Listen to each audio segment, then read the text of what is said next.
South Africa, a country where necessities are a challenge and reality in poor communities. OKAF SA is on a drive to make a positive change in people's lives. Our work is deeply rooted in the ethos, history and belief of our religion. Through your Waqf donations, we are building a brighter future for education, healthcare and infrastructure, and fulfill a sunnah in paving a way towards a brighter tomorrow. With your support, OKAF SA has the power to transform lives for generations to come. Donate today and build a foundation for a brighter tomorrow. OKAF SA, creating an eternal legacy of hope and dignity.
South Africa, South Africa.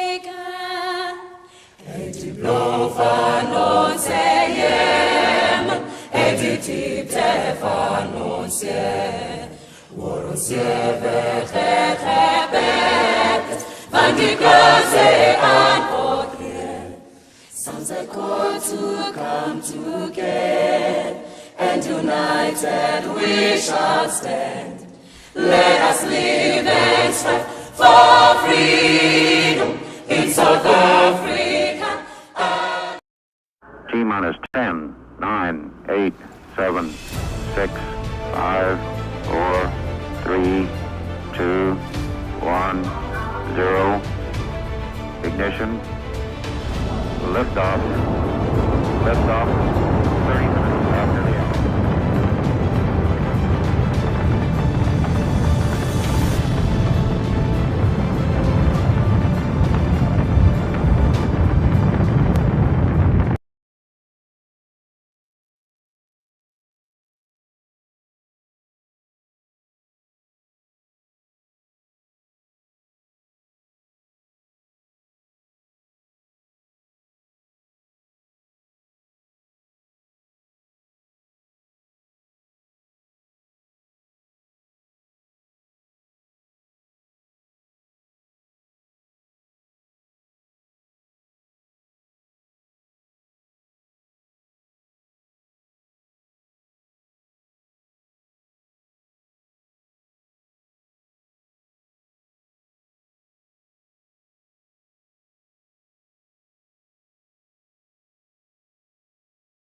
components, you know, they've got different versions of exactly. Oh, Mr. Williams, who will be talking to us shortly, will tell us exactly where is Portland's High School.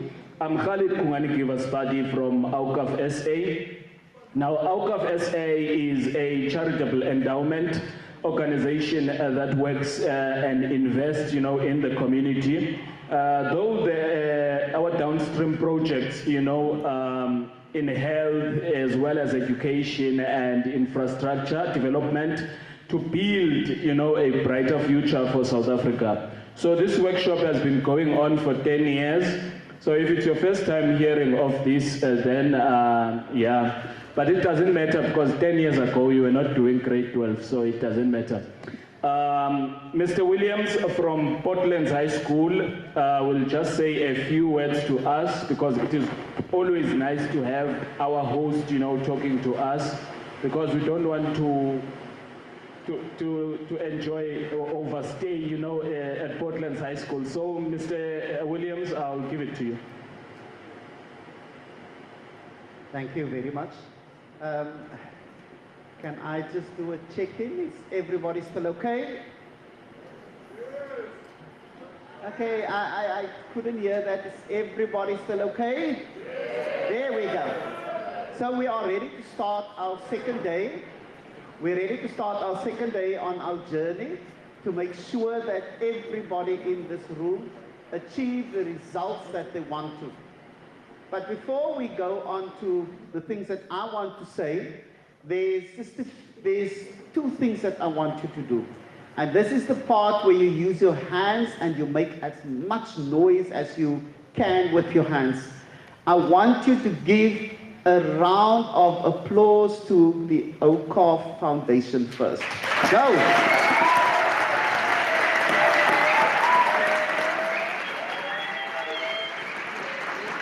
Then there is a specific person that I want you to do. I need you to make a lot of noise. Now you can clap and scream. And that is for Mr. Kota.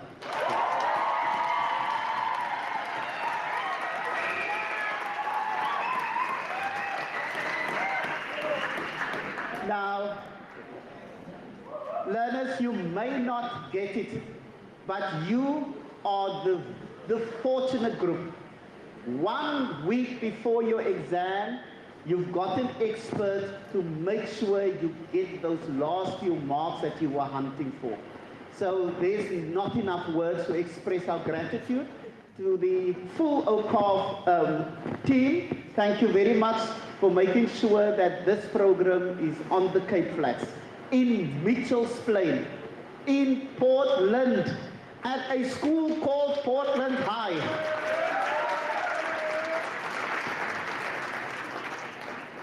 So today, it's my last opportunity. I see my kids tomorrow when they write accounting, but it's my last opportunity for the rest of our visitors to express my gratitude for the way you behaved yesterday. Thank you very much. I could see that you are the disciplined people at school, okay? So a round of applause to yourself also.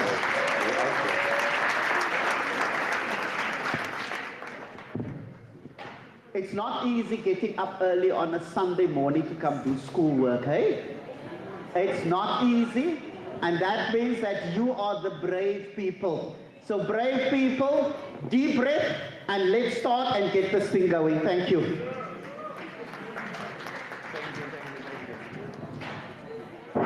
We say thank you very much to Mr. Williams, who is the principal here at Portland's High, but he didn't tell us exactly where we are. So, in Portland, at the school called Portland High. Mary Day?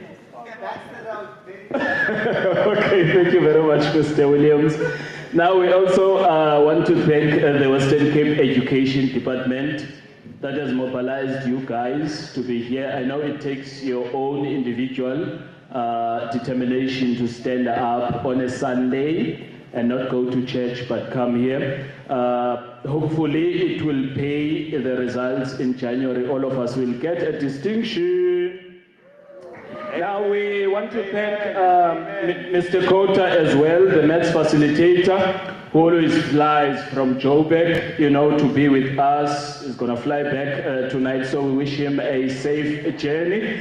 Now we call on Mr. Kota to commence the session, but before that, Mr. Kota will tell us exactly what we need. Okay, good morning, all our online learners as well as all our in-person learners here in the beautiful mother city of Cape Town. Let's give Cape Town a nice round of applause, guys. We'll be back again next weekend for grade 11s and the following weekend again for grade 10. So guys, it's a bumper program that we have in store for Cape Town and for the rest of Mzansi over the next 3 weeks. Guys, I know you guys are all fired up, you are all amped. I know yesterday we cracked a lot of work and there was a topic we went into in depth in certain topics, especially functions. So I'm going to start off today with sequences and series. Make sure that you have your scientific calculator, your writing instruments, and hydration. Make sure that you are completely hydrated. Yesterday got so intense, I almost blacked out on stage at a point. I almost collapsed. But anyway, it's all part of the fun. I think that's fun. Anyway, I always said one day, I think I'm going to die on stage one of the days. I think God will take me on stage. I pray for that. I don't want to die in a bed or in a hospital. I want to die doing math. In fact, just a tribute, I'll be honest with you, a tribute to my late father. My father was a science specialist. And 2 years ago, in 2023, he was so passionate about physics and chemistry at the age of 75. He had a heart attack with his last student while he was tutoring science. And he never made it out of that heart attack. God rest his soul. May Allah grant him Jannatul Firdaus. So big tribute to my late father, who was my great inspiration. He was my team member. He was my partner for life. We started K-Way Maths and Science together 25 years ago, and 25 years stronger. So he's my inspiration. Like I said, hopefully at the age of 75, I'll still be sitting here in front, and if God needs to take me, this is where he needs to take me, on stage. Right. So anyway, let's go. This is my passion. Maths is my passion. Learners are my passion.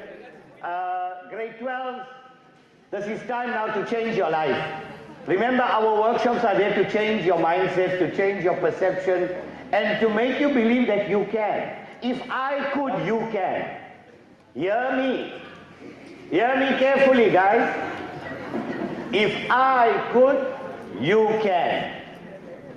From failing to get 100, all of you can do that. If you had to ask me 25 years ago, or when I was at school, 30 years ago, that would you ever dream of doing this? I said, hell no, doing math for the rest of my life. And here I am at the age of 48, still doing it and still loving it like the first day I understood it. And teaching it like the first day I ever taught it. And every workshop is a brand new energy. So guys, South Africa, you can do it. Let's make this country great. You know that song? South Africa, we love you. Oh, beautiful land. Let's show the whole world we can do good if we can. Let's go! Right, we're starting with sequences and series. Let's go. Now, sequences and series, please, what's very important is you understand that it's broken up into finite and infinite, not arithmetic and geometric. Many of you think sequences and series is first arithmetic and geometric. No, it's finite and infinite. Finite means, what does the word finite mean? It ends. What does infinite mean? It doesn't end. Now finite, guys, I want you to memorize this. Remember, I'm showing you technique. When you understand this mind map, you'll understand where to place your formulas. We're going to do worked examples, but I need to make you understand where do the formulas fit in. So sequences, finite and infinite. Finite is broken up into two parts, arithmetic and geometric. Yes or no? Now arithmetic, please learn the proof of arithmetic and geometric. It's examinable. Not to say 100% they will test you. It's examinable. Learn it. Onliners, how are we doing? Lenasia Secondary School, Gauteng, Northern Cape, Mpumalanga, all 9 provinces. Welcome, welcome, welcome. Now, arithmetic is broken up into 2 parts. One where the last term is given, you all know that. Sn equal n over 2 into a plus l. And where the last term not given.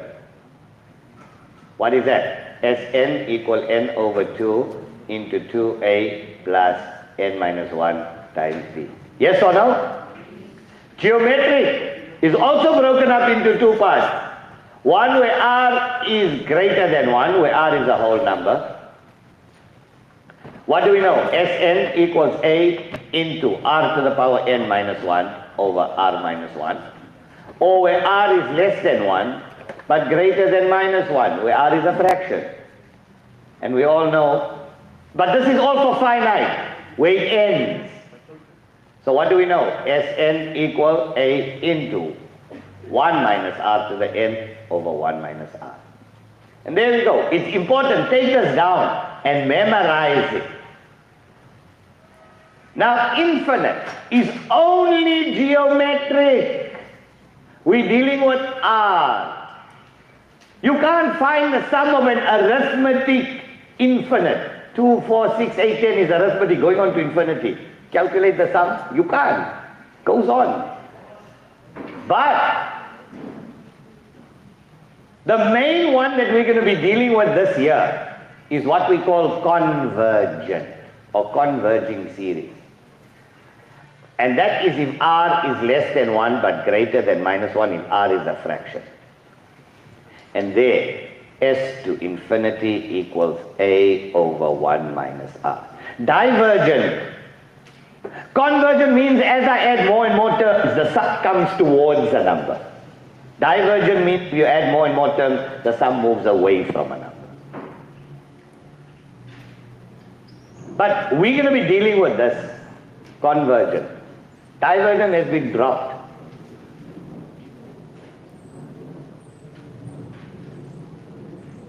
Now, these are tools. Formulas are tools. You can't go and use the wrong formula for the wrong situation. It's like a motor car battery. Motor car battery uses a 10 spanner. You can't go use a 13 spanner to try and loosen that nut or loosen the terminal of a car battery. It will never work. You can't use a screwdriver to loosen a bolt. You need to use the right tool for the right job. That's math. These are tools. Right tool for the right job. Many of you think you can use any tool for any job. How is that going to work? Now, before we get started with some exam type questions, so this is your mind map on series. Now, something very, very important. Now, many of you have difficulty building an equation for simultaneous equations. That's where you get a challenge. It hits you in the exam. You don't know where to begin. Now, let me show you how to build an equation. And it's so simple. I promise you, if you listen to what I tell you, you're going to get full marks for sequences and series. Can I erase this? Have you taken it down? Right, now let me teach you how to build an equation. Very simple. The minute they tell you in arithmetic, so watch here, to build an equation, whether they tell you an arithmetic sequence or series, arithmetic and geometric. The minute they tell you term 5 in arithmetic, sequence or series, pay attention, don't write, just follow what I'm saying. The minute they tell you term 5 in arithmetic equals 100, you know what you need to do? What do you need to do? Take the term 5 and convert it to arithmetic language. It's a plus n minus 1, 5 minus 1, 40. Because in arithmetic we need a and b. And in geometric, we need A and R, yes or no? So term 5 is A plus 4D. Another example, term 60 will be known as what? A plus 59D, etc. So the minute they tell you in arithmetic or geometric, term 3 is A plus 2D. Term 20 is 500, A plus 19D, N minus 1. Don't forget that. You're going to see when we do the simultaneous equation. Geometric. Geometric. What is term 5 known as? If I say term 5 is equal to 20, what is term 5 known as? AR to the power 5 minus 1. N minus 1 is what? 4. There we go. Term 5 is AR4.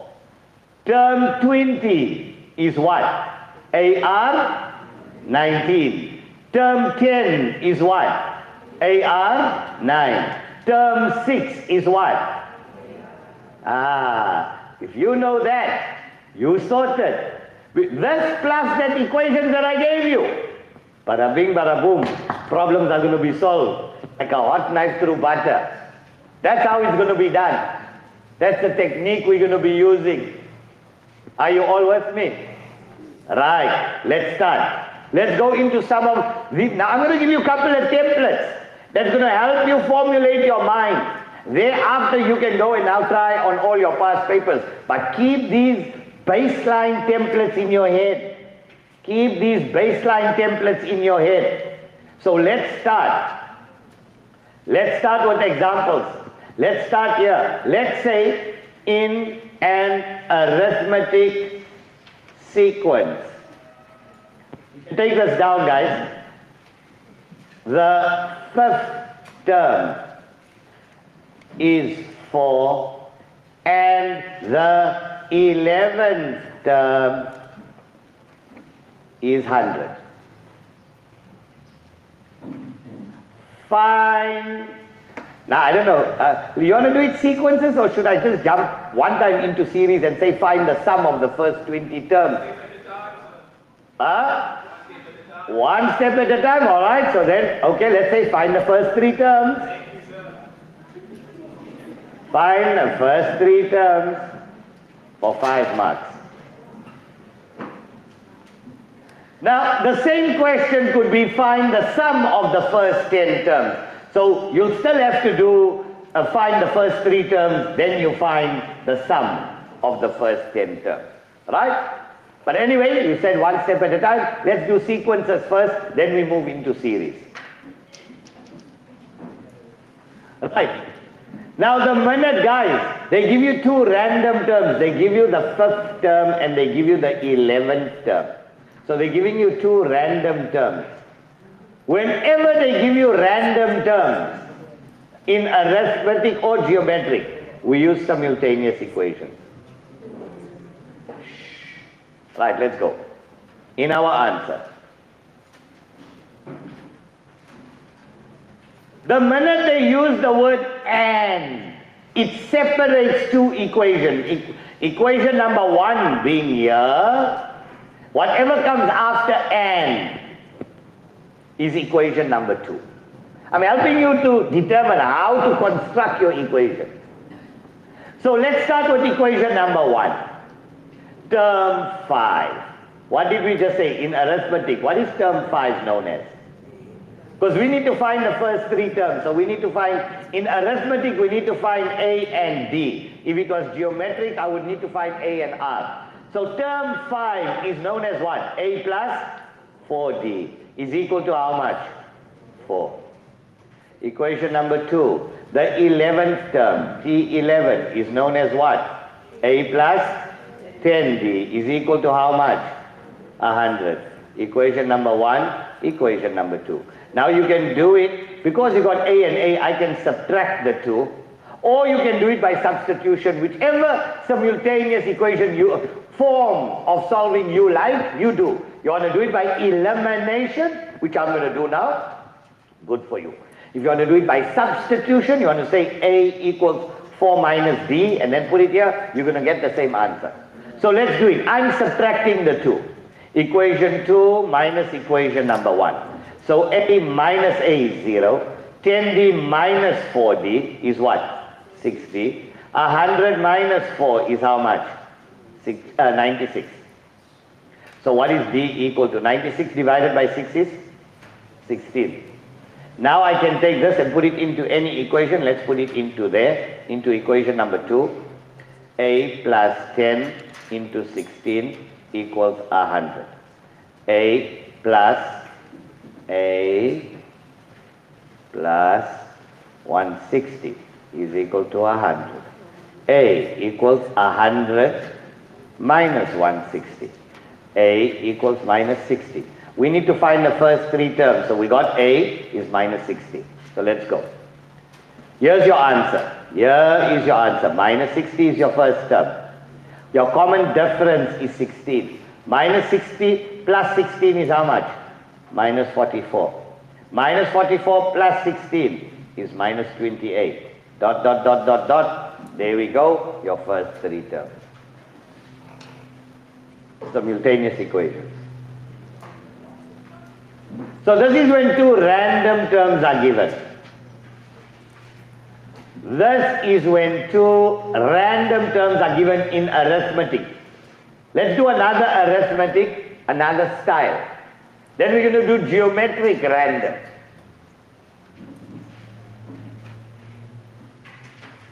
Onliners, how are we doing? How are we doing, onliners? Talk to us.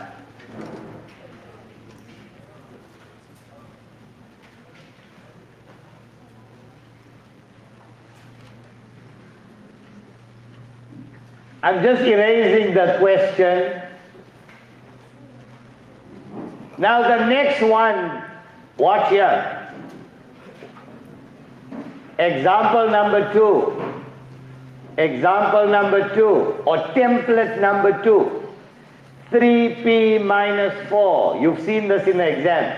4p minus 3 and 7p minus 6 are the first three terms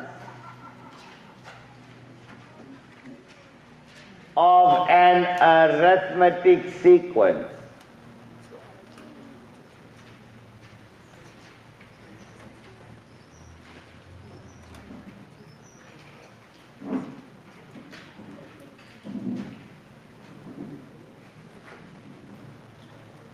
Now here, it's not two random terms.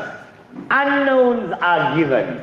So here's a rule. I'm going to write it on the side. If unknowns are given in arithmetic, we use the common difference formula, and in geometric, we would use the common ratio formula to solve for P.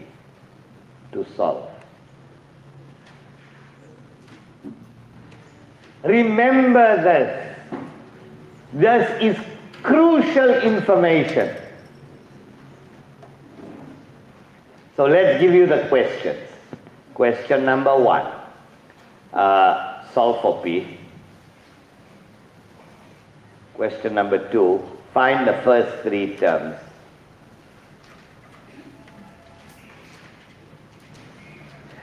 Let's throw you in the deep end. Let's say find the sum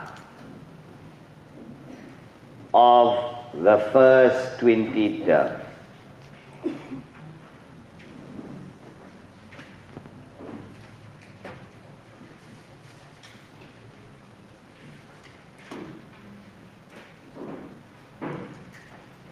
Now, one of the questions that came out in Sakai on Friday, I think it was in Sakai, or was it in one of the past papers that I came across? They said, find the sum of the second 20 terms. Find the sum of the second set of 20 terms.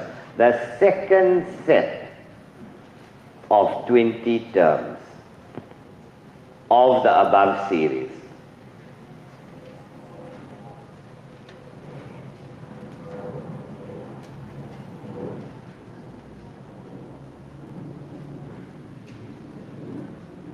Now the first one, let's give you mark allocations. Solve for P, 3 marks. Find the first three terms, 2 marks. The sum of the first 20 terms, 3 marks. The sum of the second set of 20 terms, 5 marks. 5 and 3, 8. There's 13 marks on this question.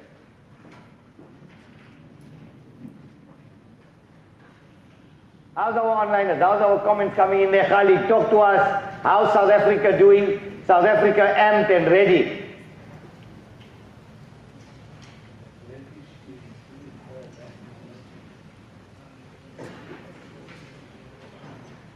Fire it up. Miguel Meyer, Zakira, Via. Let's go. Comments coming in. Keep the comments coming in, guys. Right. Let's do number 1. Solve for P. Right. It's arithmetic. So what formula do I use, guys? Common difference formula. T3 minus T2 equals T2 minus T1. So 7P minus 6 minus, put it in brackets, 4P minus 3. You have to put brackets because of the negative. Is equal to 4P minus 3 minus 3P minus 4. So let's solve for P. 7P minus 6 minus 4P plus 3 equals 4P minus 3 minus 3P plus 4. 7P minus 4P, 3P minus 3 equals 4P minus 3P is P plus 1. 3P minus 1P, 2P. 1 plus 3 is 4. Divide by 2, divide by 2. P is equal to 2. There we go. Just an equation. Just an equation.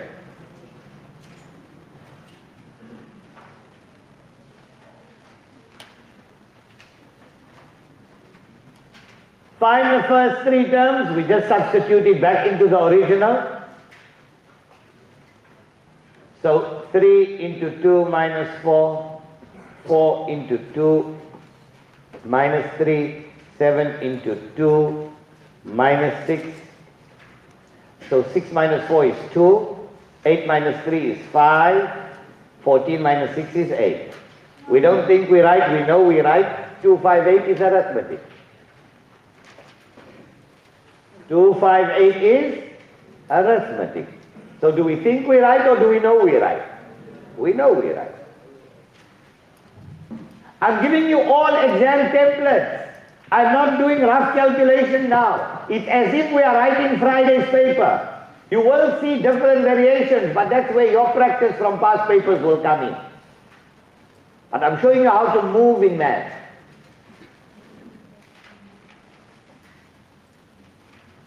The sum of the first 20 terms.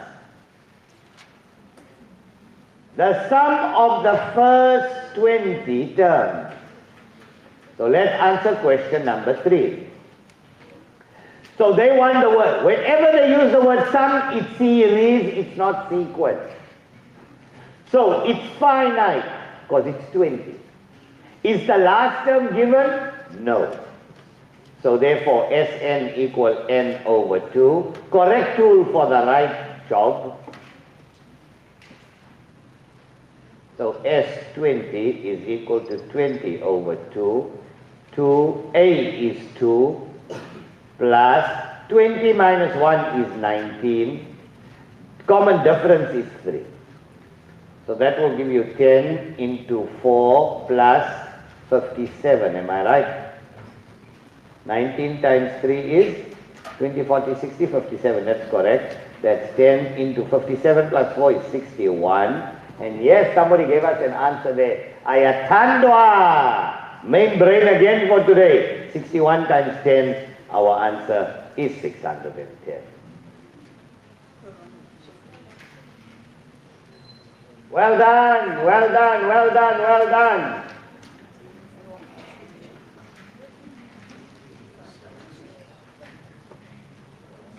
Now let's answer the second question. Find the sum of the second set of 20 terms. How will we find the sum of the second set? We'll say S40 minus S20, am I right?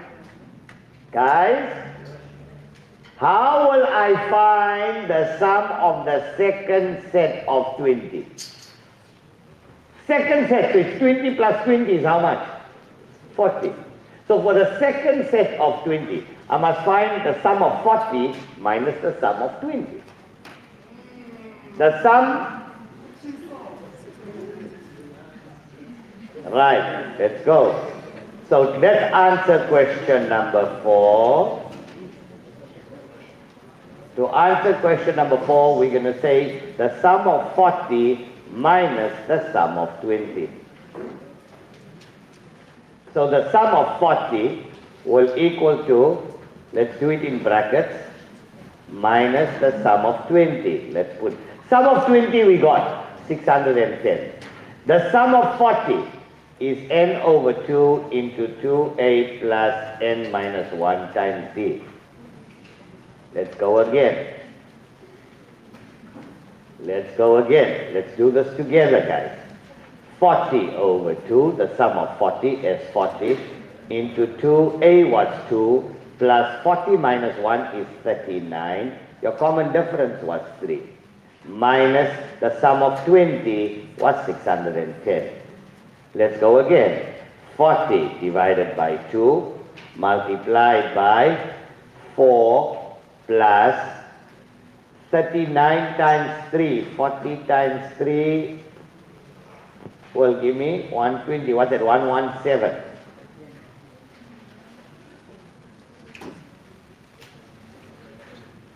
Let's go again.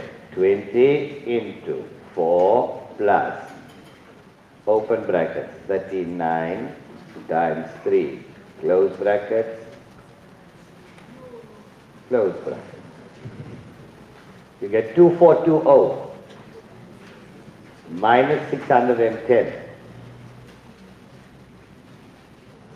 Your total, your final answer, here's your answer coming up, 1810.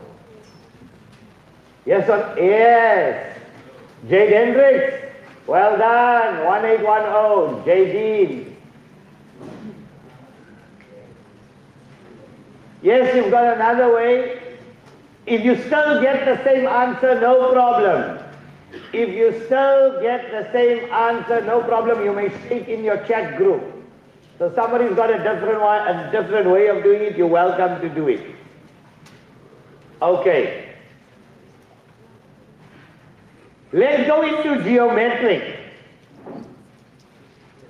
Right. Check this one out. Check this one out. Now we're going into another template. Right. Let's say we had 3x minus 4, 4x minus 3, and 7x minus 6 are the first 3 terms of a geometric sequence or sequences. Question number 1. Find the value or values of R. That means they are telling you there might be more than one R. Number 2. Find the first 3 terms.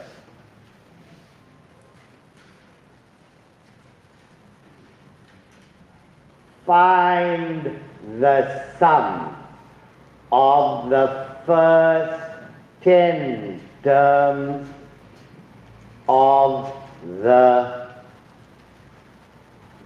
positive ratio.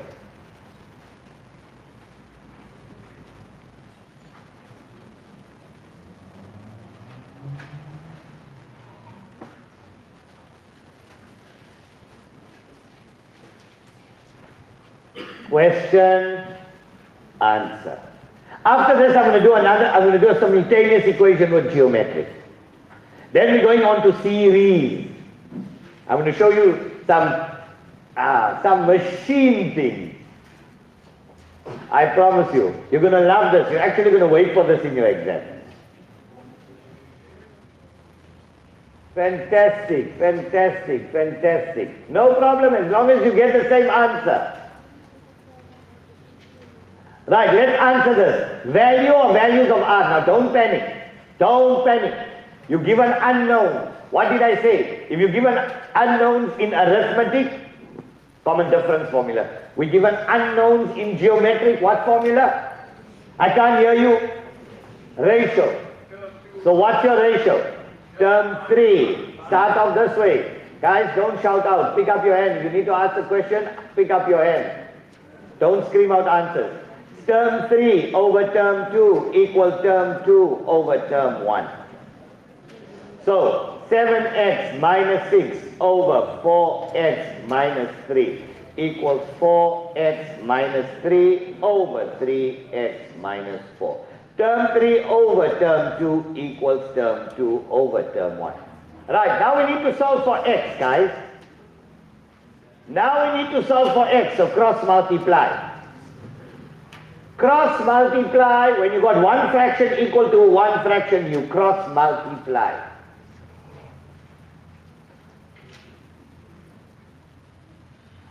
So what are we going to get? We're going to get 7x minus 6 into 3x minus 4 will equal to 4x minus 3 into 4x minus 3, or 4x minus 3 squared. Now we FOIL it out. First outer inner last. That will be 21x squared minus 28x minus 18x plus 24 will equal to 16x squared minus 12x minus 12x plus 9. 21x squared minus 16x squared, you get 5x squared. Minus 28 minus 18 minus 46 plus 24 is minus 22x. 14 minus 9 is 15 equals to 0. Again, your scientific calculators, your factorizing calculators. Please, if you don't have it, you're going to have to use the quadratic formula. Let's go. So that means we got two values of x. We got two values of x. So now, let's open up our scientific calculators. FX991, calculator, mode, ax squared plus bx plus c. 5 equals minus 22 equals 15 equals.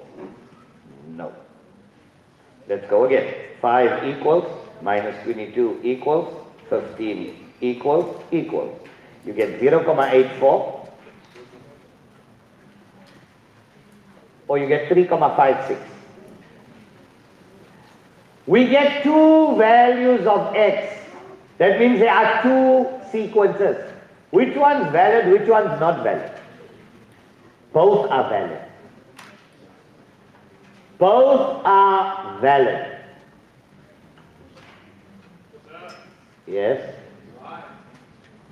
Because it forms two separate sequences.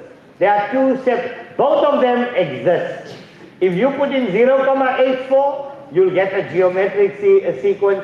If you put in 3,56, you'll get a separate geometric sequence. There are two because your x produces a quadratic solution, not a quadratic pattern, a quadratic solution. That means there are two values of x. So that means your first sequence, so now you're going to write it like this in your answer. Find the value or values of r. Remember, you only solved for x, you haven't solved for r. So now you're going to put sequence 1. Sequence 1 is if x equals 0,84, then what would it be? 3 into 0,84 minus 4. 4 into 0,84 minus 3. 7 into 0,84 minus 6. Let's go. First three terms. 3 into 0,84 minus 4 is minus 37 over 25. 4 into 0,84 minus 3, 9 over 25. 7 into 0,84 minus 6, minus 3 over 25. That's your first.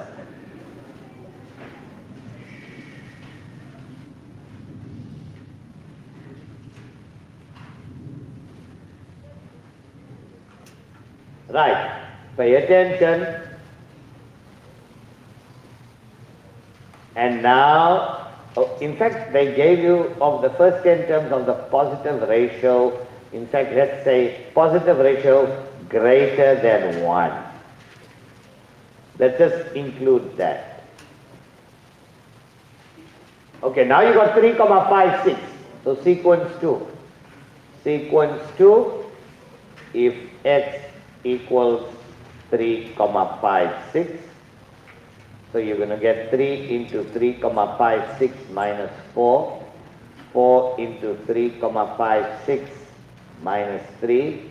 7 into 3,56 minus 6. And that will give you 3 times 3,56 minus 4. 167 over 25.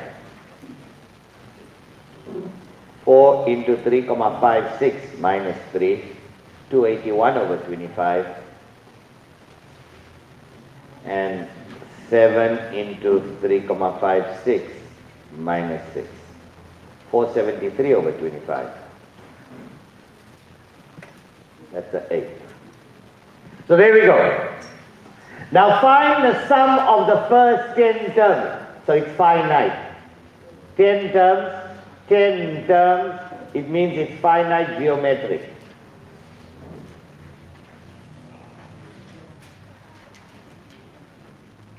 So now we're just going to go Sn equals A into R to the power n minus 1 over R minus 1.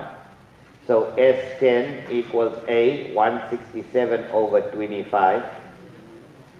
Into R was 3,56, the one greater than 1, to the power 10 minus 1 over R minus 1 over R minus 1. So 3,56 minus 1. What's our answer here? Let's go. Take out your calculators. Fraction 167 over 25, open brackets, 3,56, close brackets to the power 10, minus 1, close brackets equals, and we divide that by 2,56. Your answer is 853,169,16.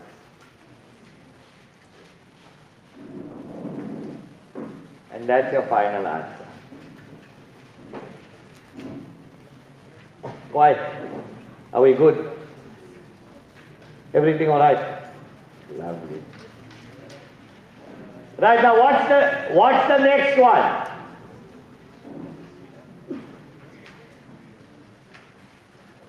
How many terms, let me think, how many terms of the arithmetic figure 34, 40, 46 will come to 15, 30, yeah. Yes? Sorry?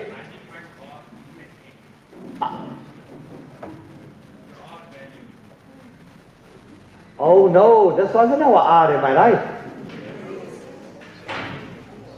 3,56 was our X. Astaghfirullah. Alright, what was that sequence? Give me that sequence, guys. What was it? The second sequence, if X, astaghfirullah, 3,56, if X was equal to 3,56, what was our sequence? What was the first? 167 over 25. And then? Sorry?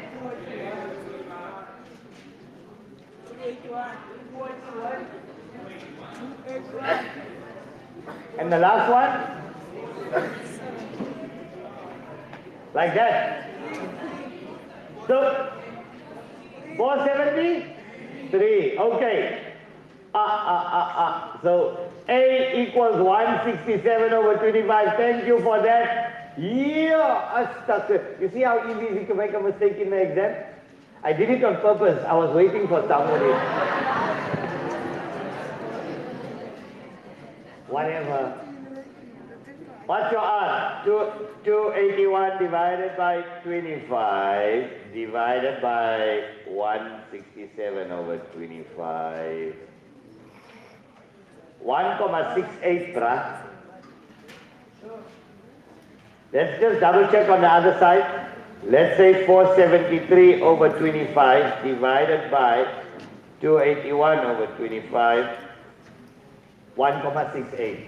So yes, R is 1,68. Term 2 divide. We don't use the 3,56. We use the 1,68. 3,56 was just X. This is your common ratio. Oh, now that was a disaster. Well, that didn't go as planned. So Sn equals A into R to the power n minus 1 over R minus 1 for finite. S10 equals A, 167 over 25, into R, 1,68 to the power 10. Thank you so much. What's that boy's name there at the back? Are you amazing? You're the main brain for today. Guys, let's give him a nice round of applause. You picked it up tough. Well done. Well done. That's what it's all about. That's what it's all about. 1,68 minus 1. Here we go again. 167 over 25 in open, 1,68 close brackets to the power 10 minus 1 close brackets equals, we divide that by 0,68, boom, 1749, 1749,55 or 56.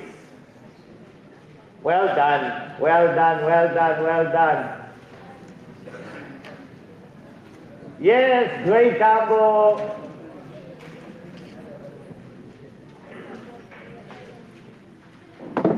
Excellent. Well done. Right.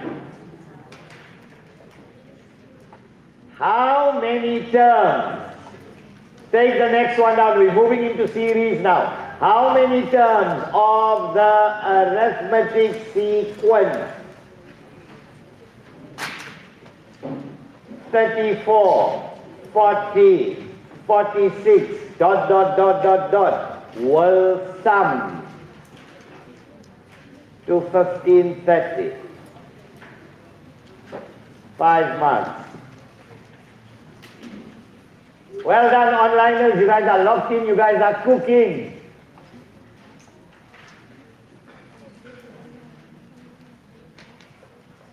So BFH says, sir, quick question. How do we find the sum in this question? 0, half, 0, minus a half. Okay.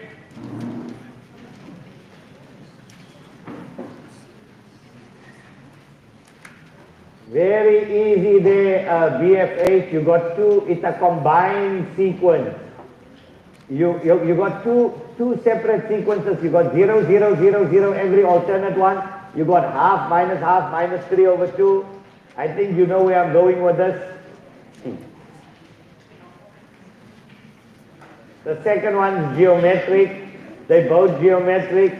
I'm talking now to BFH online.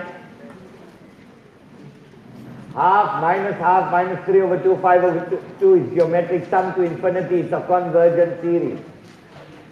S to infinity equal A over 1 minus R. Bada bing, bada boom, you got your answer. I hope that answers you. BFH.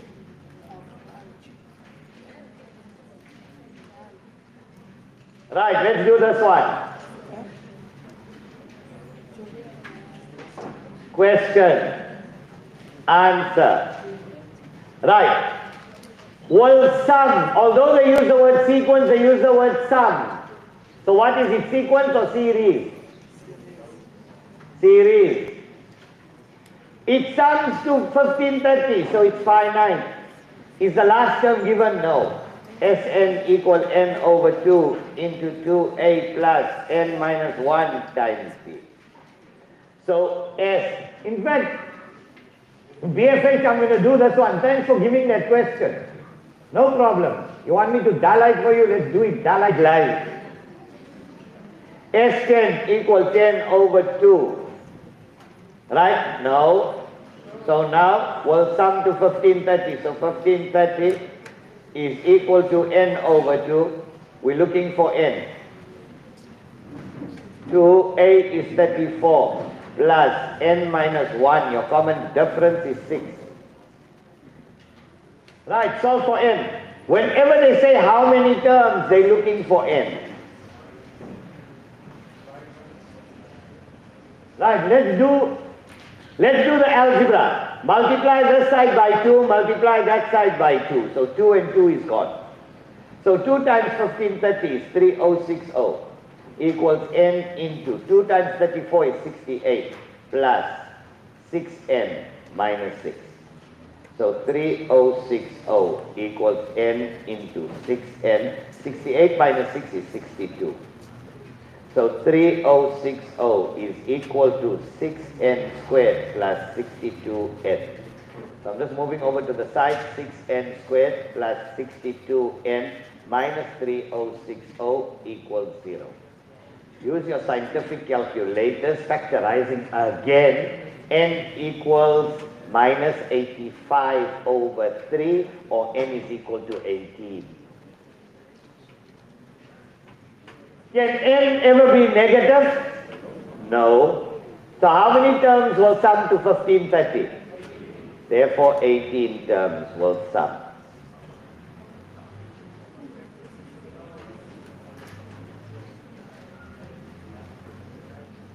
So BF8 put a question on here. Well done, BF8. Yes. We will do a mixed number pattern. In fact, one of the patterns, I just want to go back to the one that BF8 sent here. How do we find a sum in the next one? Okay, so the question, the next one comes up. So BF8 sent us this question. Unfortunately, guys, this is just a quick one. I'm unable to do every question. We got thousands of learners, guys, thousands of learners send thousands of questions. Bro, we're not going home. So I'm just going to try and do as many quickly if I glance, if I see something that we can do. But mainly I want you to follow just the templates that I give you. So we got 0, half, 0, minus a half, 0, minus 3 over 2, 5 over 2. Now is this arithmetic or geometric? Now although O is in quadratic, they say how do we find the sum? Now it ends at 5 over 2, so it's finite. It's a very simple question. It's finite. And every alternate is 0. So there was a 0 here and then 5 over 2. There was a 0 and then 5 over 2. So every alternate is 0. So the sum of 0 is 0. The other one is half minus a half minus 3 over 2, 5 over 2. So now, what will this be? Will this be arithmetic or geometric? If I say half to minus half, I get minus 1. Minus 3 over 2. Minus 10, and this is supposed to be minus 5 over 2. So a half minus 1 is minus a half, minus 1, minus 1. So basically the sum of 4 terms. All you have to do is just, here because it's only 4 terms, you can physically just go and add the 4 terms up. But check the next one out. And I'm so glad, BF8, you brought up a question like this. This was a simple one. Now watch here. Watch here. And I know many of you have seen the next one. Check this one out.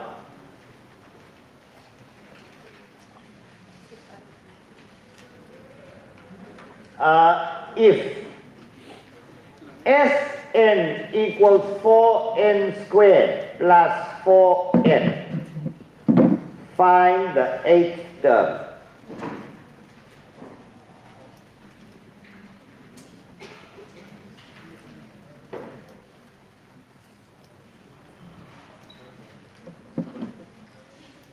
4 marks. So they give you an SN formula. They want the 8th term.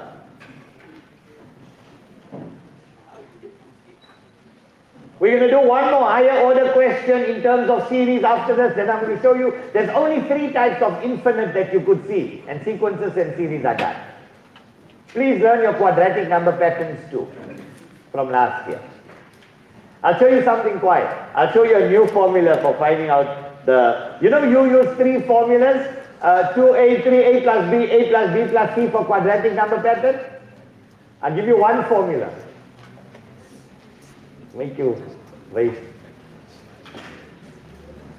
Right. Now watch here. To find the 8th term in a sum formula. Watch here, I'm writing it here. To find the 8th term,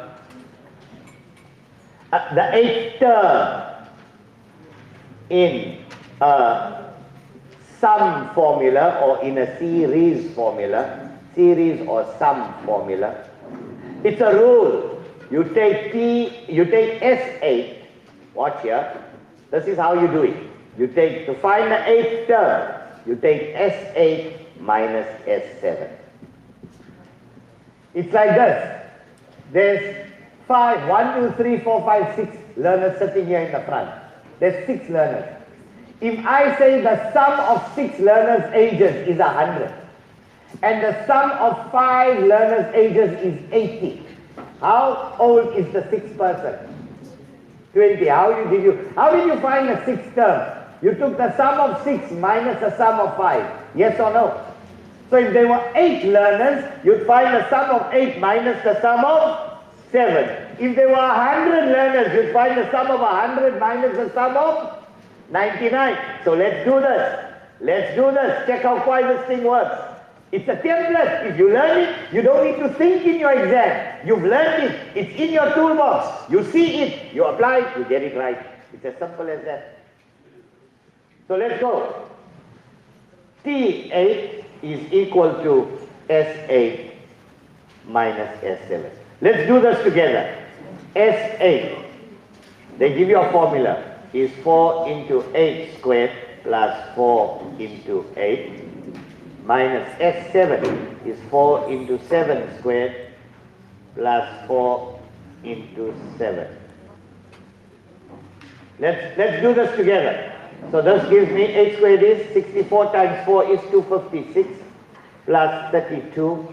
8 times 4 is 32. 7 squared is 49. 49 times 4 is 196 plus 28.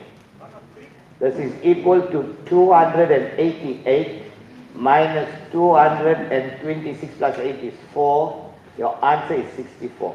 Boom. That's your final answer. You did it in under 5 seconds. Why? Because you knew the bloody template.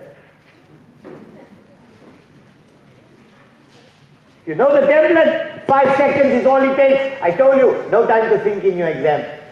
Dala.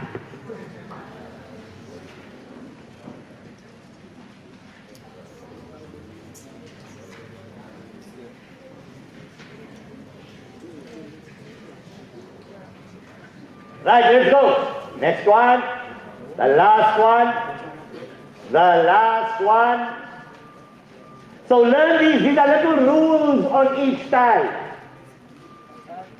Puts it all into perspective for you. The last tile. Watch this one. The sum of 10 terms. The sum of 10 terms of an arithmetic series is 60. The second and fifth terms add up to 9. Find the series. Find the first 3 terms or find the series. 6 marks. Then I'm going to quickly show you the infinity, and we are done with sequences and series. We're moving on good time. It's 10 to 10 already. I told you before we know it, it's done. 10:30, you're going for break. So I want to finish this. I want to start. I'm going to combine analytics and circle analytics together. I'm not going to do analytics separately and circle analytics. I'm going to combine the two. We'll create a model. I'll make up a model here for you. And we'll do an exam scenario. And I'll try and ask you every scenario that they could ask you on that. We make it up as we go. You don't see me working with a book here. You see a book here in front of you. Where is it?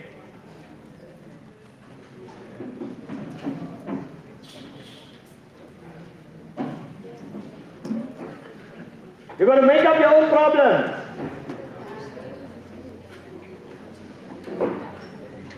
We're going to make it up. But it's got to make sense.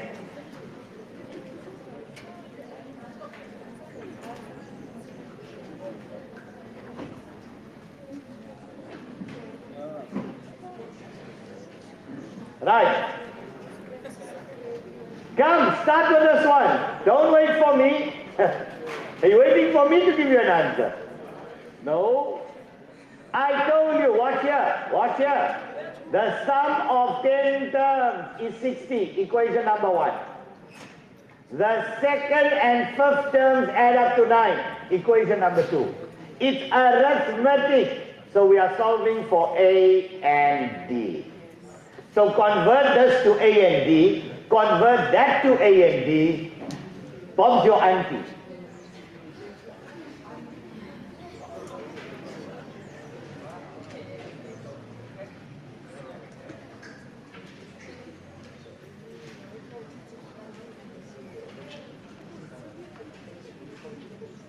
We can't keep on saying Bob's your uncle, it's now become politically incorrect. So Bob's your fluffy. Bob's your animal. Bob's your beast. Who's your daddy? Finish it, man. A and D.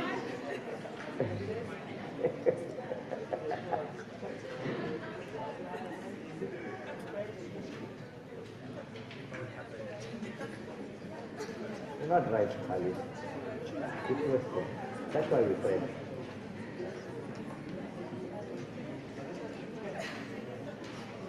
Your first equation, S10 equals 60. Your second equation, the second and the fifth terms add up to 9. So here we go. Equation number 1, equation number 2.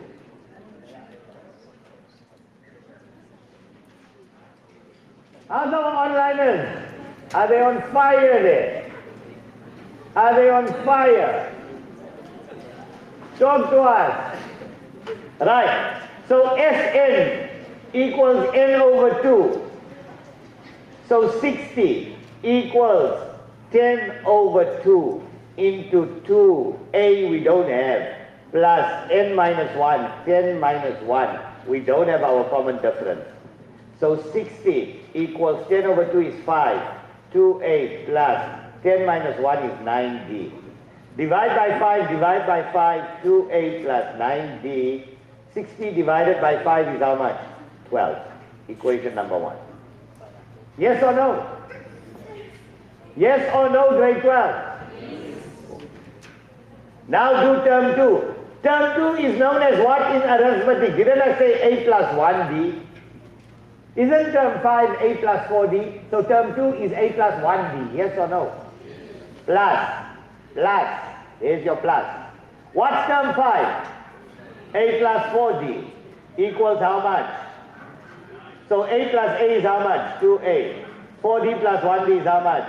5d equals 9. Here we go. Game over. Game over. So what you can do, come I show you another nice way of simultaneous equation. Pay attention. You can say 2a equals 9 minus 5d. You can also say here 2a equals 12 minus 9d. So 2a and 2a cancels out. Here we go. We can equate these two because on the left-hand side is the same. So we can say 12 minus 9b or 9 minus 12b, whichever one you want to do. You can say 9 minus 5b is equal to 12 minus 9b. Let's now solve for d. Minus 5b plus 9b equals 12 minus 9. 4d equals 3. D equals 3 over 4. So if D equals 3 over 4, 2a equals 9 minus 5 into 3 over 4. A equals 9 minus 15 over 4 divided by 2. A equals 21 over 8. So, whoa, Khalid. Right, so we got A, we got B. So find the series. Find the series. So the first three terms of the series, the first three terms, your first term is 21, I don't think so. 21 over 8, that's your first term A, plus your common difference 3 over 4 is 27 over 8. Plus your common difference 3 over 4 is 33 over 8 plus ... There we go. There's your first three terms. You know, yeah, you have to put it. Yeah, put the desk or something in there so the thing tied up or whatever. Beautiful. Now we're going into infinity. I told you, and you're going to smile now. You know why? The next three are the ones you always see. You have to see the next three. And there are only 3 times they can ask you.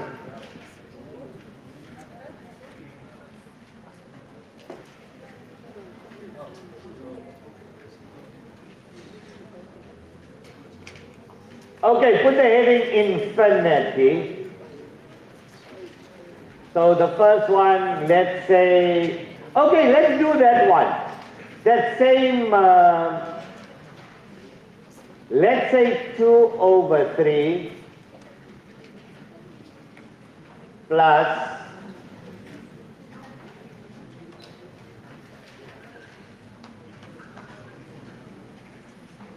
1 over 6 plus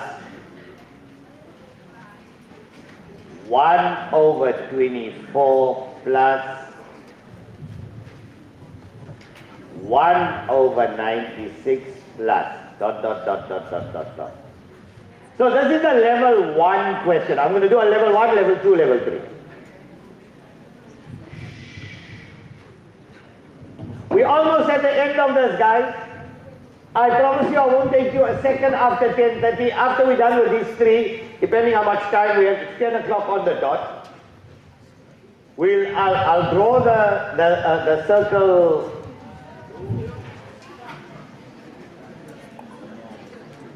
Khalid, your poor banner is not standing, brah. Right. Question number 1. Does the above series converge or diverge?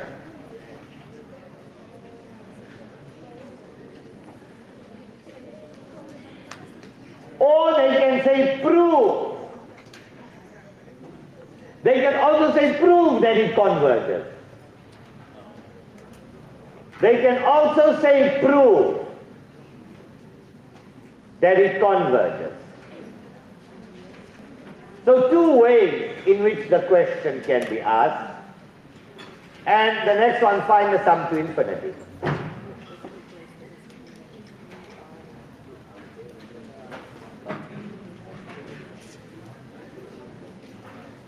So to answer this question, right. So A equals 2 over 3. What is R? R is equal to 1 over 6 divided by 2 over 3, which is equal to 1 over 4. So R is less than 1 greater than minus 1. A quarter less than 1 greater than minus 1. Therefore the series converges. This is how you answer it in the exam. In fact, you don't even need to do the A part of it. You can answer it exactly the way I've answered it on the screen. Copy and paste this template. There's your answer. Fantastic, BF8. Oh, BF8 is on fire. Where are you from, BF8? Talk to us. Tell us, hit us up. Which school are you from? Are you a learner? Are you a teacher? You seem to be, or you just a 90%er, my brah.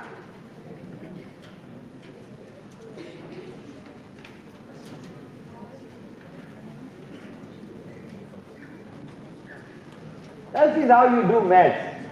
Kusisters, coffee, energy drinks, snacks, brain fuel, peanuts,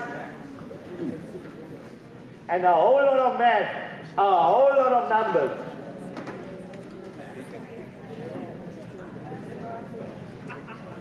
Find a sum to infinity. For convergent, S to infinity equals A over 1 minus R, 2 over 3 divided by 1 minus a quarter. Bob your auntie.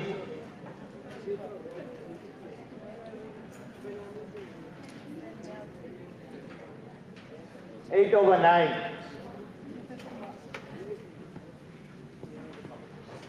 That means as you add more and more terms, the sum will come closest and closest to the number 8 over 9.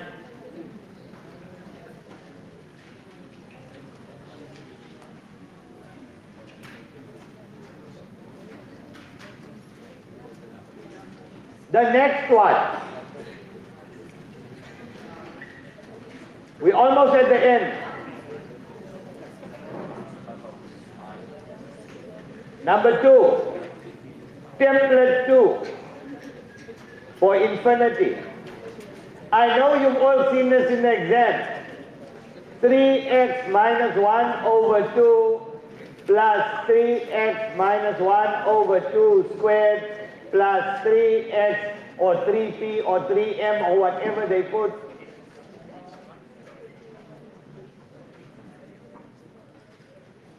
Question number 1. For which value or values of x, for which value or values of x will the above series converge?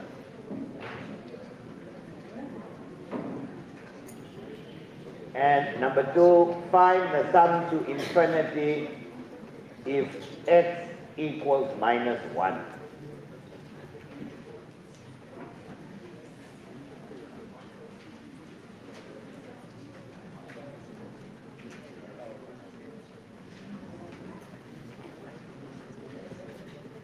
BFH is from Joburg, brah. Nice. Highlands North. Big shout out to Highlands North, BFH. Joburg is moving differently.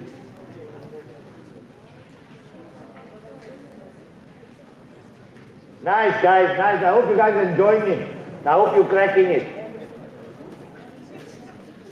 Right, what?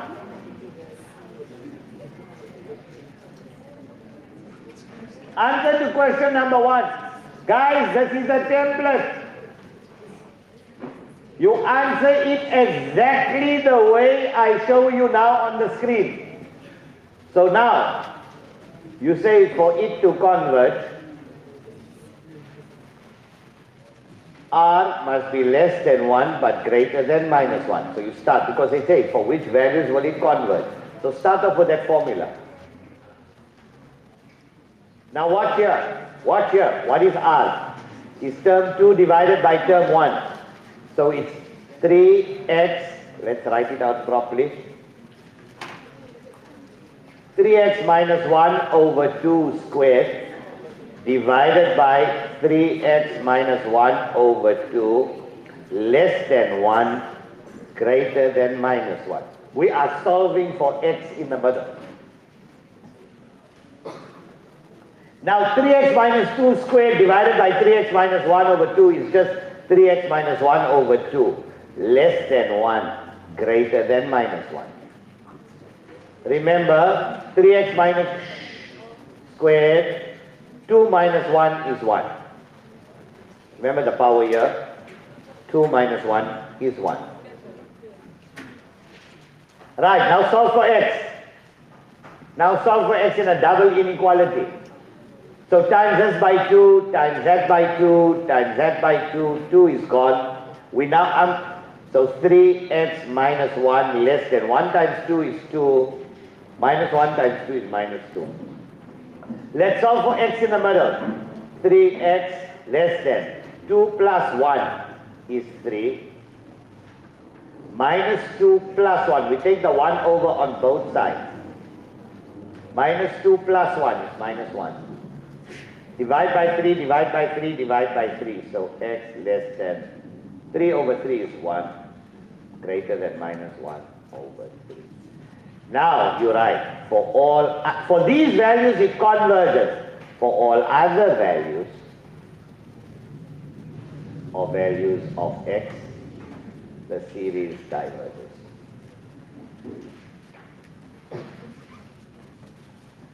That's how you answer this question in your exam.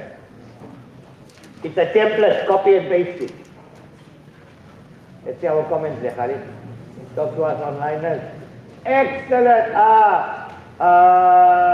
Zodampis, you got it wrong because your arrows went in the opposite direction. You can't do it like that, bruh. There's minus 1 in your final answer.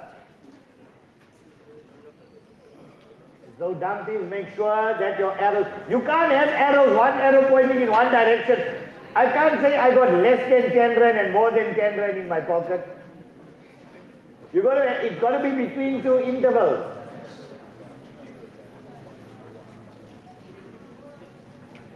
Right, find the sum to infinity if x equal minus 1.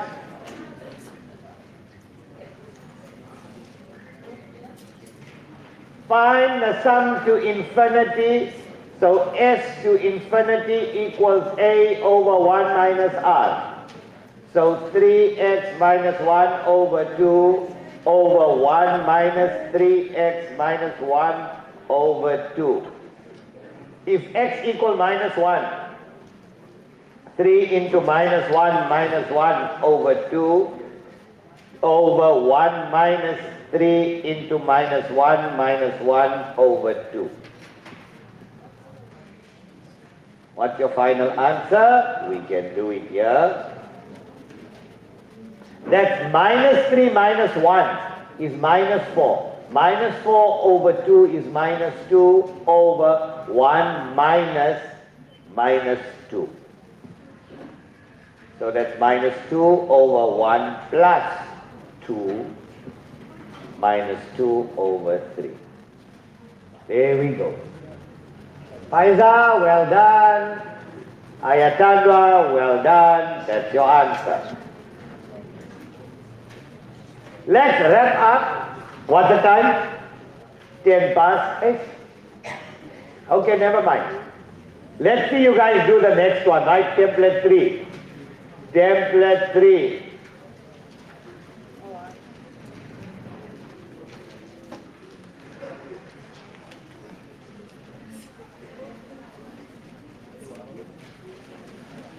Convert 3,27 recurring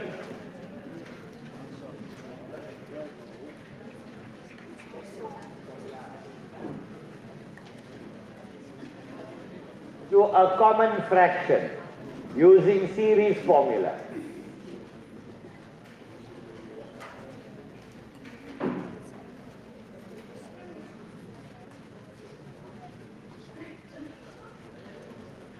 For 5 months.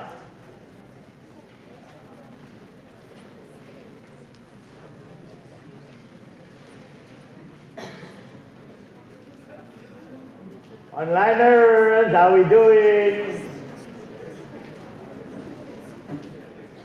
Learners, we are right, this is the last one. Last one, and we are wrapping up sequences and series. I might just give you the diagram for the new one. You'll go for break. We'll come back and then start with that.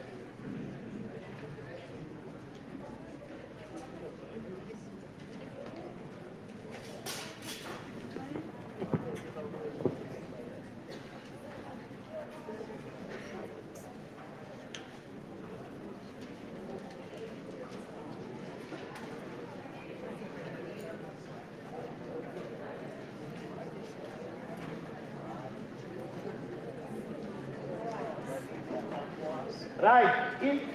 On-siters, learners in front of me here in Awqaf. How many of you have seen this question before? Nobody.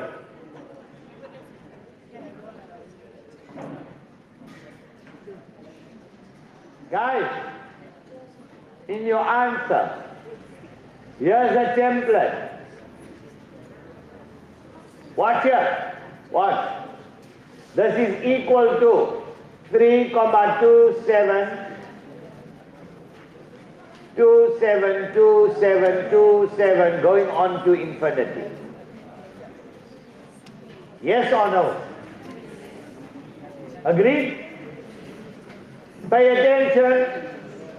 Pay attention. Put down your pen. This is equal to 3 plus 0,27272727, and it will continue like that to infinity. This is equal to 3 plus, now 0,27, 2 dots. 2 dots is 2 zeros, and 2 zeros is what? 100. Yes or no? So the first 27 would be 27 over 2 zeros. 100. Plus, the next 27 will be 27 over how many zeros? 1, 2, 3, 4 zeros. 1, 2, 3, 4 zeros. Plus, the next 27 will be 27 over how many zeros? 1, 2, 3, 4, 5. How many zeros? 6 zeros. And it will continue like that to infinity. Now this is summing a geometric series. Infinite. So 3 plus.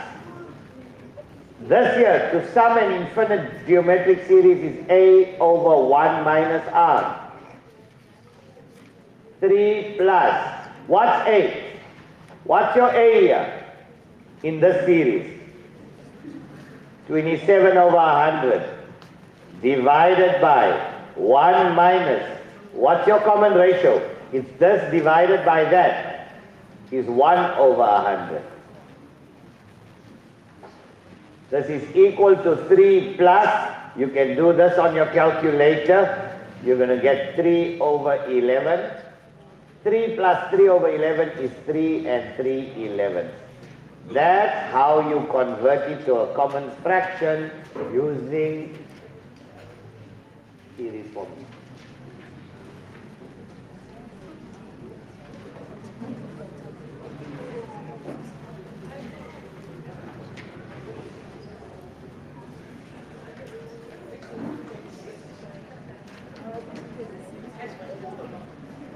Somebody asked for a question on sigma notation, so let's do one in sigma. You still writing?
Now he knows it.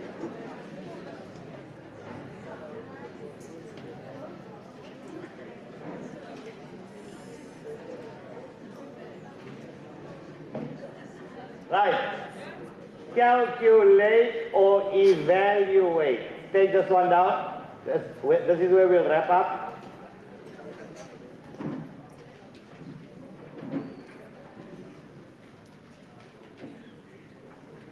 In fact, I'll give you 2.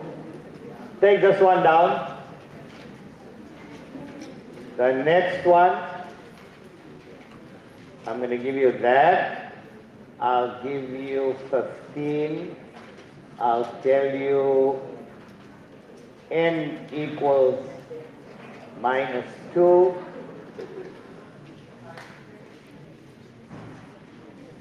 Two into a quarter to the power n minus 1. So this one's infinite and that one's finite. 2 sigma, they both, remember, sigma means sum.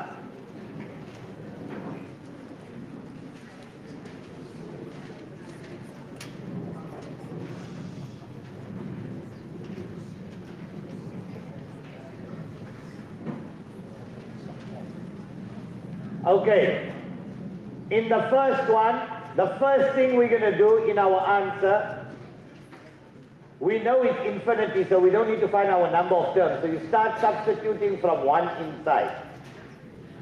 So this is equal to 5 into a half to the power 1 minus 1. 1 minus 1 is what? Okay, let's write it out.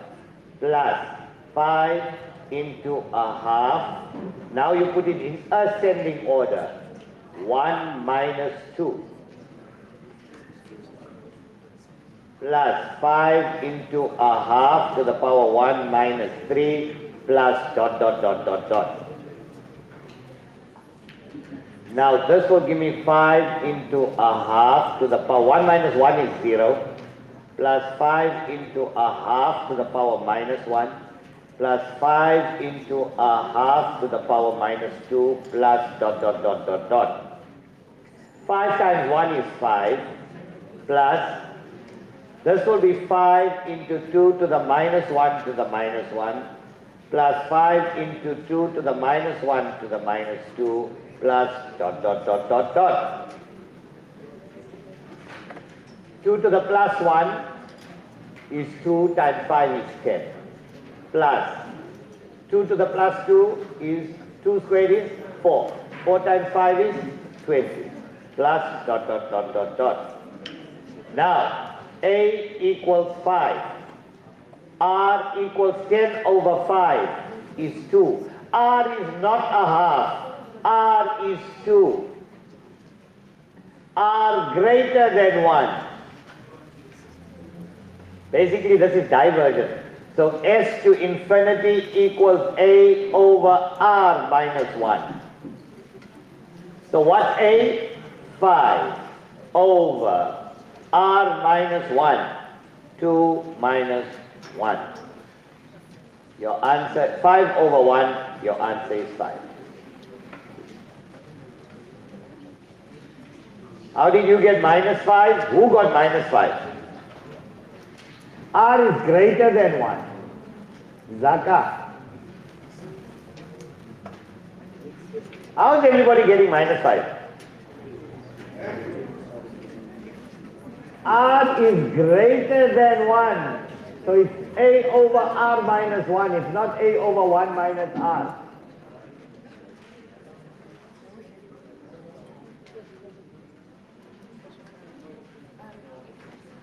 How can the sum be negative? No, it can't. The sum can never be negative because this number is getting greater and greater and greater to positive infinity. 5 times 2 is 10, times 2 is 20, times 2 is 40, times 2 is 80, times 2 is 160. The numbers are all positive. So the sum to infinity moves away from 5. It can't be negative. Are you done? Let's look at the next one.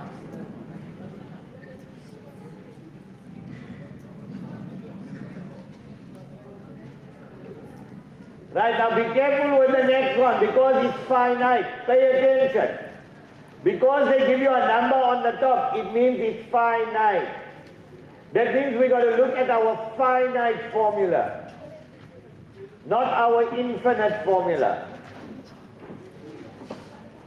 We're going to wrap up here, guys, before break. This is the last one. So now, your number of terms, the first thing you do is you find out your number of terms. It's your top number minus your bottom number plus 1. Your top number is 15 minus your bottom number is minus 2 plus 1. That's 15 plus 2 plus 1, which is equal to 18. So there are 18 terms, n equals 18. There are 18 terms in this geometric sequence, a series.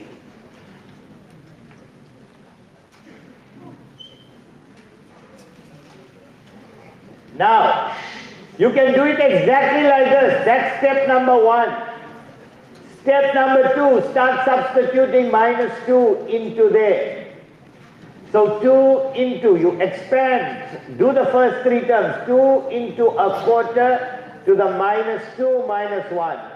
Plus 2 into a quarter to the power, we go 1 higher. Minus 1 minus 1. Plus 2 into a quarter to the 0 minus 1. Plus dot dot dot dot dot. And then your last term here will be 2 into a quarter to the power 15 minus 1. Just to show that it ends. We're not going to use this last term at all, but put it in to show that it's not going on to infinity.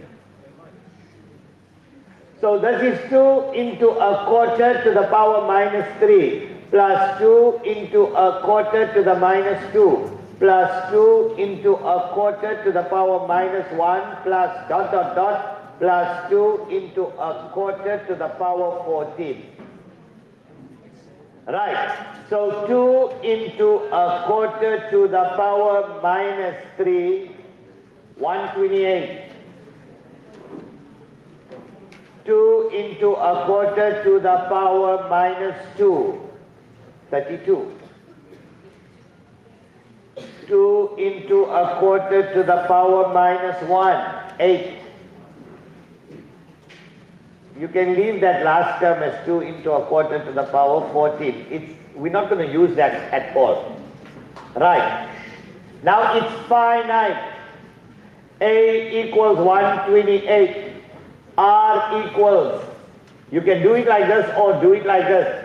8 over 32 is 1 over 4. R less than 1, greater than minus 1. So which formula will I use? Which formula? Finite geometric where R is a fraction. Going back to that mind map that I showed you, that we did in the beginning. Which formula will we use? We're wrapping up here before break. This is the last one we are doing. So we go Sn equals A into 1 minus R to the n over 1 minus R, because R is less than 1, greater than minus 1, a quarter. S to how many terms? 18. A was 128. 1 minus R, a quarter, to the power n, over 1 minus R, a quarter. What is S18 equal to? So 128 open brackets, 1 minus open brackets, a quarter to the power 18 close brackets,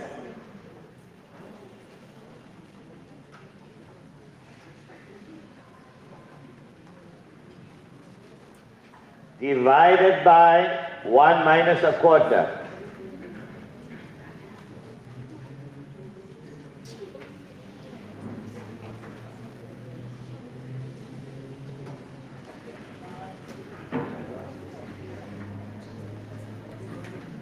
One 170,666, 170,66 or 170,67. Now, just to show you one more thing, let me see how much time we got. We got 3 minutes left. Right.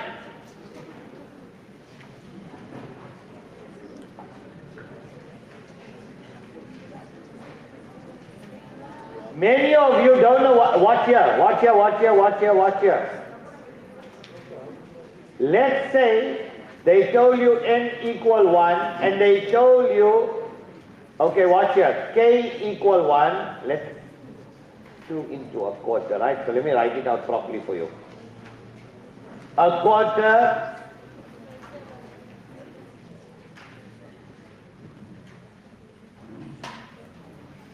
n k equal 1, 2 into a quarter to the power n minus 1 equals 170,67.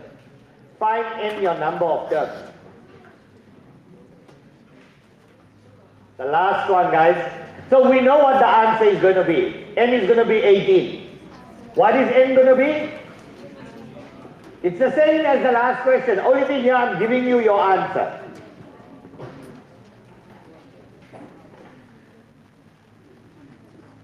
So all we have to do now, obviously you're going to expand it like we did. What was our first term? Guys, what was our first term? Okay, if I put in, okay, so 1 minus 1 here will give me what? 0. A quarter to the power 0 is 1. 1 times 2 is 2. Plus, let's put in 2. 2 minus 1. 2 minus 1 is 1. 2 into a quarter is a half. Plus a quarter. Am I right? No, if I'm going to put in 3, 3 minus 1 is 2. 3 minus 1 is 2. 1 over 4 squared, 1 over 16. 2 over 16, we're going to get 1 over 8. Plus dot is equal to 160,67. Right, to n number of terms. So it's finite, it's not infinite, it ends. There's a definite sum to it. So all we do now is we put the 160,67 here. A is 2, 1 minus a quarter is our ratio to the power n, all over 1 minus a quarter. All we have to do now is solve for n, your number of terms. So what system will we use? Logs. And I think they'll give you something like this where you're going to have to use logs in sigma. Right, work it out, find out, apply logs, apply as a practice, use logs. Khalid?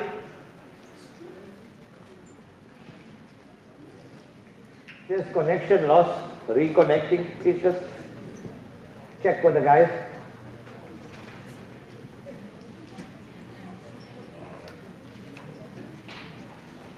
Huh? You sure? Okay. Who am I to complain?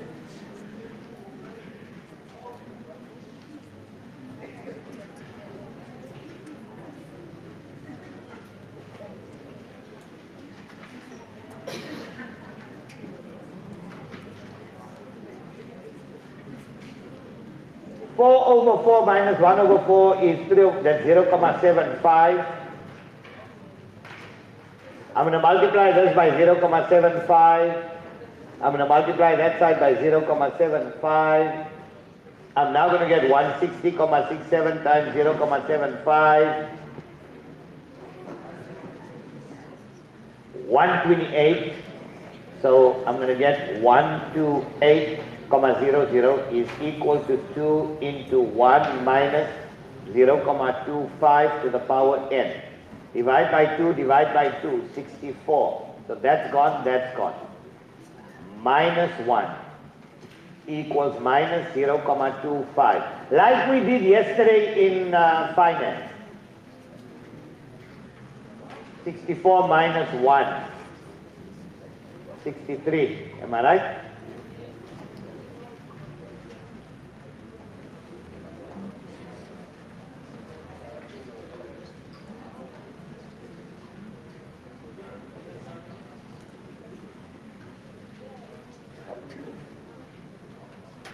And obviously you've now got to get n is equal to, whoa, this one won't work because we're getting a negative, am I right? Are we getting a negative? We can't do that. 1 over 2, 1 over 8, in fact,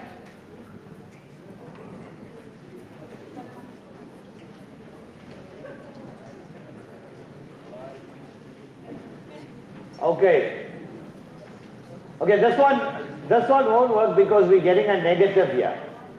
This one, was our original n minus 1 or 1 minus n? Sorry? So now why when we're working, and we got our S to 18 terms gave us 160, 170,67. Okay. Yes?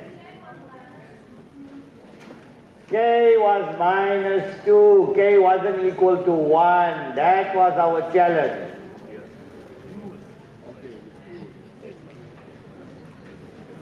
K was minus 2. Okay, it's fine. But I think you get the picture. K was equal, so this was minus n minus 1, sorry. This was n minus 1 and K was equal to minus 2. Was equal to 170,67.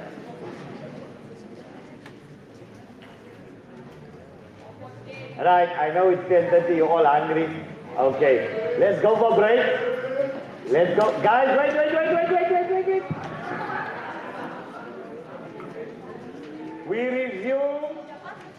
We resume at 11:10 a.m. Mr. A 40-minute break online. I'll see you guys. Mr. Williams said I must make an announcement. After break. That the shop is not in the premises, it's in the container outside. And I also need 3 learners who volunteer to do the break time interviews. Only those who volunteer, those who know that they are confident. You can come to me now.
for Code 6.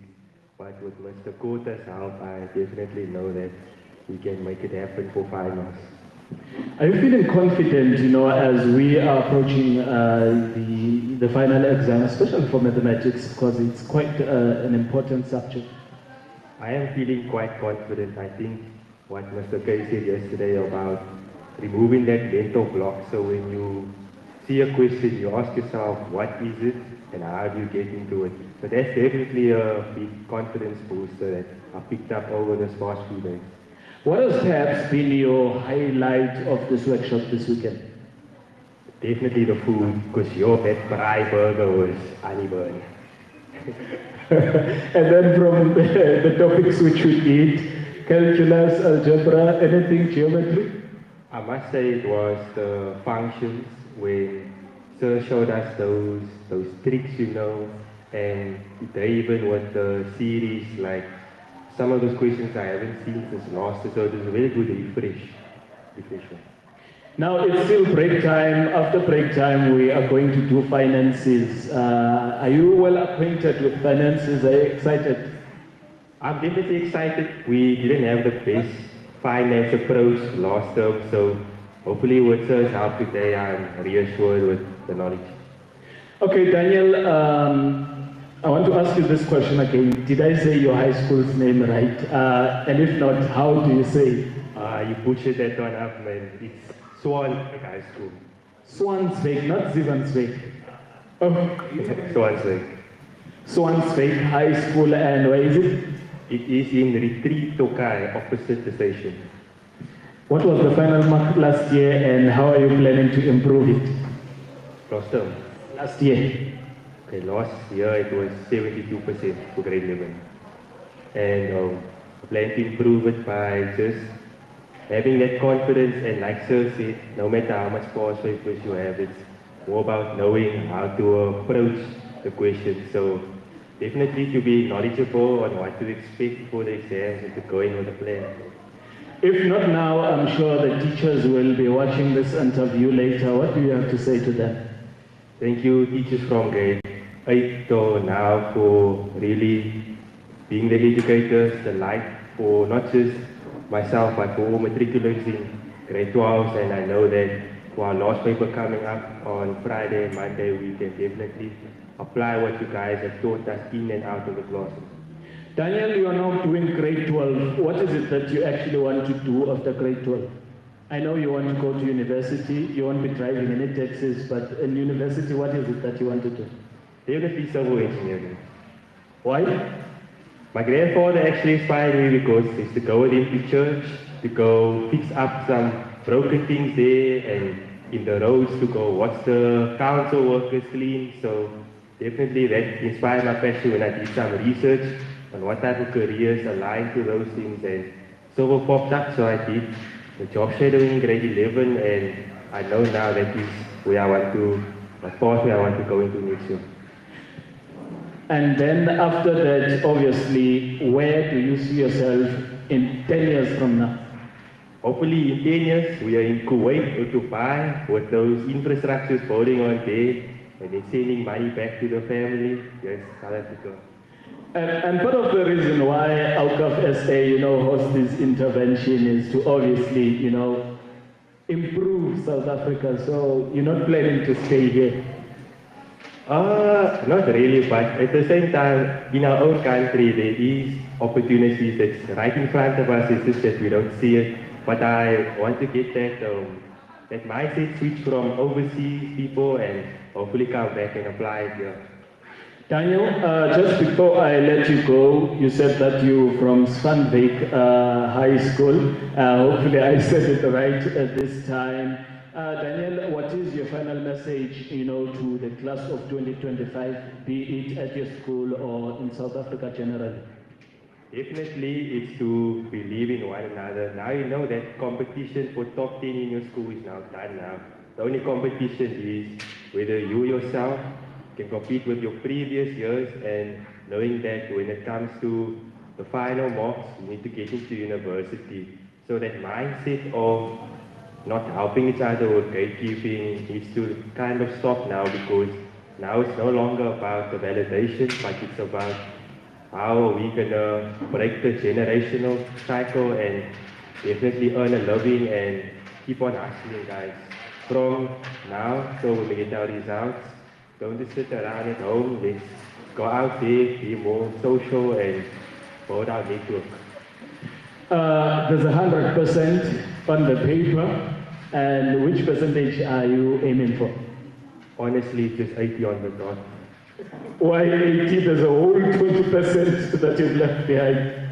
One thing that one of my teachers told me is that it is possible to get everything right, but at the same time, if you don't want to break the conference, you have to know your strengths and your weaknesses. So if you don't know the fundamental accounting principles, it's going to be a bit impossible to learn it in a couple of hours. So definitely a distinction, but a realistic distinction. Daniel, to your classmates now, before I let you go, what's your message to them? My message for you guys is keep your heads up and know that times are going to be tough. You have some of you might not have family, but they are your peers, they are people that actually care about you, and your circumstances definitely do not define you. And I know that for this Friday and this Monday, we can put our all into this, and we can achieve the marks and walk out home. We make official results with a smile on our face. So keep the push, guys. Thank you very much, Daniel, for joining us today. We appreciate your time. And that is Daniel Felix from Swanswyk High School in Retreat, telling us what is it that he actually wants to do after he finishes his university, saying that he was inspired by his grandfather who used to do some community work at church. So that has sort of like shaped his career path to such an extent. Immediately he finishes his university, he sees himself going outside of South Africa to render the services, asking him if he does consider staying behind and actually giving his services to South Africa, rather, as is the aim of these Awqaf workshops. He still says that he's going to think about it, but we thank him very much for joining us here today. If you want to watch more interviews, they are coming at 1 p.m. break. We also have interviews from yesterday where we spoke with Zainab Damon from Portland High School, as well as Lee Prince Lou Sasha from Portlands as well, where they were telling us what is it exactly that they want to do after this. But going for now, my name is Khalid Kumanikivasbati from Awqaf SA. We are back at 1 o'clock with more.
diagram down with me, guys.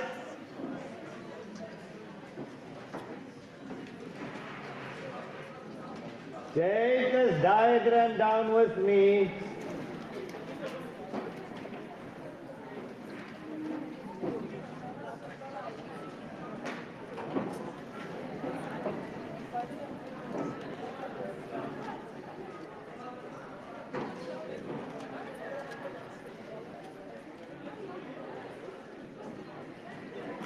Okay, onliners, are we back? How are we doing? I hope you guys all ate lekker. You guys had a lekker break. Here we go.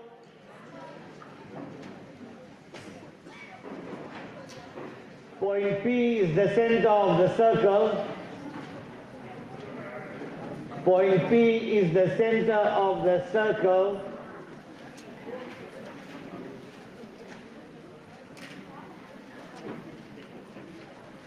That's your y-axis, that's your x-axis. And they tell you that the equation of the circle with center P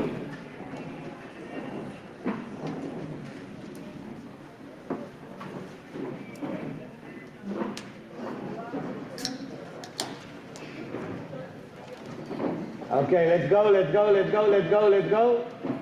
And they give you the radius, so they tell you x squared. In fact, they don't give you that. Let's say they gave us a center here as 2 and 1, and they tell you that the radius equals 5.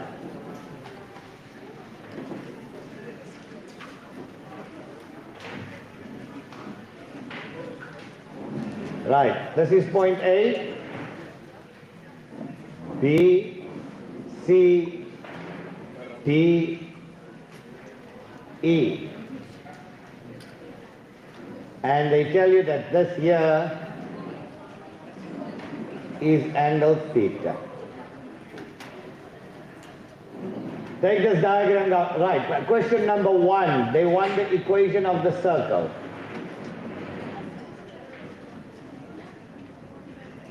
They want the equation of the circle. Question number 2, the equation of the tangent, BC. Equation of tangent, BC.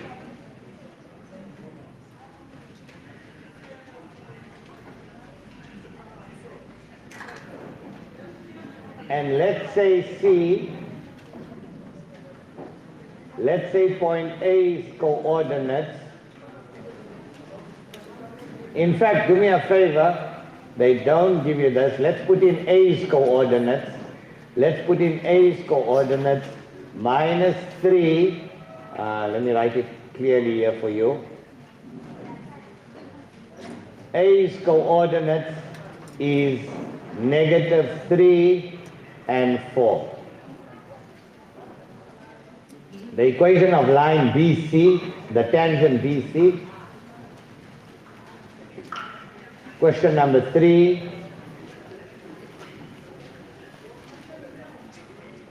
Find angle theta.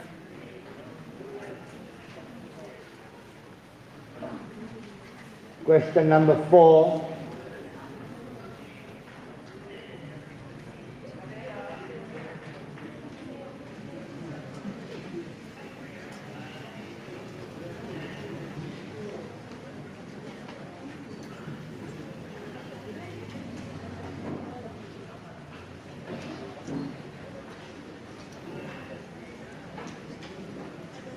Okay, let's start with these 3 questions first.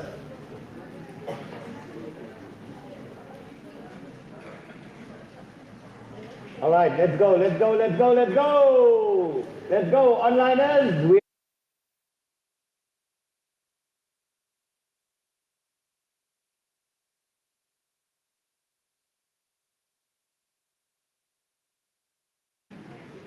So we're going to say r squared is equal to x2 minus x1 all squared, distance formula, plus y2 minus y1 all squared. So r squared, the radius, x2 minus x1 all squared plus y2 minus y1 all squared. So r squared will equal to minus 5 squared is 25 plus 4 minus 1 is 3, 3 squared is 9. R squared is equal to 34.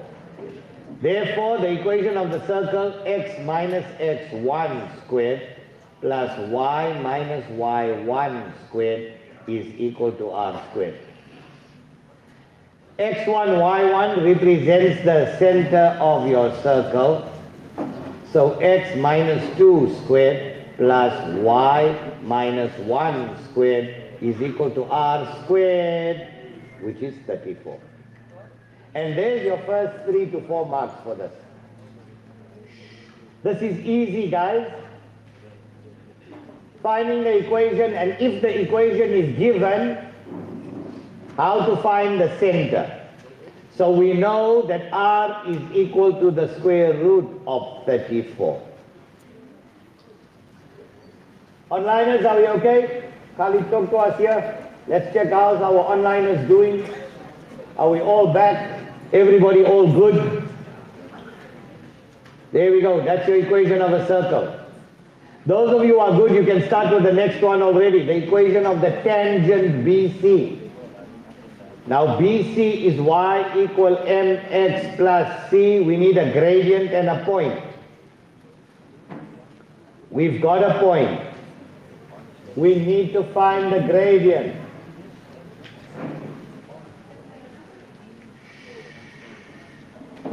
Okay.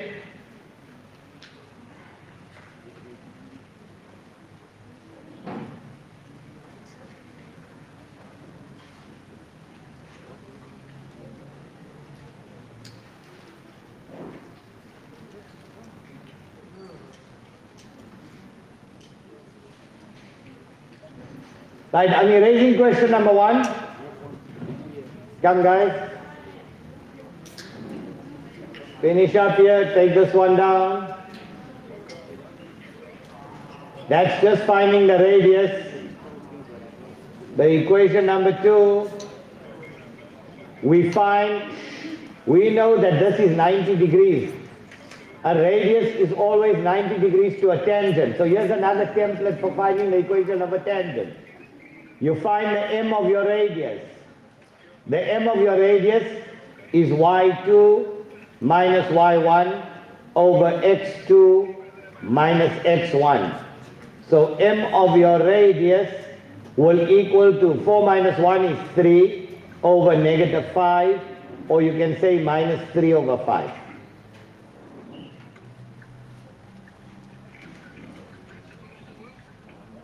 Therefore, the m of your tangent, guys, is going to equal to, we change the sign and flip the fraction, 5 over 3. Why? Because your radius is 90 degrees to your tangent.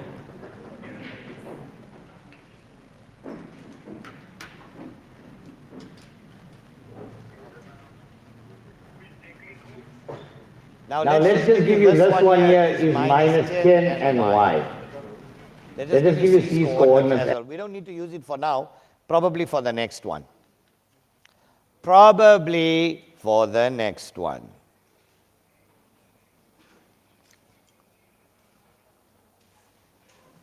Okay.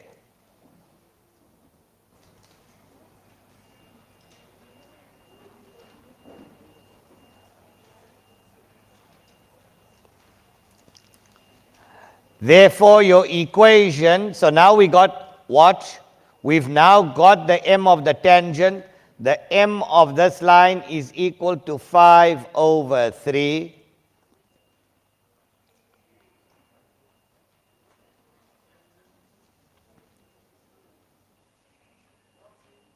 Right.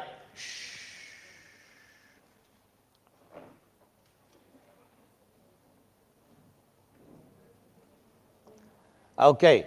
Therefore, the equation of your tangent, the equation of our tangent is y minus y1 equals m into x minus x1. So we got a point, A, the point A, minus 3 and 4. So y minus 4 is equal to 5 over 3 into x plus 3.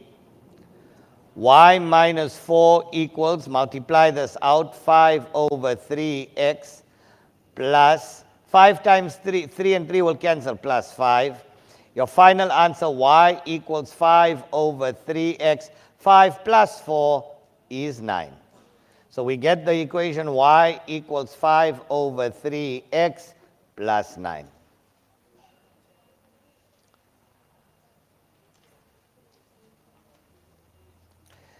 Let's give you this point as 1 and minus 12.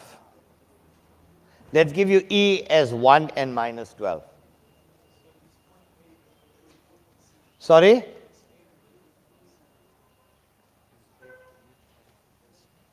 Is? No. A is not the midpoint. A is not the midpoint. A is just a point. It's a point where the tangent, where the straight line touches the circle. That's all. Right. Now let's see how we find angle theta. Now this is an interesting one, guys. This is an interesting one. This next one is 6 marks. So the first one was only 3 marks. This one here was 4 to 5 marks. The next one is 6 marks. Now we need to find angle theta, guys, and theta is hanging in the air. It's not against your x-axis. Theta is not hanging on your x-axis. So now, how do we get angle theta? Right, I'm erasing this. We all understood how to find. Watch here, watch here, watch here. This is an interesting scenario. Theta is hanging in the air. But theta lies between these two lines.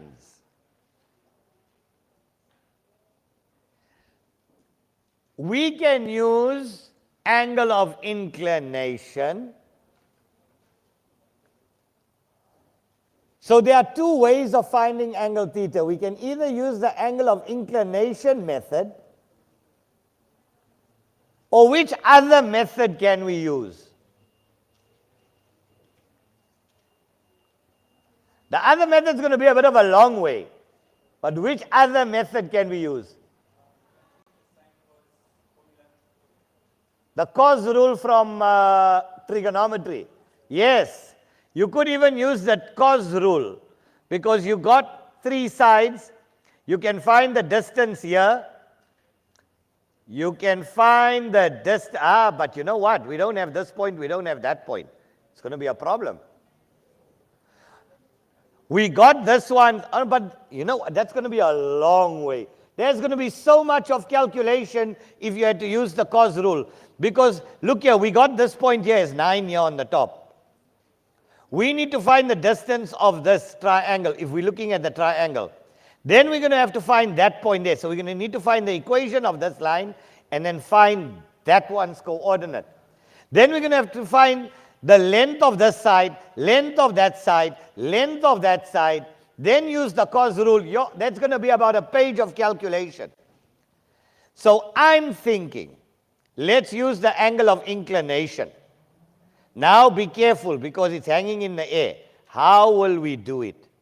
Now watch here what we can do. I can split this whole angle theta up. Watch here what I would do. I'm showing you a trick now. I'm showing you a hack. Let's firstly go and let's find y. Let's find this y value here. Let's find, because we need this one's coordinates. So we got the equation of the line. Y equals 5 over 3x plus 9. I've got x to be minus 10. So y equals 5 over 3 into minus 10 plus 9. Y equals, let's get this y value here. That's minus 50 over 3 minus 50 over 3. Guys, you need to be paying attention now. Plus 9. I get minus 23 over 3. So C's coordinates is minus 10 and minus 23 over 3. Now it starts getting a bit interesting. Because we need to find this angle theta here. I'm going to show you a trick now. So all you do, watch here. Remember angle of inclination.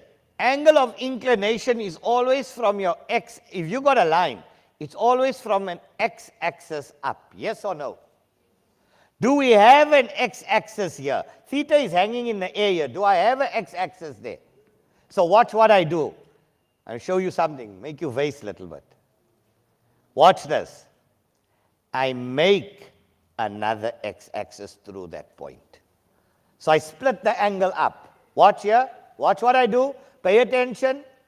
I make another x-axis because that's your x-axis, that's your x-axis. These two are parallel. I just drop the x-axis right through that point C.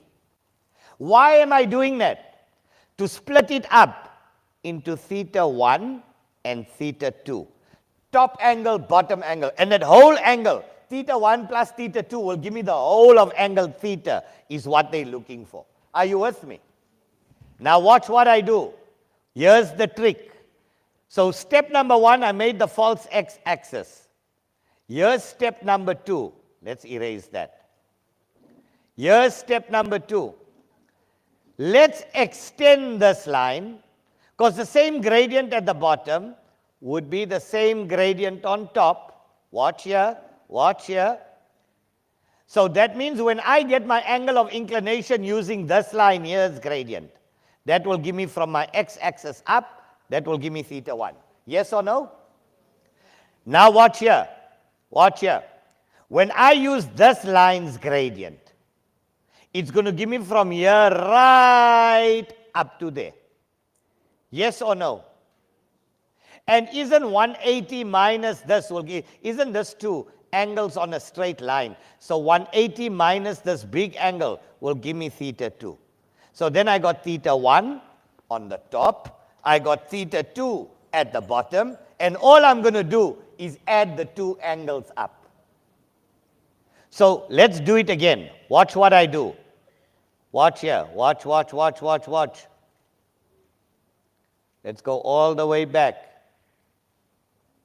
Right. In your exam, do this. Do this. Split it up. So we're going to get theta 1 on the top. We're going to get theta 2 at the bottom. Yes or no? Now, theta 1 is going to give me that angle there because I got the gradient there. So I can find theta 1. I extend this line, and then I find this angle. And 180 minus that angle will give me theta 2. Angles on a straight line add up to 180. Yes or no? Then all I'm going to do to get theta, I'm going to say theta 1 plus theta 2. So let's do the calculation now together. Right, pay attention. Pay attention. Don't write. I'll give you a chance to write. I'll give you a chance to write. So we're going to say tan of angle theta 1 is equal to the m of line AC. So tan of angle theta 1. I'm just doing a better way than doing the cos rule. Like I'm saying, if you wanted to use the cos rule, well, that's your choice. But brah, you're going to be doing a page of calculation. I'm just shortening it for you. So, tan of theta 1 is going to equal to 5 over 3. So, theta 1 will equal to, let's go, shift tan, 5 over 3. Boom. 59,03. Do you all get 59 degrees? Check on your calculator. Shift tan 5 over 3. 59,03 or 59 degrees. So, theta 1 is 59 degrees. And it's an acute angle, it's less than 90, we know we're right. Guys, pay attention. Shh, girls, pay attention. Now, we want to find this angle theta 2. So, tan of angle theta 2 is equal to the m of line EC. But we don't have EC's gradient, so we need to find it. So tan of angle theta 2 is equal to y2 minus y1 over x2 minus x1. So theta 2 will equal to, let's go to our calculators, shift tan fraction. Open brackets, minus 12 plus fraction, 23 over 3.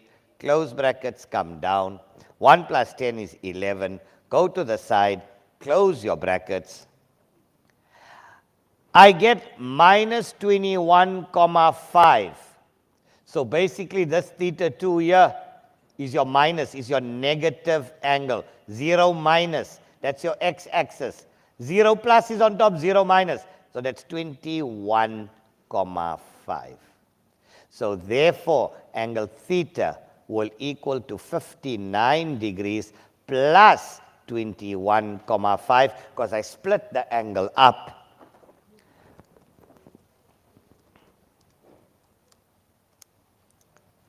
(80,5 degrees. And there we go. You've saved yourself another whole page of calculation.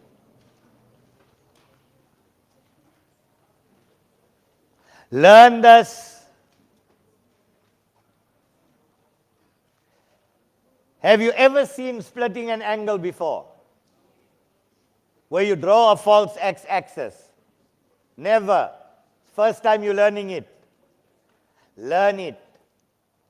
Learn it. I'm going to show you another one. I know many of you are still a little bit fuzzy about this. I'm going to erase this whole thing and I'm going to show you. So we know that the equation of the circle, I'm just putting it out there, is x minus 2 all squared plus y minus 1 all squared is equal to 34. Ne? R squared.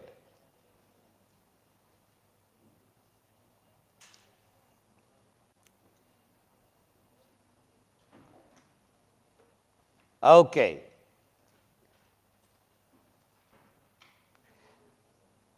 Now take this one down. I'm going to show you again. Many of you now still want a little bit of clarification about when do I draw a false x-axis. The minute theta is hanging in the air, if it's not against your x-axis. At the point, draw a false x-axis. I'm going to show you another one. We're going to do another quick example just so that you see. I promise you with the next example, you're going to see it completely. Completely. You're going to say, yo, I wish I knew this earlier. It's guaranteeing you your 6 marks.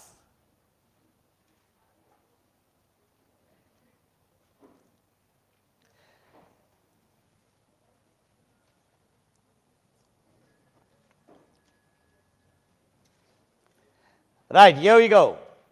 Let's say you had, it looked like this, and it looked like that, and theta was hanging in the air here.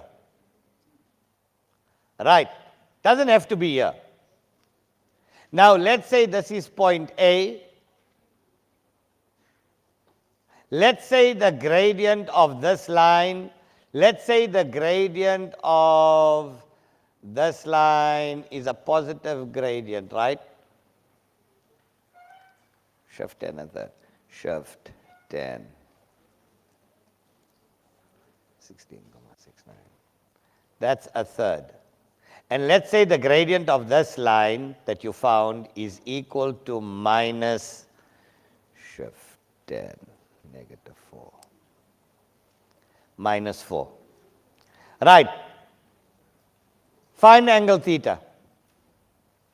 Let's call that point A, point B, point C.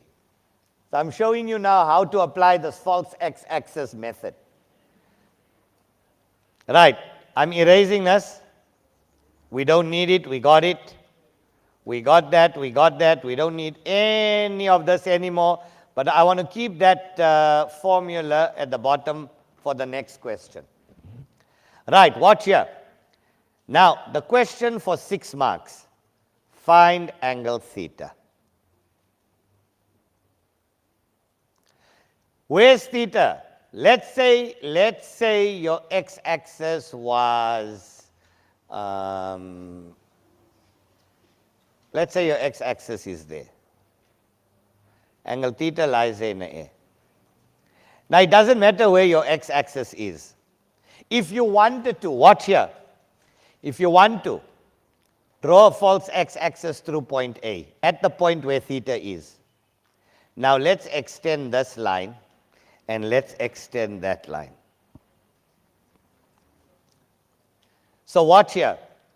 If I calculate, if I use the gradient of this line, a third, I'm going to get that angle there. I'm going to call it theta 1. If I use the gradient of this line there on the top, it's the same gradient throughout. I'm going to get that big angle there, and I'm going to call that angle theta 2. Watch. Big angle minus small angle. If this big angle is 100 and this small angle is 20, 100 minus 20 is how much? 80. And that angle are vertically opposite. Yes or no? So watch here. Let's do it again. Let's do it again. Let me show you what I did. Right. Step number 1, I drew a false x-axis. Step number 2, I extended this gradient there. I extended this line here. We know that the gradient of this line here, is a third. And we know that the gradient of this line is how much? Minus 4. When I calculate angle of inclination using a third, using this line here, it's going to give me from here to here. I'm going to call that theta 1. When I use the minus 4, it's going to give me this angle here. And that angle is angle theta 2. And then big angle minus small angle will give me that angle. That angle and that angle are what? Vertically opposite. So let's go. Let me show you how it's done. So let's do it together. Right. So we're going to say tan of angle theta 1 is equal to the m of this line, right, which is a third. Tan of angle theta 1 is equal to a third. So theta 1 is equal to, shift tan a third, shift tan 1 over 3, 18,43. So this small angle here is 18,4 degrees. Now we're going to go tan of angle theta 2 is equal to minus 4. So theta 2 will equal to shift tan minus 4. I get minus 75,96. So theta 2 is equal to, that's acute, we need an obtuse angle. So it's 180 minus 75,96. So angle theta 2 is equal to 104,03. So this big angle is 104,03. Therefore, angle theta, these two are vertically opposite. So it's the same theta. Angle theta equals 104,03 minus 18,4. Here's your final answer coming up. 85,6. Done. Now it makes sense. Here we had to take big angle minus small angle because we didn't split an angle. In the last one, it was hanging in the air. When we drew a straight line through it, we split the angle up into top and bottom. There we added the two, theta 1 plus theta 2. Here it was big angle minus small angle to give you the angle in the middle.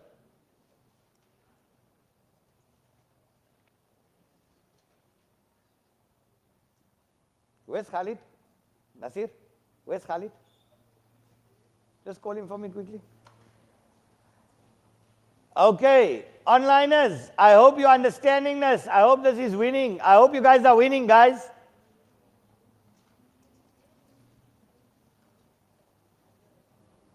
Khalid?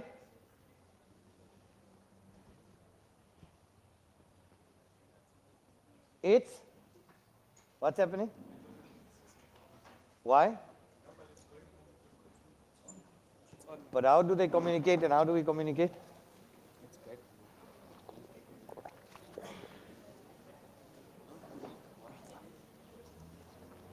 Okay, that's it. Now watch. The reason why I left lesson, we're wrapping up this now. We're at the end. We're now going to start with trigs. Right, pay attention. I gave you x minus 2 all squared plus y minus 1 all squared equals 34. Take this one down, and I know you've seen this. Another circle. Another circle with the equation x squared plus 10x plus y squared minus 8y minus 4 equals 0 is drawn.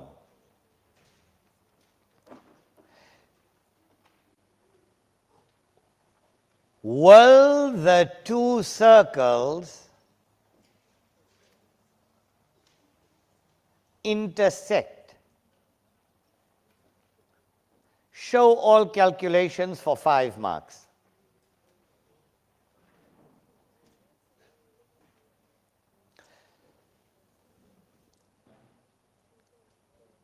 So will they intersect? Will they have real roots? Will they have non-real roots? Means that they won't touch each other at all. Will the two circles be tangential? Meaning, will the two circles just touch each other? Like this. The two circles, will they just touch each other? So, they can ask you any of these. Show all calculations for 5 marks.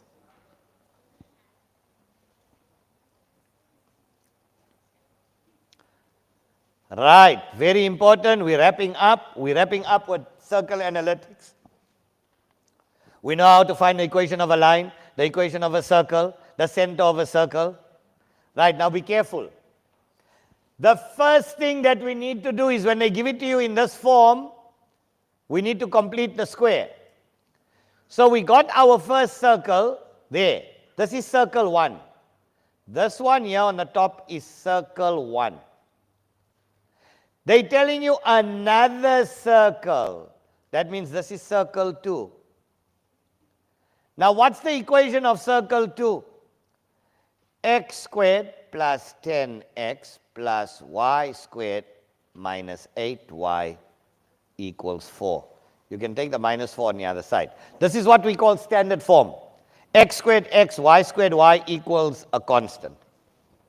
What's the first thing we need to do here, grade 12s? Come on. Find the center and the radius, am I right? So we need to complete the square. Now let me show you a shortcut of completing the square. What method do you guys use in school? You say x squared plus 10x plus half times the coefficient of x all squared plus y squared minus 8y plus half time. It goes over 2 lines, am I right? Now come I show you a shortcut where you can get your answer just by looking at it. I'll show you a shortcut where you can get your answer in 1 line. Straight to your answer. Watch. I'm showing you a shortcut of completing the square. Now you know that we need the x, we need the y, and we need a number. Right. So watch here. X squared, we took out the squared, so we left with x. Y squared, we took out the y, we got a y. Right. So we're short of a number here, we're short of a number here, and we're short of a number here. I'm showing you a shortcut of completing the square. Because this is x minus x1 squared plus y minus y1 squared equal r squared. So watch here. Watch. Pay attention. To get this number here, you take this number, the coefficient of x, and you divide it by 2. Right? Divide by 2, and on the other side, whatever you divided by 2, that coefficient of x, you square it. So divide by 2 plus x squared. Now what you do for x here, you have to do also for. So divide by 2 plus y squared. So here we go. Watch here. You say it after me. Divide by 2 plus x squared, divide by 2 plus y squared. Say it with me. Say it again. One more time. Now you said it. Let's all do it together. Okay, now say it one last time loud. Say it slow. Divide by 2. 10 divided by 2 is how much? Plus, so we got 4 plus x squared. 5 squared is how much? Now, the same I did for x. What must I do for? I must do for. So divide by 2 plus x squared. Divide by 2 plus y squared. Finish. There's your answer. X plus 5 all squared plus y minus 4 all squared. 25 plus 4 is 29. 29, 39, 45. There we go. Shortcut of completing the square. You did it in one line. Divide by 2 plus x squared. Divide by 2 plus y squared. Right. So now this is circle 2. Now what is the rule for all of this? For intersect at 2 points. Intersect at 2 points means the two circles will look like that. Real roots mean that they will intersect. Non-real roots means they won't intersect at all. Tangential means that the two circles will just touch externally at one point. But you've got to do it by calculation. So what are the rules? Who knows the rules? If the distance between centers of the two circles, if the distance between centers is greater than the sum of your radii, then they will have no points of intersection. Mean it will look like that. If the distance between the centers is less than the sum of your radii, then they will have two distinct points. Meaning it will look like that. And if the distance between the centers is equal to the sum of your radii, then they will be tangential. Or they will touch externally at one point.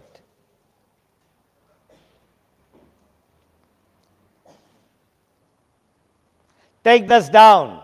Important. Remember it for your exams. These are rules.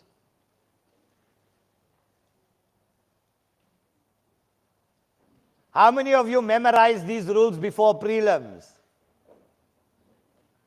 How many of you got these rules in your books and have memorized it before prelims? 1, 2 out of 500.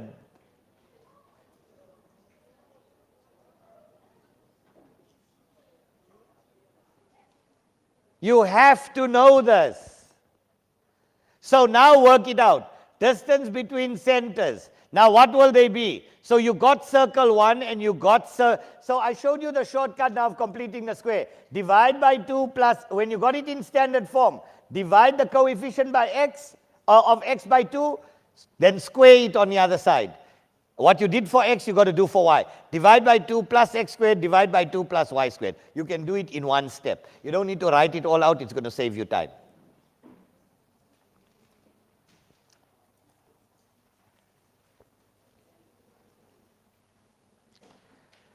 Right, so what is circle 2? We got circle 1.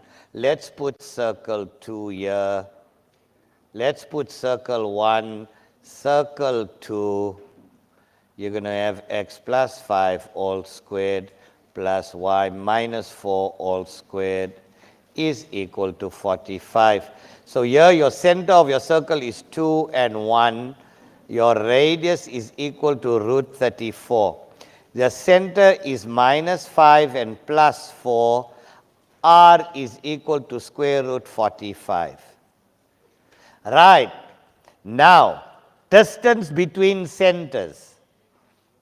Distance between centers is going to equal to the square root of x2 minus x1 all squared plus y2 minus y1 all squared. I'm using the distance between centers. So this is the square root of 7 squared is 49 plus minus 3 squared is 9. We get root 58. And root 58 is 7,61. That's your distance between the centers. Now we do sum of radii. Now we do the sum of your radii is root 34 plus root 45. Root 34 plus root 45. 12,5. So what do we notice? That's not degrees, that's 7,61 units. 12,5. So here, your distance between your centers is less than your sum of your radii. So which one is it? Distance between centers less than sum of the radii. What will they have? What will they have? Therefore, two distinct points of intersection or two unequal roots, two distinct points of intersection or two unequal roots.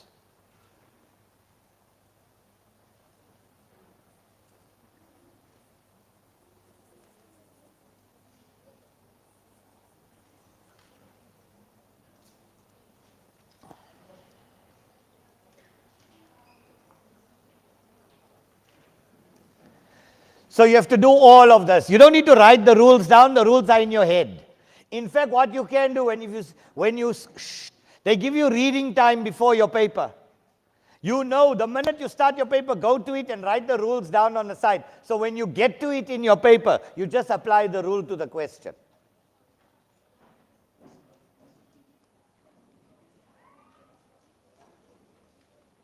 Yes, BFH, they intercept at two distinct points. Wonderful.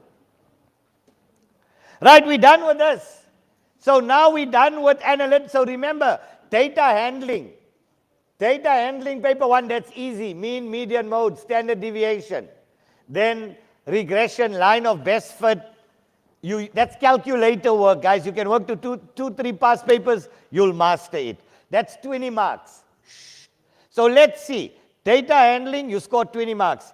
Analytics, normal analytics, 20 marks. Circle analytics, 20 marks. We already got 60.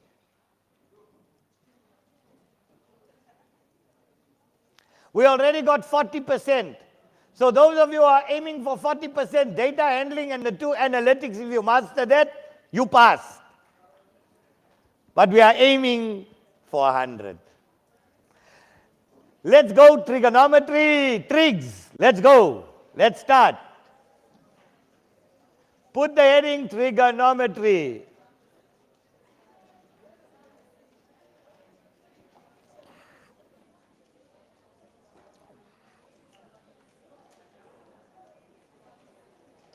Right, number 1, you need to know how to simplify.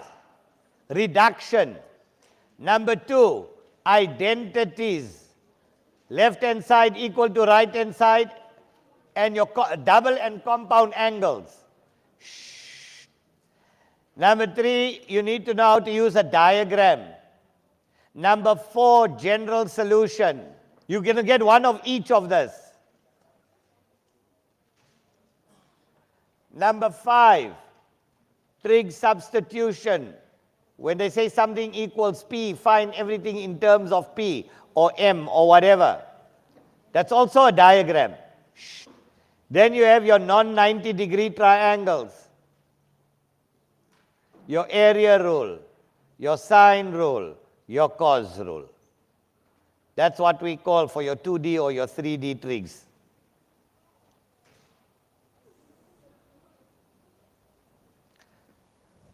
And that's going to make up your trig component. Right.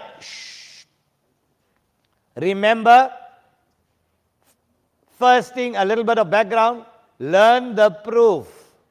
Learn the proof of sine compound angle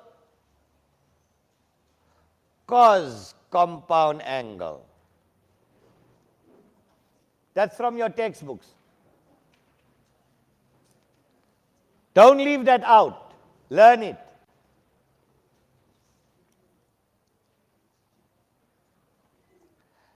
Background knowledge, compound angle, sine of a compound angle. Guys, what is sine of a compound angle?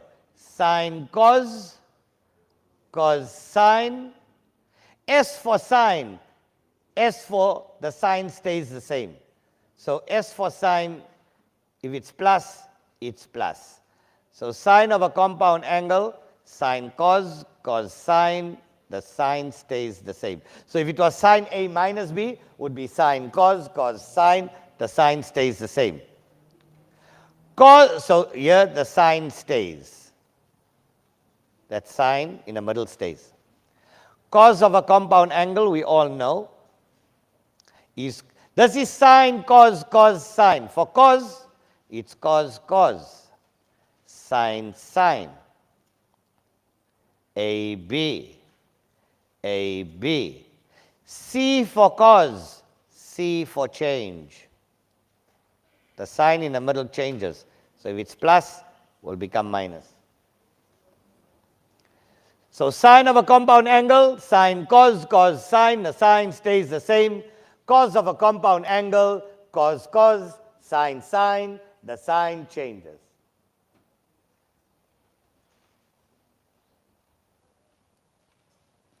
Okay. Double angle. This is your compound angle formula, double angle. You're still writing?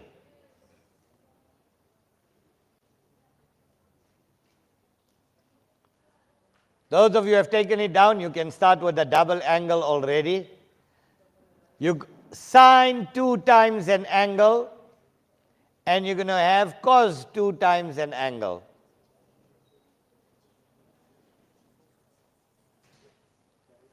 Sine 2 times an angle and cos 2 times an angle. Sine 2 times an angle, 2a will be 2 sine a cos a. But cos 2a can be broken up in 3 ways. Cos squared a minus sine squared a. Or if you want it only in terms of cos, 2 cos squared a minus 1. Or if you want it in terms of sine, 1 minus 2 sine squared a. Right. Now that we got our rules, now that we got our laws, let's choose 1 or 2 past paper models.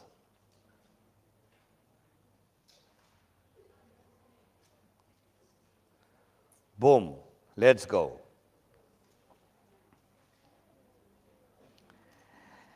Right, the first one. And you know it's going to look like this in your paper. Basically, we're walking through the following Monday's paper, trigonometry already.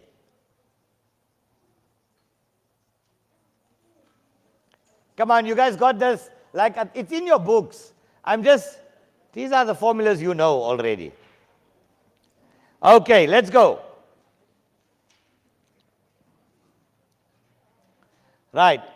If sine beta equals a third, where beta is an element of 90 to 270, find question number 1, cos beta. Question number 2, sine 2 beta. Question number 3, cos 450 minus beta. Question number 4, sine half. Let's be interesting.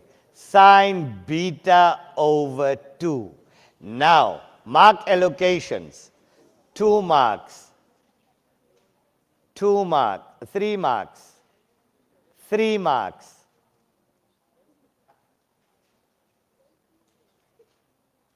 6 marks.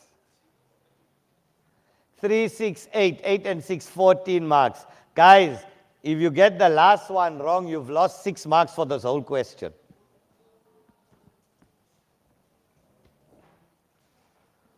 Let's go. What do we do?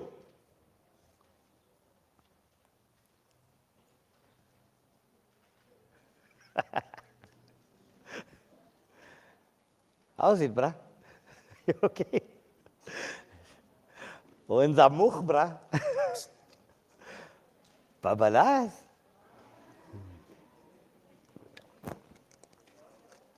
Come, guys, let's do this.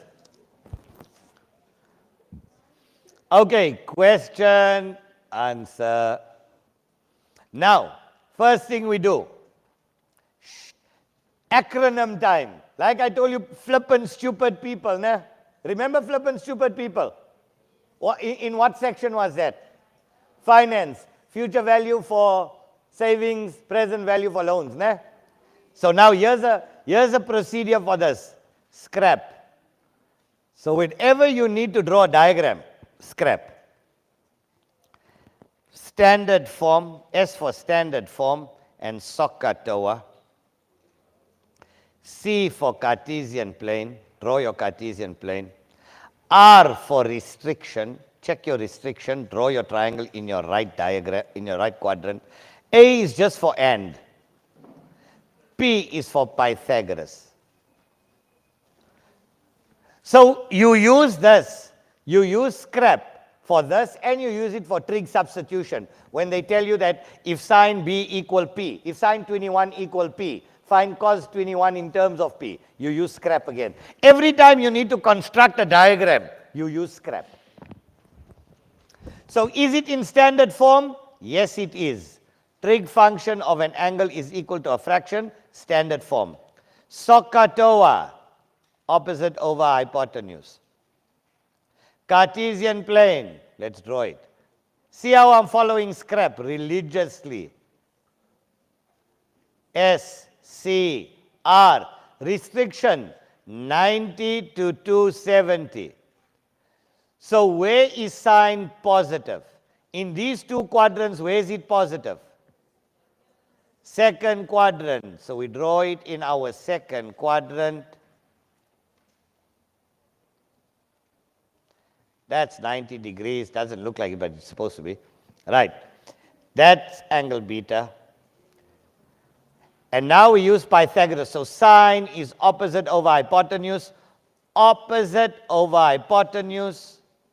Now we solve for x. We use Pythagoras.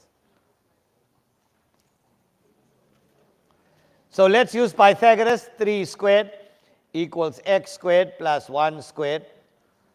3 squared is 9.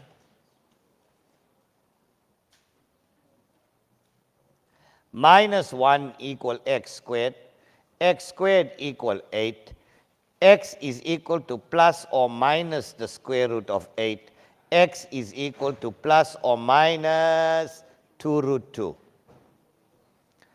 Right. But remember, it's to the left of 0, so can it be positive? So it's only negative. Minus 2 square root 2. 90% of grade 12s go and put positive 2 root 2, and you start losing marks throughout. Please check if x is to the left of 0 or to the right. If it's to the right, it's positive. If it's to the left, it's... Otherwise, you're going to get the entire diagram incorrect. And you're going to kick yourself and say, I was so stupid. And you know how irritating is it for a matric marker? Because it's like, can't this child see? When a matric marker is marking, it's like, we tell you this the entire year, check the sign, is it to the right? And here you still get learners putting the incorrect sign in. Don't be that matriculant, please. Right. Now let's answer the questions.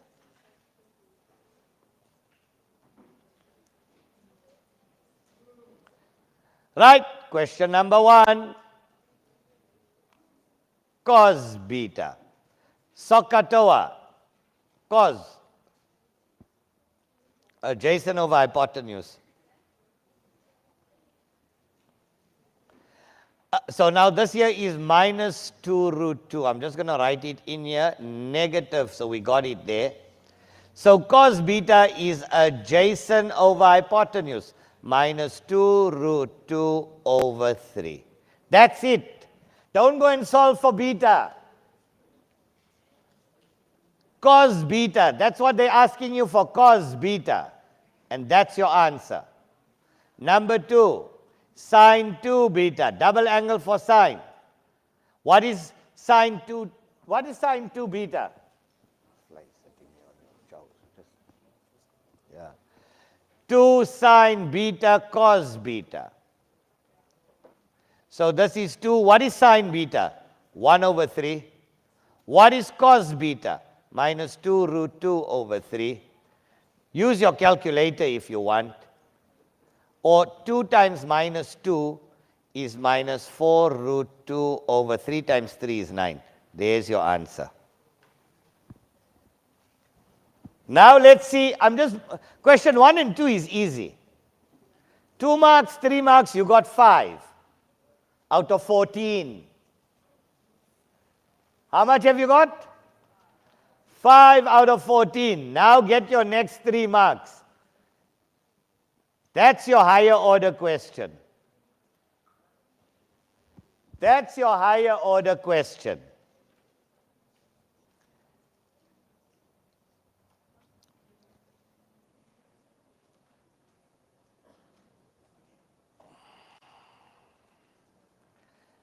Right, let's do number 3. Cos 450 minus beta. 450, we minus 360 from it. So that's cos 450 minus 360 is 90 minus beta. Cos 90, the name changes to sine beta. Remember 90 and 270 name changes. And sine beta is equal to 1/3. There we go. Last one.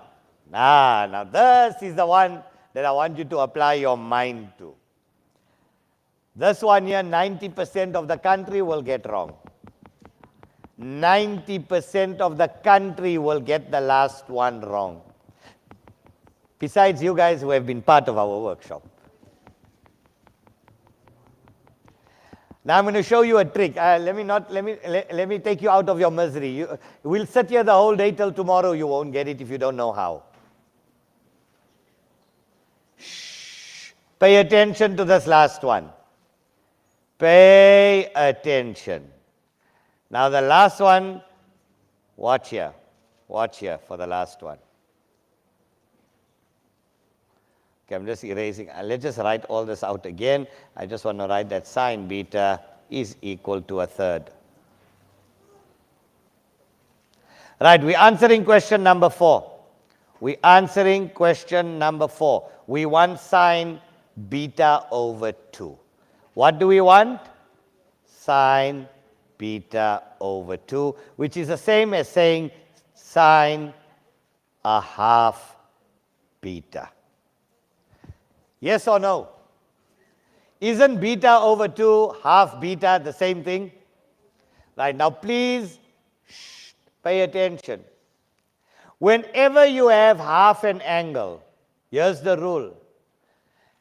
Start off with cos of the double angle. So 2 times 1/2 is 1. So cos beta. Start off with 2 times 1/2.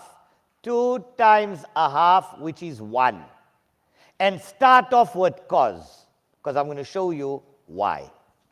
So start off with cos beta equals, so what is cos here? Minus 2 root 2 over 3.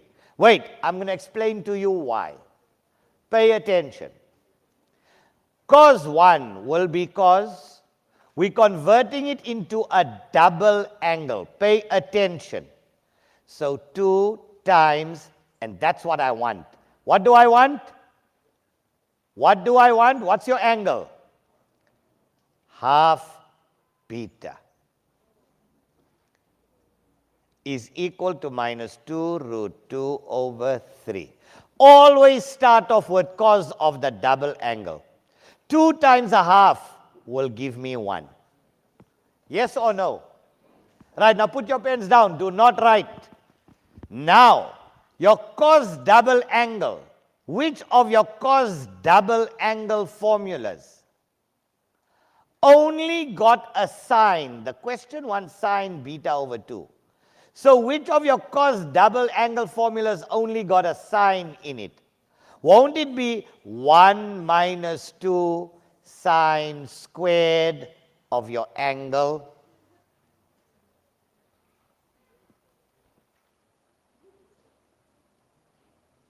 Yes or no?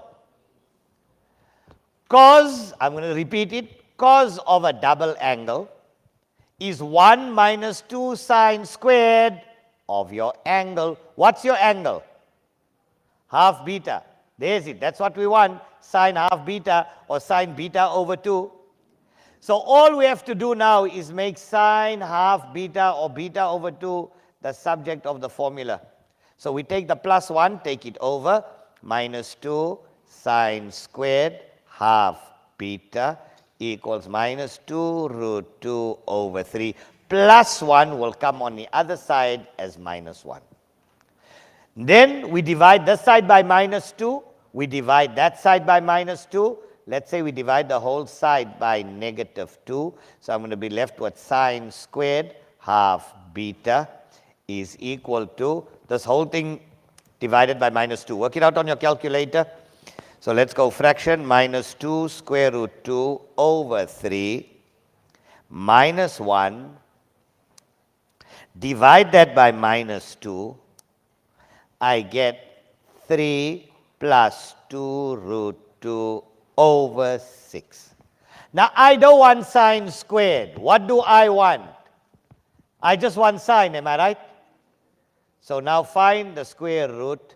Find the square root. Here's your final answer coming up. Therefore, sine half beta or beta over 2 is equal to the square root of 3 plus 2 root 2 all over 6. That's your final answer.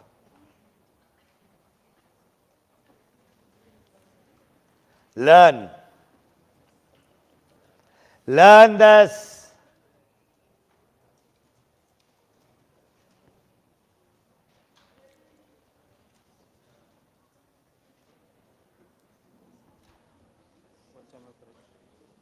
Brandon says he learned the last question from me in the last workshop. Well done, Brandon. Well done, Brandon. So you do this whenever you see half an angle. Let's see, time is flying, guys. Time is flying. Do you want to try one more like this? No, not the whole thing. Watch here. Watch here. Watch here. Watch here. Watch here. Watch here. No, it's fine. I'm just giving you, relax. Take a chill pill. Right. Find the value of sine 22,5. No calculator. For 5 marks. It's the same as this. Quiet. Find the value of sine 22,5 without the use of a calculator.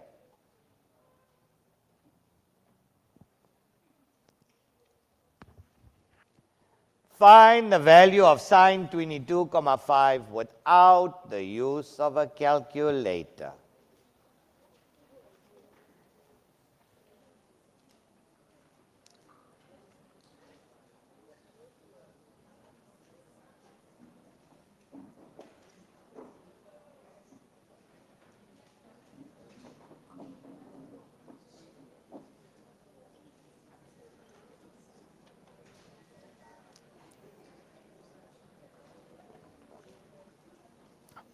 Let me give you a clue in your answer. Start off, I told you start off, because 22,5 is half of which special angle?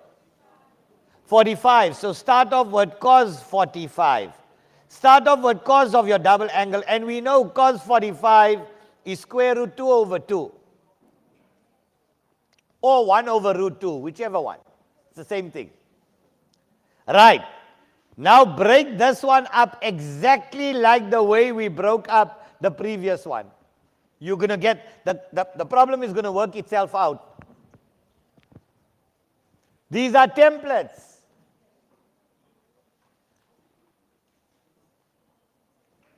Yes, Brandon, shout out to Mr. K. If you know, you know. Fire. Well done. Well done, Brandon. Right. So this is going to be cos 2 times, your angle is 22,5 is equal to root 2 over 2. So cos of your double angle in terms of sine is 1 minus 2 sine squared 22,5. And there we go, our problem is solved. All we have to do is make sine 22,5 the subject of the formula. Take that on the other side. Exactly like we did the previous one, minus 2 sine squared 22,5 is equal to root 2 over 2 minus 1. Root 2 over 2 minus 1 will give me minus 2 plus root 2 all over 2. Divide by minus 2, therefore sine squared 22,5 is equal to, I'm going to take this whole thing and I'm going to divide it by negative 2. I get 2 minus root 2 over 4. So here's your final answer. Therefore, they want sine 22,5. Sine 22,5 is equal to, the square root of this whole thing is the square root of 2 minus root 2 over the square root of 4 is 2. That's your final answer.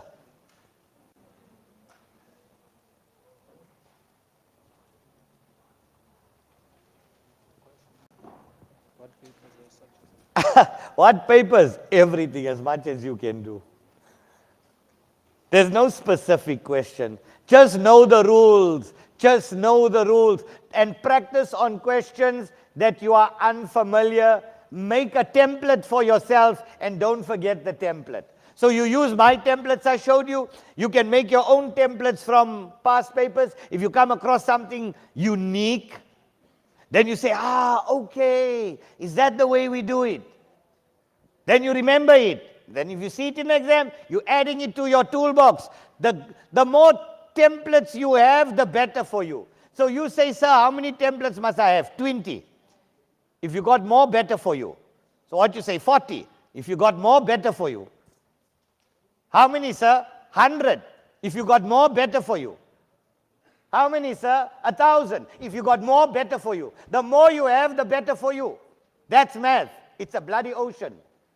The more templates you have, and you'll find the person who scored 100% in the paper, he's got the most number of templates in his head.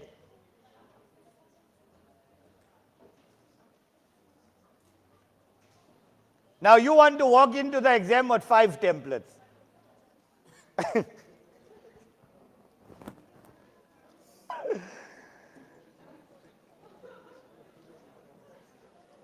Some of you want to go ride a tsunami with a surfboard.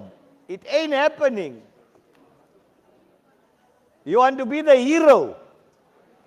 Who you proving what to? I'm going to walk into that exam and I'm only going to read through my notes. You got another thing coming, Sonny.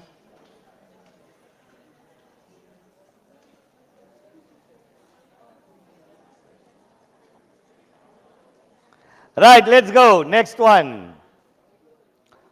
Prove. Right. Now let's do an identity. Prove that cos to the power 4x plus sine squared x plus, no, sine squared x cos squared x. Take this down. I'm going to show you how to do this. Over 1 plus sine x is equal to 1 minus sine x. Right. The first step, look for algebra in your question. Then look for your identities in your question. Then simplify. So, look for algebra, look for identities. Here's the trick. Look for algebra, look for identities. So here's a new acronym for identities. Ali. Ali does identities. Step number 1, algebra. Step number 2, look for identities. The problem will sort itself out. So for diagrams, we use scrap. Standard form, SOHCAHTOA, Cartesian plane, restriction, and Pythagoras. For identities, we use Ali. Ali does identities. Step number 1, algebra. AL for algebra. Step number 2, identity, grade 11 or 12. The problem will work itself out. Right, let's start. Left-hand side.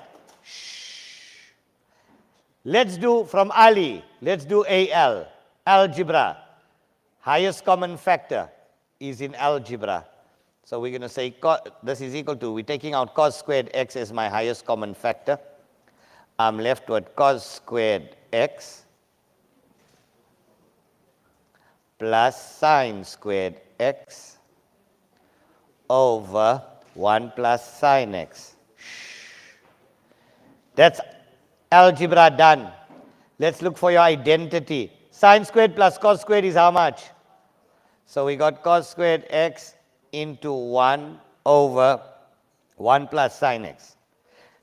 Algebra again, or identities again. Look at cos squared. I need to cancel it with a sine, so I need to convert the cos to sine.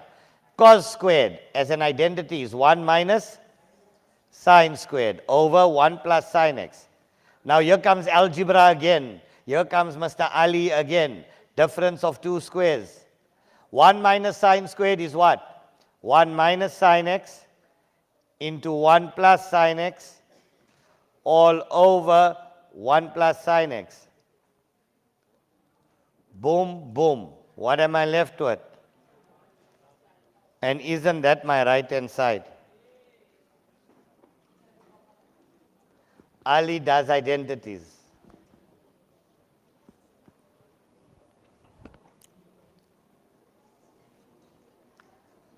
Ali does identities.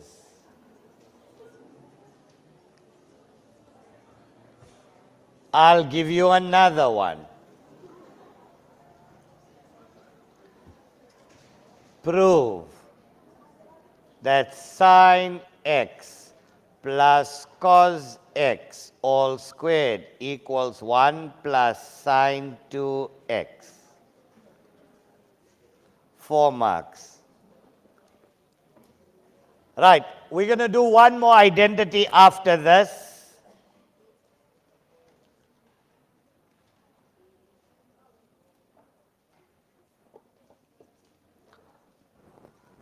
Now, in fact, we're going to do one identity, we're going to do another simplification. We almost, don't worry, we're going to do a couple of examples here. Relax, hang in there. Just takes a little bit of practice. Those of you who done with this one, you can already start with the next one. Start on the left-hand side, do algebra. Follow Ali. The problem will work itself out.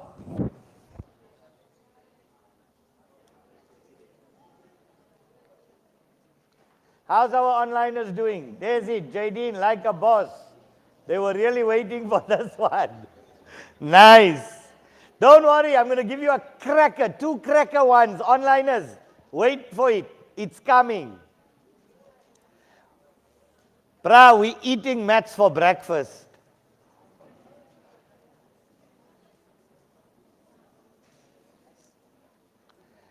Left-hand side, in algebra.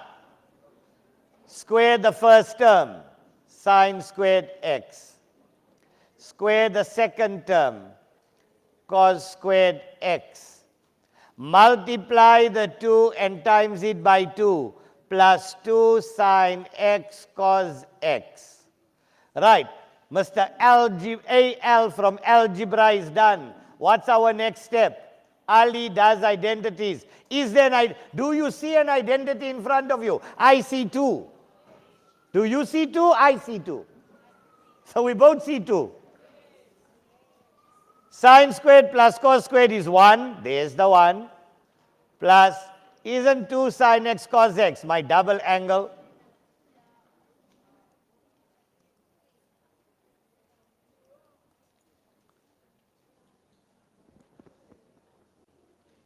Double dolly. DD.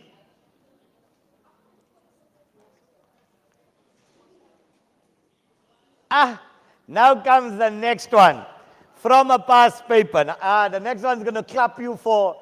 Right. Are you ready? Are you ready for heavyweight title fight? Mike Tyson. Are you ready for a heavyweight question? Now the next question comes out of November 2023, national paper. Yeah. The next one's fun, bruh.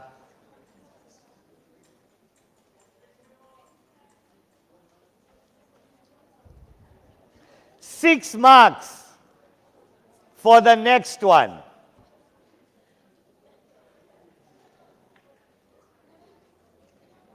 Prove that sine 3x plus sine x over cos 2x plus 1. No, does not prove. It's simplified to a single trig ratio. Or they might ask you to prove. They might say prove that this is equal to something. And it's the same thing. Right. Simplified to a single trig ratio for 6 marks. Come onliners. I don't know why I told you from which paper it came. Many of you are now already Googling, going to test papers and Stanmore Physics and looking for the paper, November 2023 National. Don't. Try it on your own. Try it on your own. You don't have your phones in your exam. You must be the damn memo. In fact, you must know your work so well, you must pull out mistakes from the memo. You must correct the memo. You are the memo. Say it, I am the memo.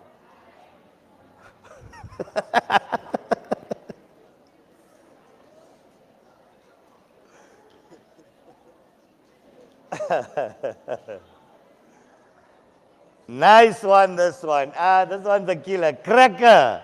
Cracker. While you're doing this, I'm giving you 3 minutes. I'm going for oxygen. Guy, leave me. I need my oxygen. Escape.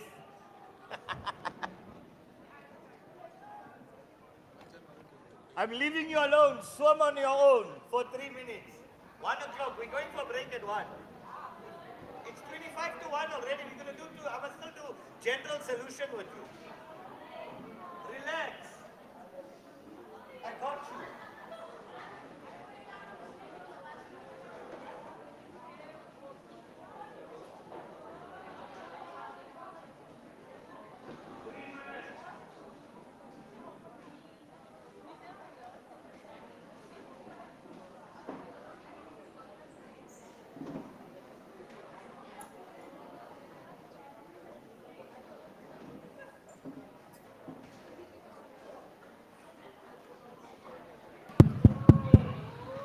So we're going to have the lunch break at 1 o'clock, because what happened yesterday was that when we came back at 1 o'clock, half of the class was asleep. So at least after the break, the lunch break, you'll only have 1 hour and then you go home.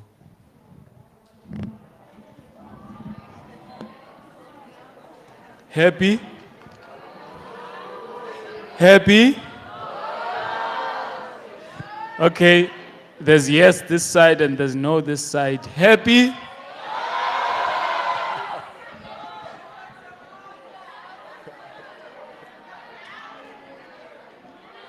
Don't worry, the lunch will be worth it.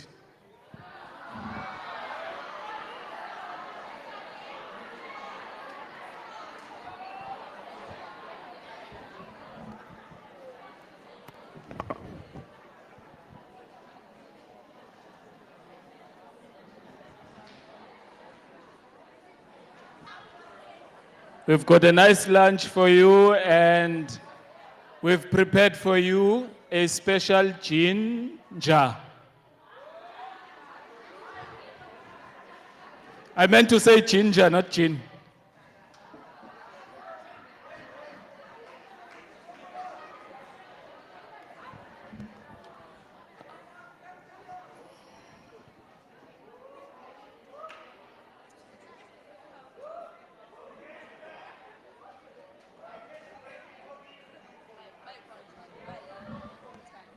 because only one.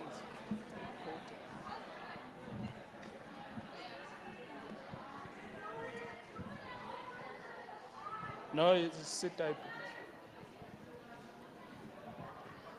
Are you ready? Born ready. Are you ready, guys? You guys are weak, man. You guys are weak, man. Let's go. Let's go. Sine 3x is sine x plus 2x plus sine x. Quiet. You need to pay attention. Shh. Now, please, guys, pay attention. Your eyes need to be locked on the screen. Now, which of your cos 2x formulas got a -1 in it? Because a -1 plus 1 will kick each other out. 2 cos squared x minus 1 plus 1. I'm going to put a tick there. Let's do it step by step. Shh.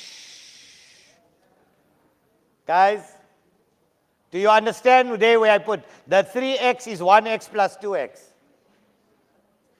The cos 2x is 2 cos squared x minus 1. Yes or no? Right, now wait. Right, now follow. Follow.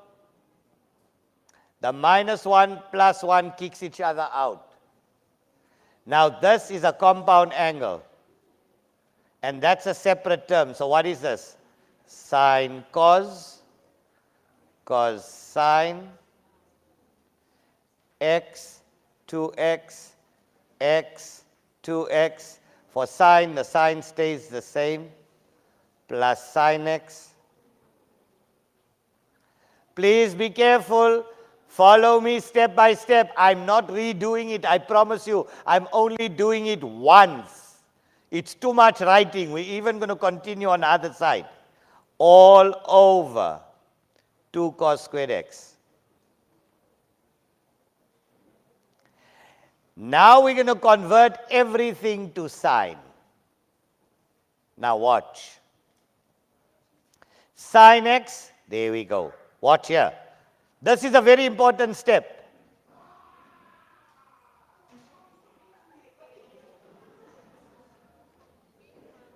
Inna lillahi wa inna ilayhi raji'un. Sine x cos 2x is 1 minus 2 sine squared x plus cos x. Sine 2x is times 2 sine x cos x plus sine x all over. Now pay attention. This cos 2x here, I can also break it up into 1 minus sine squared. Cos squared is 1 minus sine squared x.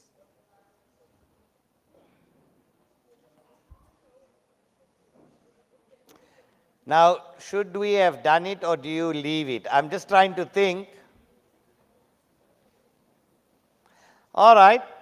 2 minus 2 sine squared x. I'm going to leave it for now. Or should I have just left it as 2 cos squared x? Okay, at this point in time, I don't know what to do with it, so let's just leave it. There'll be a time, watch here.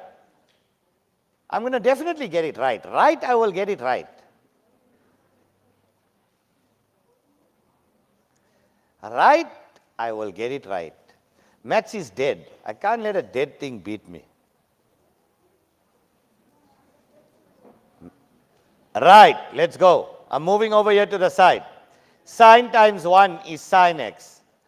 Okay, you know what? Let's just move up here. I'll continue here afterwards. Sine x times 1 is sine x. Minus 2. Sine times sine squared is sine cubed x. Plus 2 sine x. Cos x times cos x is cos squared x. And cos squared is 1 minus sine squared x plus sine x all over. Shh. Guys, if you're talking, you're not going to follow, over 2 cos squared x. Let's remove the brackets here. Sine x minus 2 sine cubed x plus 2 sine x minus 2 sine cubed x plus sine x all over 2 cos squared x. Now let's collect our like terms. 1 sine x plus 2 sine x is how much? 3 sine x. Plus another 1 sine x gives me how much? 4 sine x. Minus 2 sine cubed x minus another 2 sine cubed x gives me minus 4 sine cubed x. All over 2 cos squared x. Highest common factor is what? 4 sine x into 1 minus sine squared x, or I think you know where we're going with this, over cos squared x. There's your identity, 4 sine x into 1 minus sine squared is cos squared x over 2 cos squared x. Cos squared x will cancel. 2 into 2 once, 2 into 4 2 times. Here's your final answer, Owens. I don't think I'm right. I know I'm right. They can say simplify or they can say prove that that is equal to 2 sine x for 6 marks. Simplify to a single trig ratio or prove that that is equal to that, you do the same thing. Ayatandwa. 2 sine x like a boss.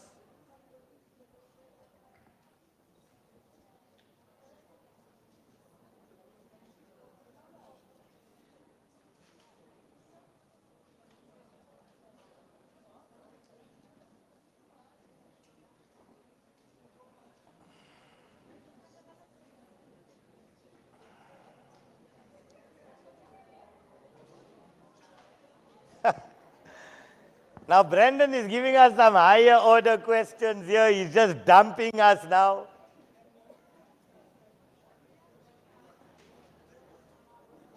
P and Q are both acute. Solve for P and Q. If sine P sine Q minus cos P cos sine sine cos cos cos cos sine sine equal half and sine P minus Q equal half.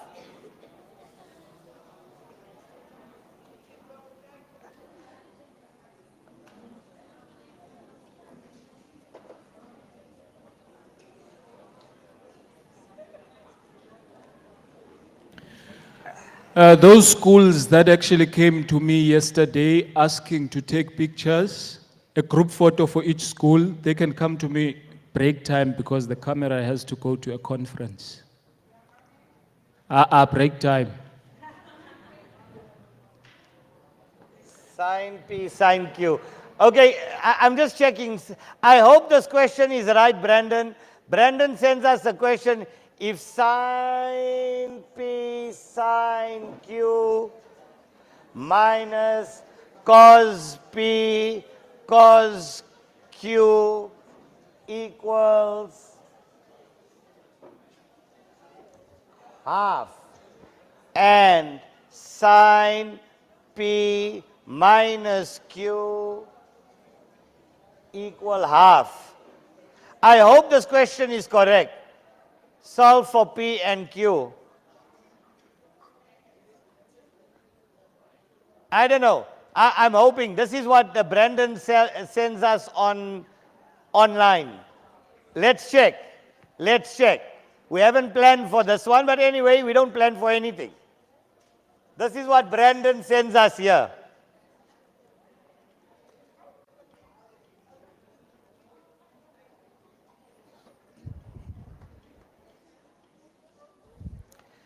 Okay, Mr. Brandon, let's go. Let's dala.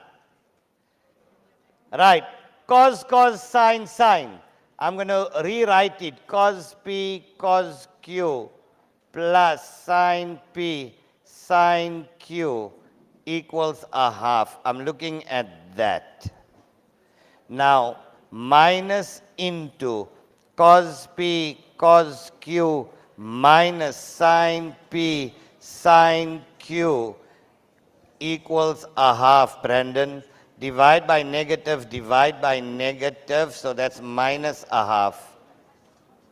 Now, cos, cos, sine, sine is your cos compound angle. P plus Q is equal to minus a half. And we got sine P minus Q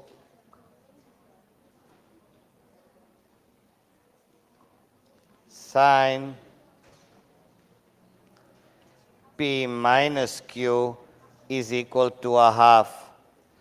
So shift cos minus a half, shift cos minus a half. So P plus Q, watch here, P plus Q is equal to shift cos minus a half is 120 degrees. Shift sine a half, shift sine a half, we know it's a special angle, is 30 degrees. And P plus Q equals 30. P minus Q, sorry.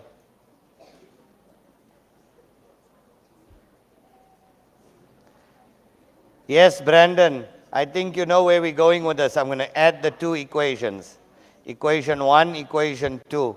P plus P, 2P, plus Q minus Q is 0.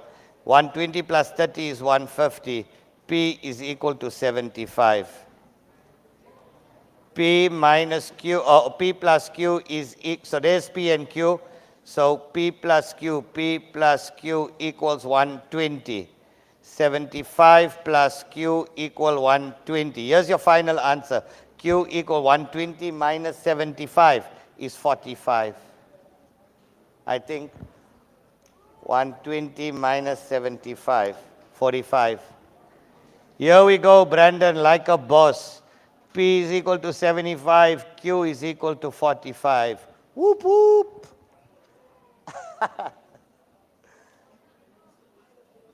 Nice one. Nice one. Nice one, Brandon.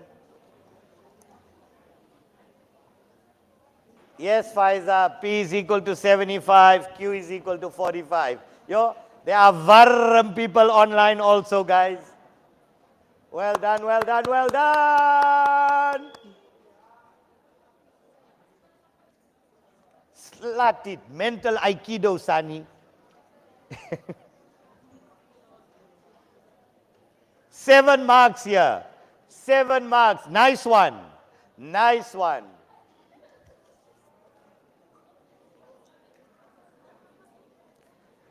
Yeah, online they make me sweat, bruh.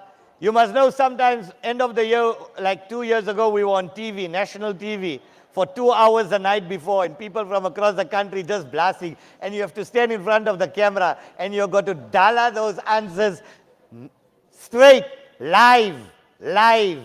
No time to think. No time to think.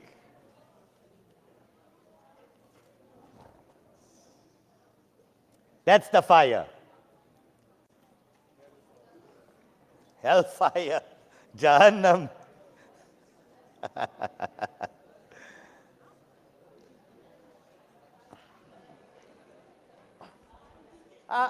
We just got goated here, brah.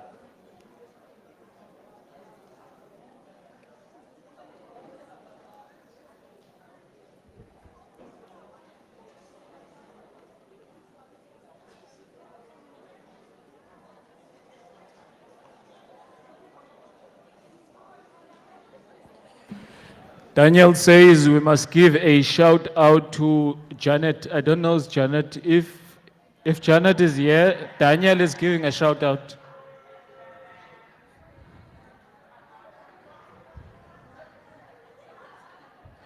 You can only send a shout out to your friend, not your All right, crush. how much time we got? Yo, we got 10 minutes left. Okay, wait.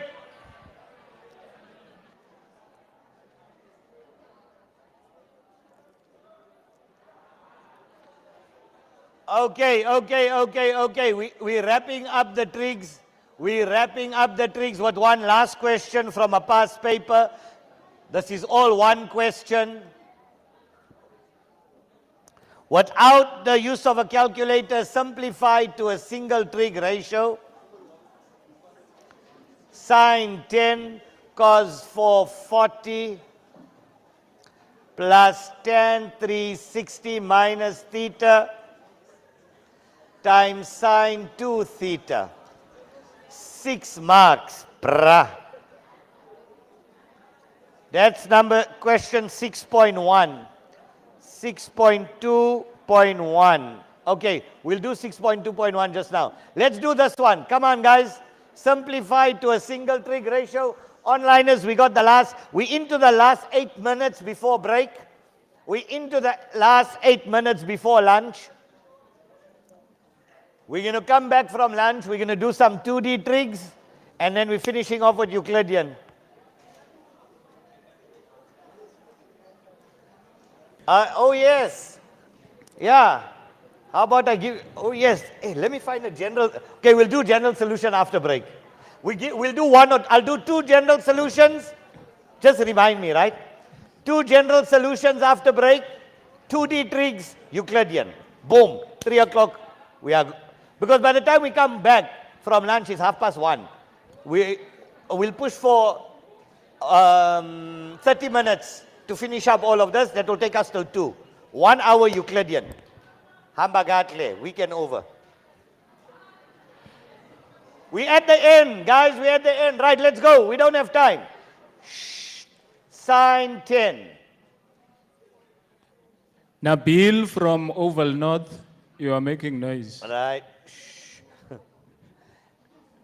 I can make that 90 minus 80 over cos. Please follow how it's done. 440, we minus 360.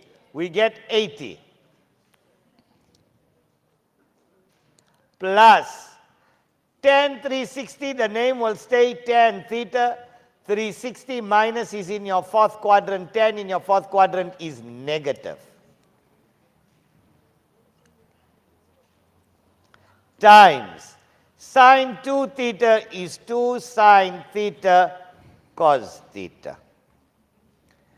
Now sine 90, the name changes to cos 80 over cos 80 minus tan theta is sine theta over cos theta times 2 sine theta cos theta over 1.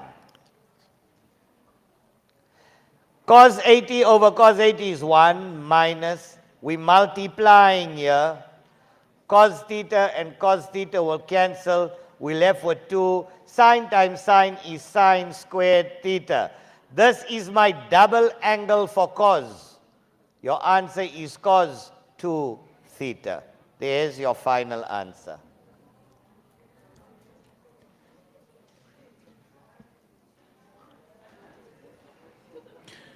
Nokolo Polo, there's a shout out for you from Anela Kawegazi.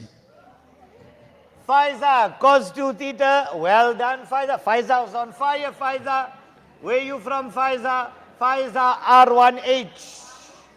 Where's Faiza from? And shout out to Caleb Swartz. He's sleeping here on the desk next to me. Caleb, skrik wakker, jong. Waar's jy? Eva Apolis sends a shout out to Shishi from Spamandla High. And shout out to me, Solomon's from Lavender Hill High School. Noha Christians Do we from have born to Glendale evil Secondary in School. here? Born to be evil? Zaid from Darun Naim, you are making noise. Alexio in Cape Town. Nice question. Right, next one. Shh. Last one. What's the time? 1 o'clock. You are speaking like Murubanji from Malawi. It's 1 o'clock. I come 11 o'clock on the bicycle. Murubanj. Murubinu kai no Murubanj. Murubanj. You from Malawi. Blantyre. A shout out to Mujahid and Cleo Colby from Glendale Secondary School. A shout out to Tafelsach as well. I hear they are in the house. Umpumelelo Junior, Vet Boy as well. And a shout out to Ujabu. I don't know where he's from. Ayini.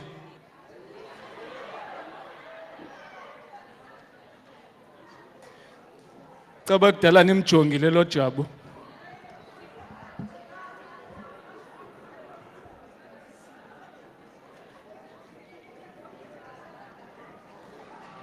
Here we go. Do the next one. Calculate the value of k if sine 60 plus 2x plus sine 60 minus 2x is equal to k cos 2x. President from Rockland High, Westridge High, Tashika Peterson, Vango from TS Sanele, Jordan Johnson and Dale Williams. Namtla Bloom. A shout out to Daniel and Erin. 2 minutes to do this question. Right, let's go. Calculate the value of k if that plus that is equal to k cos 2x. So you're given this. So this is equal to sine cos sine plus sine cos sine. So let's see. 62x plus 62x plus 62x plus, no, minus 62x. Sine 60 is root 3 over 2 cos 2x plus cos 60 is a half sine 2x plus sine 60 is root 3 over 2 cos 2x minus cos 60 is a half sine 2x. A half sine 2x minus a half sine 2x cancels out. Root 3 over 2 plus root 3 over 2 is 2 root 3 over 2 cos 2x, which is equal to root 3 cos 2x. And they tell you it's k, the answer is k cos 2x. Therefore, k equals root 3. Here we did this in under 60 seconds. Abra. Why? Bara, why? Aren't we connected? Beautiful! Let's go for break! I see you guys after break. We do general solution, 2D tricks, and Euclidean. After break. 1:30, 30-minute break, guys. 30-minute break.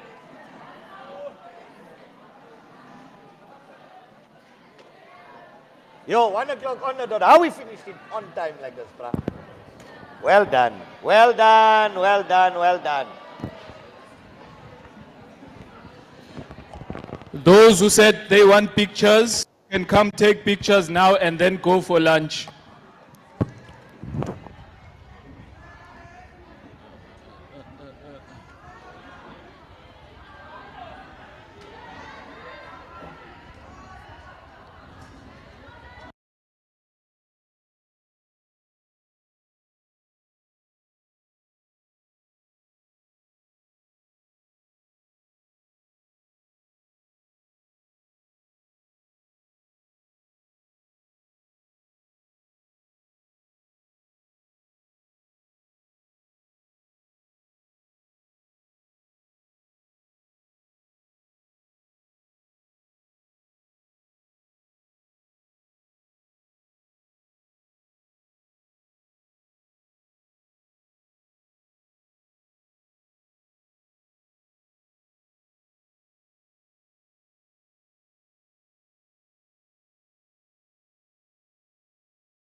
Break as promised.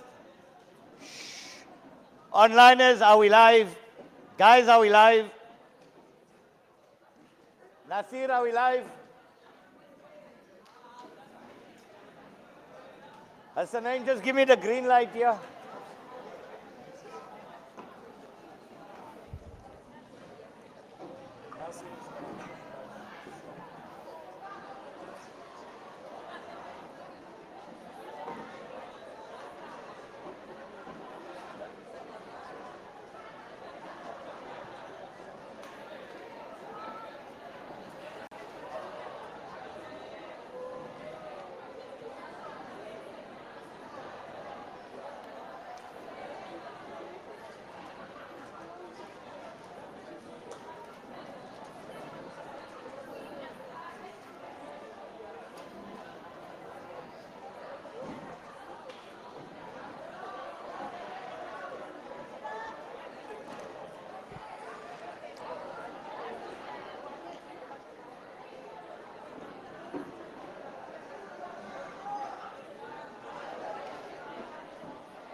Okay.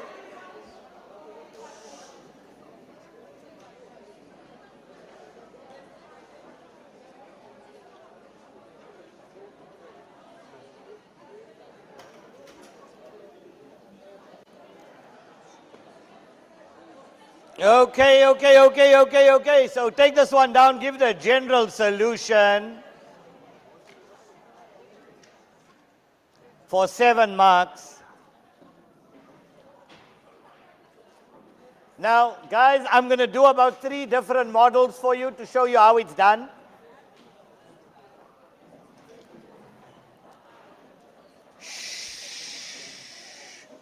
Quiet. Let's go. While you're taking this one down, I just want to find the other general solution here that they gave.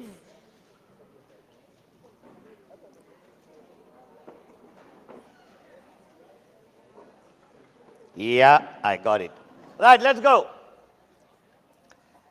Right, welcome back. Our onliners are all live. Welcome back, guys. Where's the chats? Hit us up with your chats. Talk to us, onliners. We are back. Okay, now pay attention. Shh. Thank you, grade 12s. Breaks over.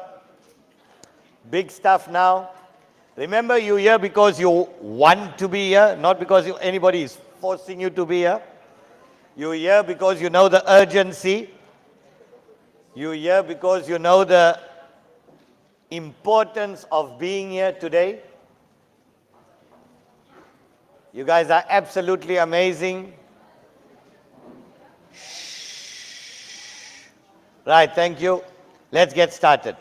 In your answer, pay attention. Again, I'm doing it we're going to write the entire screen full. Pay attention. Here's the 2. The minute you see the middle term to be sine 2x, break that up into 2 sine x cos x.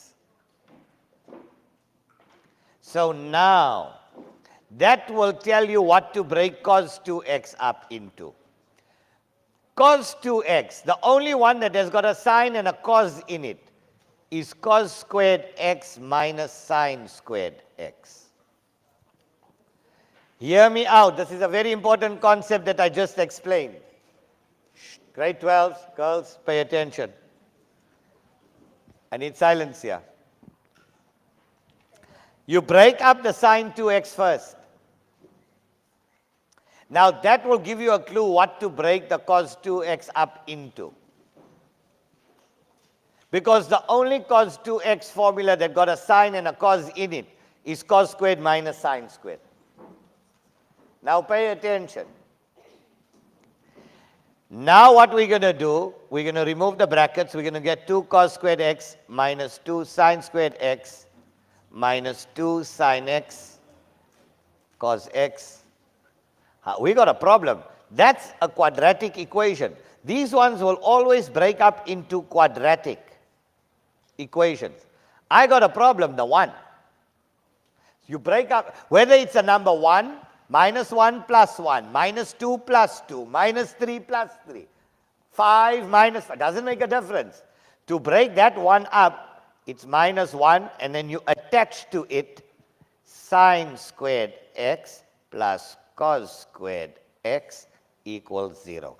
Because sine squared plus cos squared is 1. 1 times any number is still the same number. Right, so you break up the 1 also. Or the 2. If there's a 2 here, you'll attach sine squared plus cos squared to it, because 2 times 1 is still 2. Why are we doing this, guys? To introduce sine squared plus cos squared back into the problem. So now what do I have? I've got 2 cos squared x minus 2 sine squared x minus 2 sine x cos x minus sine squared x minus cos squared x. Thank you. I know you guys are following because you're repeating after me. So nice. I love it. Now collect your like terms. 2 cos squared x minus 1 cos squared x is 1 cos squared x. Then that's your middle term, minus 2 sine x cos x. Minus 2 minus 1 is minus 3 sine squared x is equal to 0. And there we go, a perfect quadratic. Now we break this up. Factorize. So you're going to have cos x times cos x to give me cos squared x. You're going to have sin x times sin x to give me sin squared x. You don't need to worry about the middle term because inner outer will already give you sin x cos x. Then you got 3 and 1 minus plus.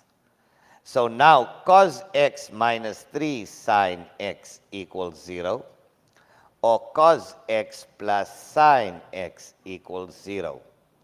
Now take the cos on the other side. Minus 3 sin x equals minus cos x.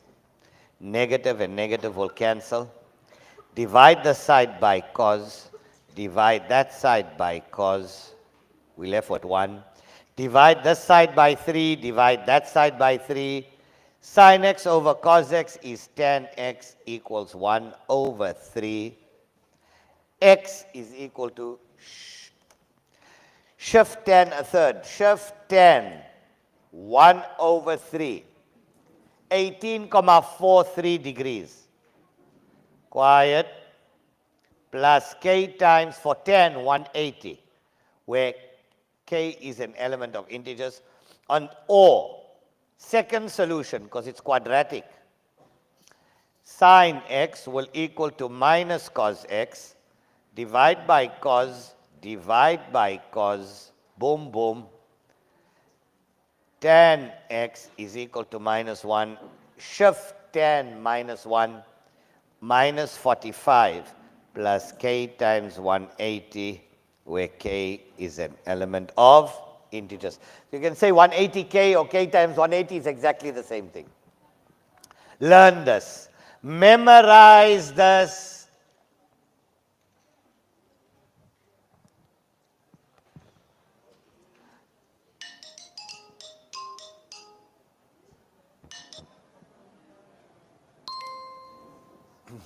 Sorry about that.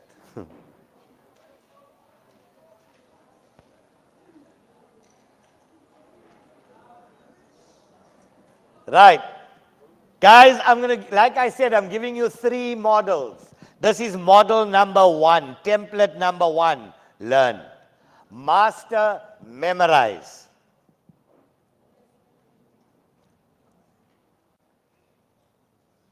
We're still uploading in the chats?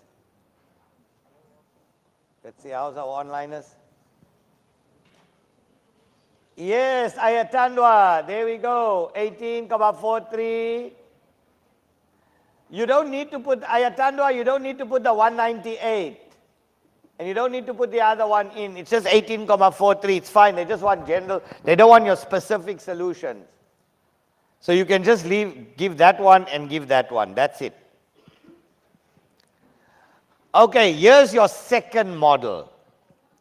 No, I'm just erasing the top. Man. Right, here's the next one. Give the general solution.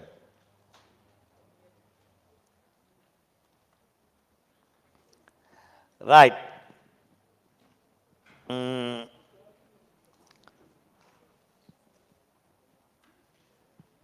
Cos x plus 60 is equal to sine 2x for 6 marks. Now, this could be also asked in trig graphs. This could be f of x equal to g of x. So basically, you can find out the points of intersection. Where are the two graphs equal? So it can appear in trigonometry or it can appear in general solution in your trig graphs. Doesn't make a difference. The main thing is we got to show by calculation. We got to show, give the general solution by calculation.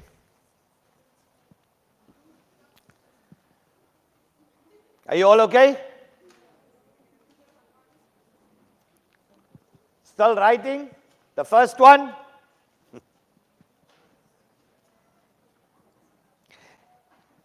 And the worst thing you can do today is copy down wrong and then go home and learn the wrong memo.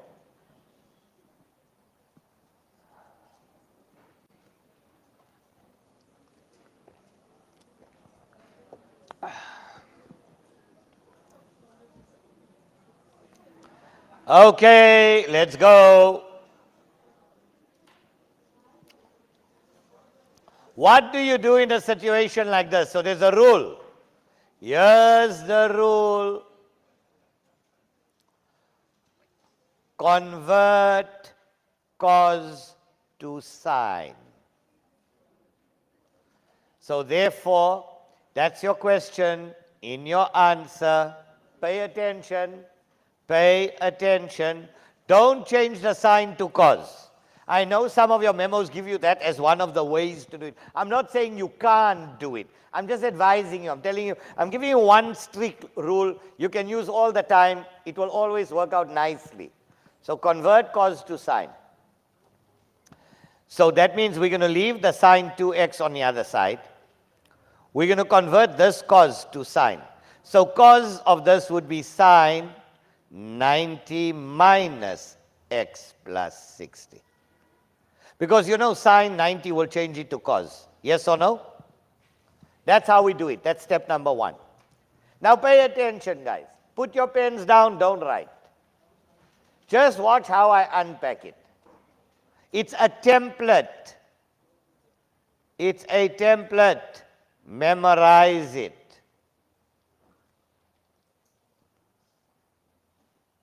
Right, let's erase all this here at the bottom. Now pay attention. After converting sine to cos, that's step number 1. Step number 2, cancel the two signs. Cancel sine. So, boom, boom. Step number 3, split up into 2 quadrants. Pay attention. This is exactly what we do. Convert the cos to sine. Cancel the sine. Split up. So let's split it up. There and there. Solution 1 into 2 quadrants. Quadrant 1, that's sine, and quadrant 2. Quadrant 1 is 0 degrees plus. So 90 minus x plus 60 equals 0 degrees plus 2x plus k times 360. Quadrant 1, I'm just showing you, quadrant 1 is 0 plus. Quadrant 2 we know is 180 minus. So 90 minus x plus 60 is equal to 180 minus 2x. Because it's quadrant 2 is 180 minus. This is 0 degrees plus. Plus k times 360, where k is an element of integers. All we do now is solve for x. So now, after you split up into 2 quadrants, now solve for x in each. Solve for x in each. Done. Done in 4 parts. So let's go. Let's all do it together. 90 minus x minus 60 equals 2x plus k times 360, where k is an element of integers, minus x. 90 minus 60 is how much? 30. Plus k times 360, where k is an element of integers, minus x minus 2x minus 3x equals minus 30, plus k times 360, where k is an element of integers. So x will equal to, here's your first solution coming up. Negative divided by negative is a positive. 30 divided by 3 is 10 degrees.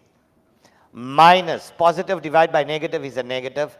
K times 360 divided by 3 is how much? 120, where k is an element of integers. That's your first general solution. Now let's do your second general solution. 90 minus x minus 60 is equal to 180 minus 2x plus k times 360. Let's solve for x. Let's solve for x. Minus x plus 2x is equal to 180 plus 30 will come on the other side as minus 30. 90 minus 60 is 30, comes on the other side as minus 30, plus 360k, or k times 360. Here's your answer. Minus 1x plus 2x is 1x. 180 minus 30 is 150, plus k times 360, where k is an element of integers. So there we go. It's done religiously in these 4 parts. Convert to sign, cancel sign, split up into 2 quadrants, and solve for x in each. There's talking at the back or on the top. I need silence, guys. It echoes. This hall is built to echo. It's built for acoustics. Even if you fart at the back, it sounds like an explosion in the front.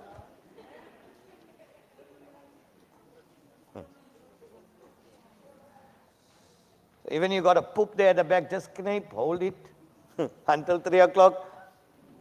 Go behind one of the tree and let it rub.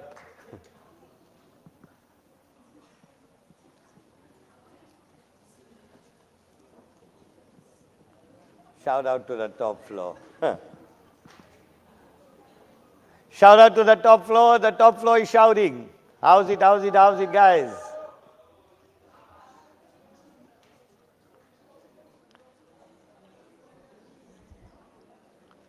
The last one. Now I'm just taking out the question. These were the rules. That's how you do it. The steps involved. Now this one here, root 3 cos x plus sine x minus root 3 equals 0. For 6 marks, give the general solution. Let's see who's sharp. Let's see who can do this one. Onliners, how are we doing?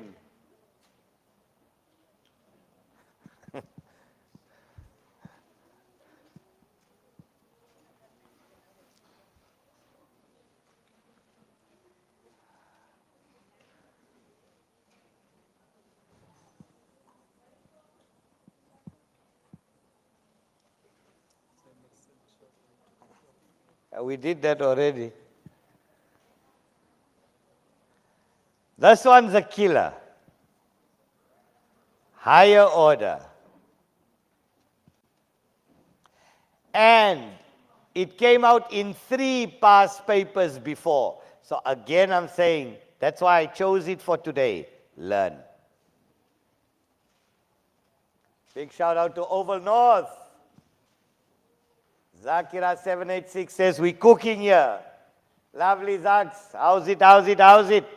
So we've got some of the Sakai learners as well in there that are writing tomorrow. Big shout out to Kurtuba Online, all the learners. Good luck for tomorrow's paper 2 paper. May the Almighty make it easy for you, and may you crack it and get your 100 in tomorrow's paper.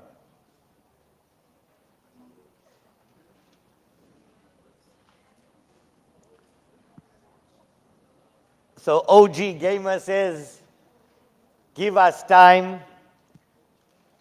Do we do physics?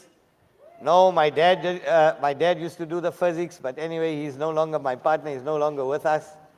So he used to do the physics and chemistry. He used to also do, like what I'm doing for math, he used to do for science. 2 days, finish the whole of physics and chemistry in 2 days.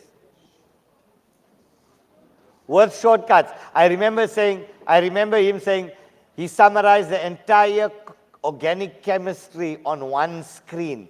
All the learner had to do was just learn what he wrote on one screen, and the entire topic of organic chemistry would have been on one screen.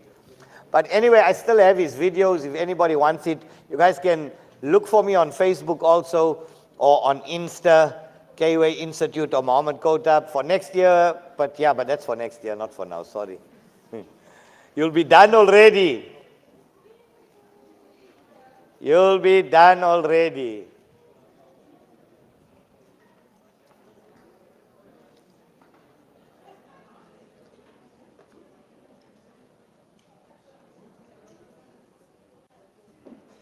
I know you guys are struffing with this one. Right. Again, you guys want to see? Yes. All the previous sections are recorded. All our previous workshops are recorded. And that's on YouTube, OKAF SA. You can go to OKAF Grade 12 on YouTube. It's all on the OKAF site, all on YouTube. All the previous workshops. Ayatandwa says she's dead, or he's dead. Is Ayatandwa a boy or a girl? I don't know.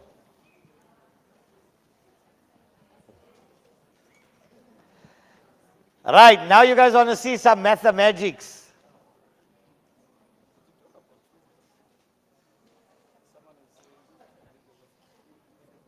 I answered. Right, take this 3 on the other side. Now watch here. Guys, no, physics are not on YouTube. No, physics you'll have to reach out to me personally for next year or for later on. But anyway, just search for me, Mohammed Kota, you'll find me. You'll find me on social media. Reach out to me, you'll get my contact details, and I can hook you up with physics as well. But anyway. Here's some mathematics, guys. Watch here what I do. It's an equation. We can do anything with an equation as long as what we do to the right, we do to the... Now watch here, watch here, watch here. We know, pay attention, that all our special angles all have divided by 2. It's either half or square root of 2 over 2 or root 3 over 2. Yes or no? In fact, a question like this, they can even say without the use of a calculator. So you know you have to use your special angles. So watch here. Grade 12s, are you paying attention? If you miss the next part, you're gone. I'm going to divide that by 2. Then I'm going to divide that by 2. And I'm going to divide what I do to one term, I do to all. You know why? You know why? Must I show you why? You see square root 3 over 2 is sine 60 cos x plus half is cos 60 sine x is equal to root 3 over 2. Here's your compound angle, sine, cos, cos, sine. So that is sine 60 plus x.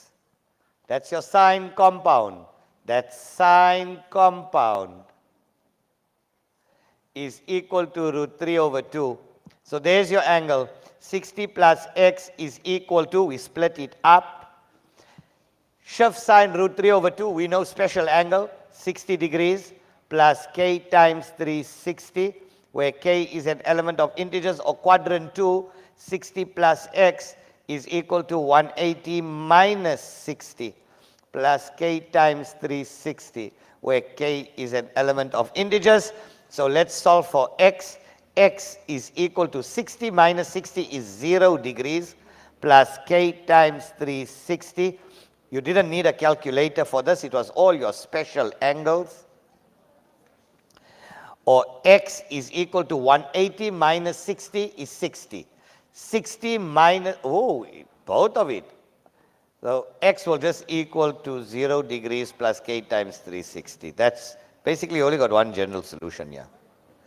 180 minus 60 is 120. Oh no, that's 120. 120 minus 60 is 60. Plus, so it's either 0 degrees plus or 60 degrees plus k times 360, where k is an element of integers. Boom. King Zek cracked it like a boss. Nice. Remember, root 3 over 2 is sine 60. Half is cos 60. That's why I divided everything by 2.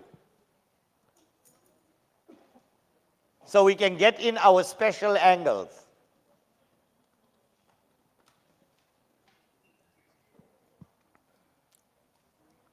Okay. Lovely one here, guys. Now we're going on to 2D trigs. Now, please learn the proof of your sine and cos rule. Area rule, sine rule, cos rule, just learn the proofs.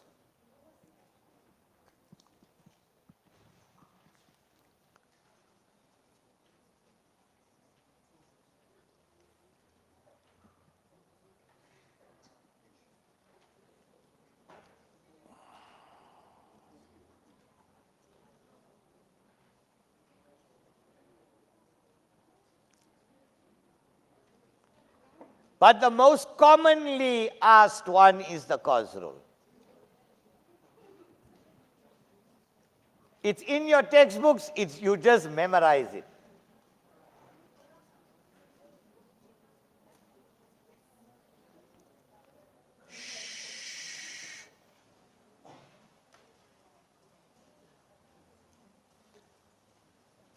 Right, I'm going to give you 2 to 3. Let's see what it's already 5 past 2. All right, I'll do two 2D trig questions for you.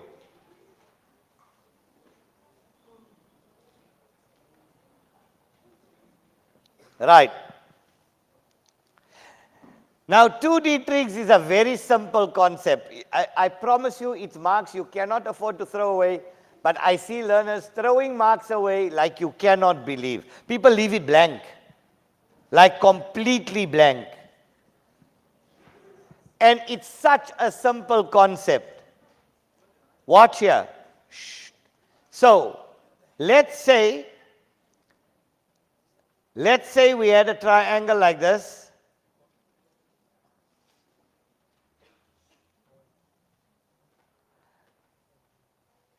Right, pay attention, guys. If I tell you that is parallel to that, that is a 90 degree, that's not a 90. This is triangle D, E, F, G. Right, let's say this is angle theta. The angle of depression. Let's say that's X, that's alpha, that's beta. Right, find DF. Find the height DF. Or show that, let's say, show that DF, which is the height. Show that DF is equal to X sine beta over sine alpha tan theta for 6 marks. Right, pay attention. Now, if many of you leave this out in exam, let me show you the art of doing it. There's an art. There's a strategy of doing it. Shh. The first thing that you do is you rename the common side between the two triangles. So step number 1, rename the common side. And how do we rename the common side? This is how we rename the common side. If we're working in a 90-degree triangle, to rename the common side, we use SOHCAHTOA. Shh. Guys, this is strategy for you. 100% you're going to get one like this in the exam. And if you're not going to follow what I'm telling you, you're going to leave it blank. You're going to lose 8 to 10 marks for nothing. So, we have to rename the common side. If it's 90 degrees SOHCAHTOA, if it's a non-90 degree triangle, we're either going to use the sine rule or the cos rule. The question will guide us. See, in our answer, we need sine, sine. So it already tells us we have to use the sine rule. To do what? To rename the common side. We got two triangles. One is 90, one is non-90. All my alphabets are in my non-90 degree triangle. I need to bring it to my 90. So I always use the example in all my workshops, guys. You got South Africa and Zimbabwe. You want to bring all the passengers from Zimbabwe, you want to bring them to the border. From the border, you want to bring them to Cape Town. Okay, we don't want to do that, but okay, we're going to try. Right. No, we love Zimbabweans. We love. Jumper muffins, we love. We love you, jumper muffins. Anyway, I was going to say something. No, nah, let me keep quiet. We love you guys. We love you. Now, how will you know if they jump the fence? You must ask them to lift the trousers. If you saw crocodile, crocodile teeth marks on the leg, then you must know.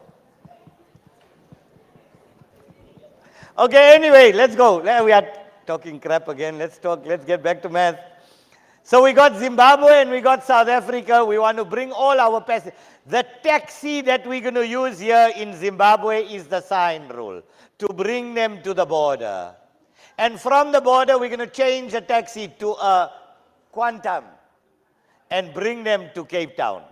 So, two triangles, two countries. Let's start in Zimbabwe.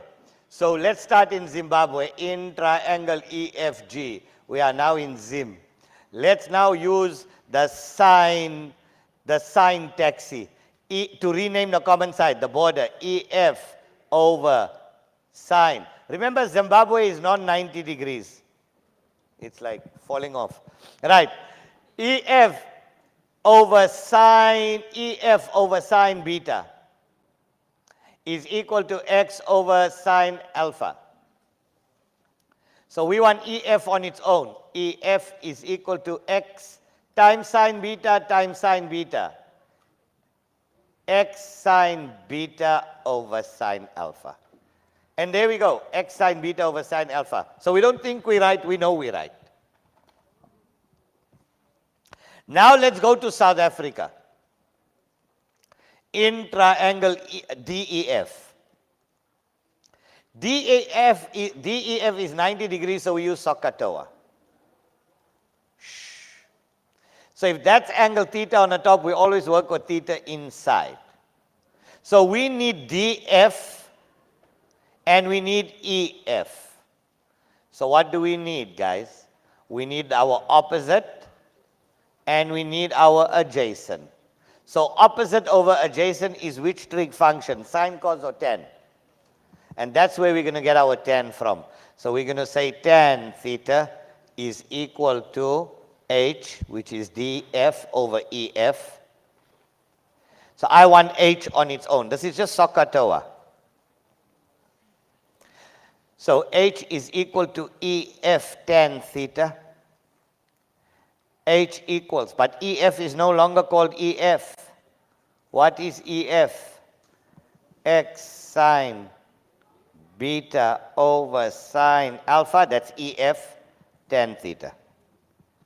Game over, problem solved. Two triangles, two rules. Finish. 6 marks. How can you leave this out in the exam?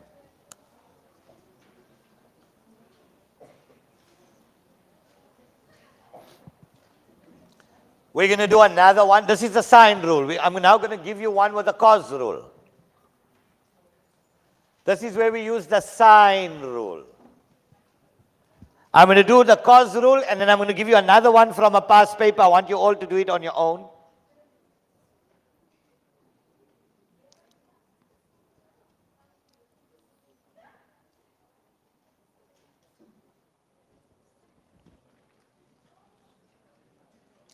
We're going to do 2 more, and we're done. Ish, then we still got Euclidean.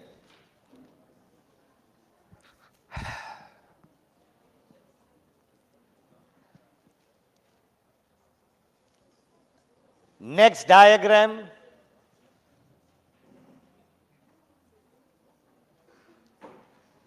Take this one down, guys.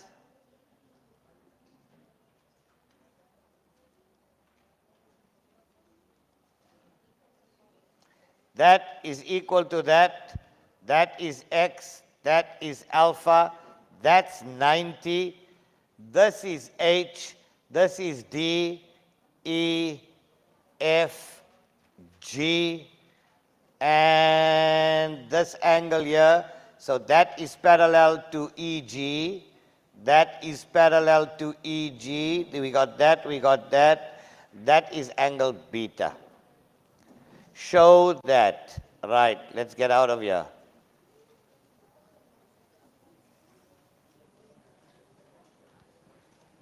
Show that h equals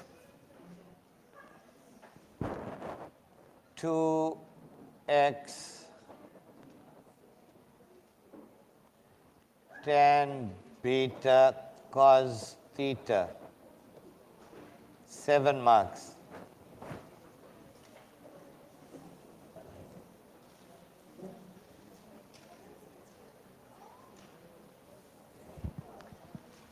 Okay, here we go, here we go.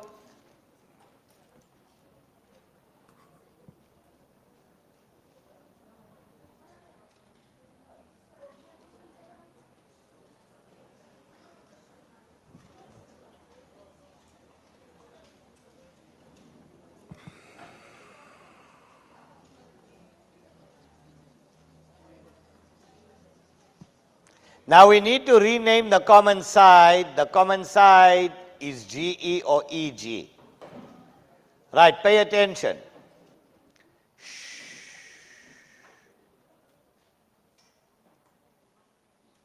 So we know if this is equal to that, it's given. If that is x, that is x. So EF equal x. So angle E is also, therefore, angle FEG is also equal to alpha. Angles opposite the equal sides. Angles opposite the equal sides. Because that's an isosceles triangle. This angle, your last angle, will always be 180 minus alpha plus beta or alpha plus alpha. So it's 2 alpha. So this angle F, therefore, angle EFG is equal to 180 minus 2 alpha, sum of angles of a triangle. Right. Now let the games begin. Now cos rule, EG squared, because you've given this angle now, you found it. Pay attention. EG squared is equal to x squared plus x squared minus 2 into x cos of 180 minus 2 alpha. That is your cos rule. Right, now put your pens down. Put your pens down. Let's now find EG on its own. So let's do it together. It's going to get a bit rough, so you need to follow. Step by step, line for line. EG squared equals 1x squared plus 1x squared is what? minus 2 times x is cos 180 will remain cos 2 alpha. 180 minus is in my second quadrant. That falls away. Cos in my second quadrant is what? And negative times this negative is a? So EG squared is equal to highest common factor here. That's one term, that's one term. What's your highest common factor? 2x squared. What are you left with? 1 plus cos 2 alpha. Now wait, relax. There's no double angle in your answer. Watch here. You're in grade 12 now. There's no double angle here. There are no double angles here. That means get rid of that.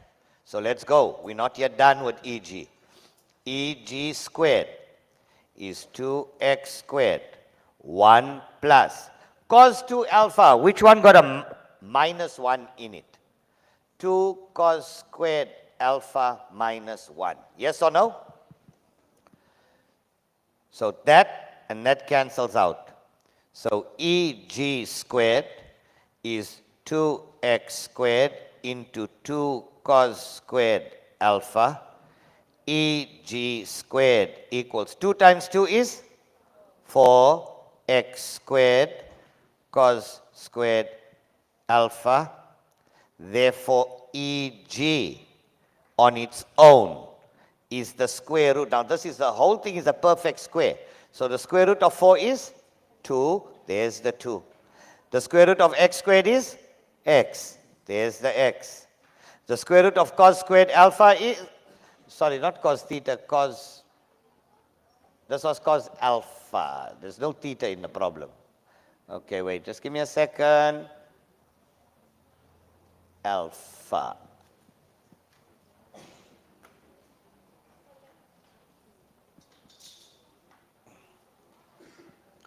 Right. So the square root of 4, because we're finding the square root of 4 is 2. Square root of x squared is x. The square root of cos squared alpha is cos alpha. Right. So now we got EG. That's the cos rule. Now we go into triangle DEG. In triangle DEG. Now that's 90 degrees. So if this angle is beta, that angle is beta, alternate angles. I need opposite over adjacent, and that's what's going to give me my tan beta. So tan beta is equal to H over EG.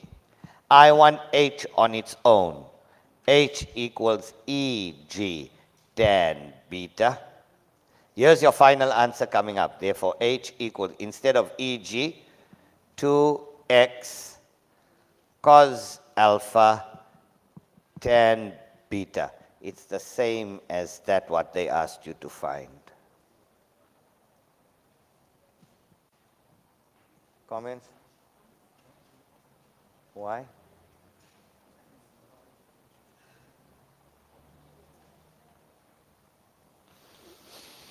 Okay, beautiful. You want to try one more? Come, I throw you into the deep end. I give you one more. I'll give you 5 minutes to do it. Then we do Euclidean, right through until the end.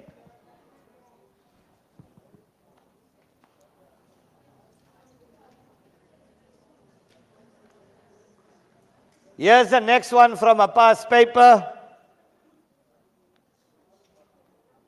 They give you that.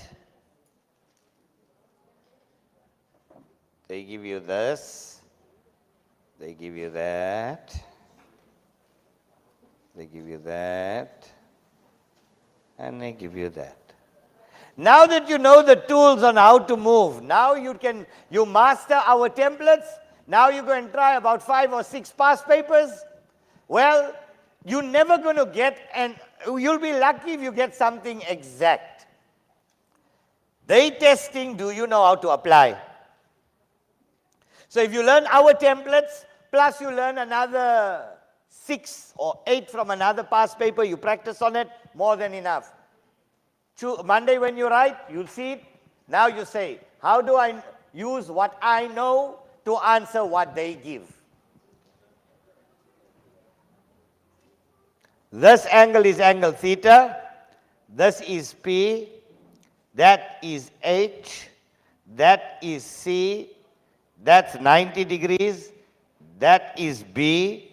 That is small d. And that is A. This is straight from a past paper. I don't even know which past paper is this one. Northwest, September 2025. That means this is Northwest Province. Northwest Province, prelim 2025 paper. This year's. Northwest prelim mock exam 2025. Right. P is the image of a balloon vertically above C. The angle of elevation is theta. ABC is 90 minus alpha. Angle ABC equals 90 minus alpha.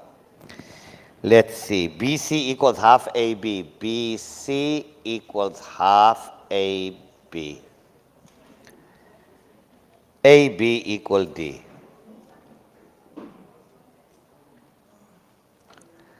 Right. Prove that H equals D tan theta square root 5 minus 4 sine theta over 2.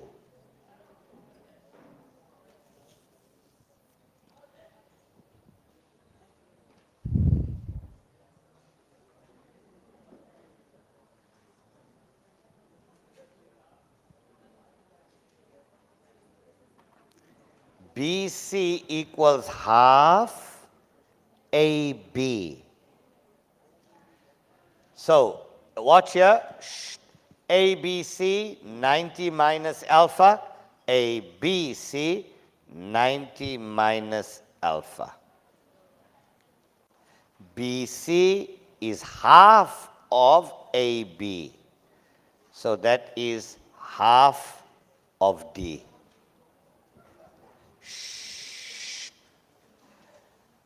You know why I'm smiling? This is exactly like the one that we did last. Like the previous, I didn't even know that. Honestly, I just opened up a past paper now. But now that I'm looking at it, it's identical to our previous one. That's why I said the importance of mastering our templates. If you master the one that I just showed you now, the last one that we did, it's going to work out. So here's it. Let's do it. Start it. Get it, and I promise you, you're going to get the answer. Rename the common side and get to H. Use the cos rule. You know, two sides and the included angle is the cos rule.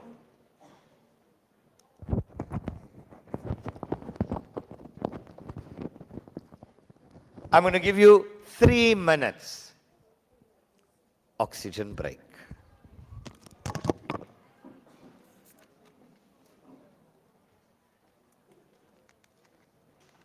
Work it out. Use this as a practice. Like I said, this is prelim 2025 paper.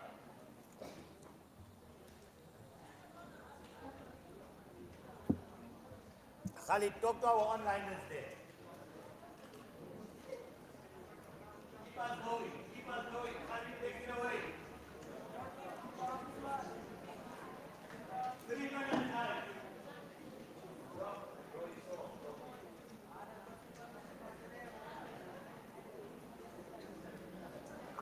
Basically, you're going to say AC squared equals D squared plus half D all squared minus 2 into D into half D all squared cos 90 minus that. Cos rule! Cos rule!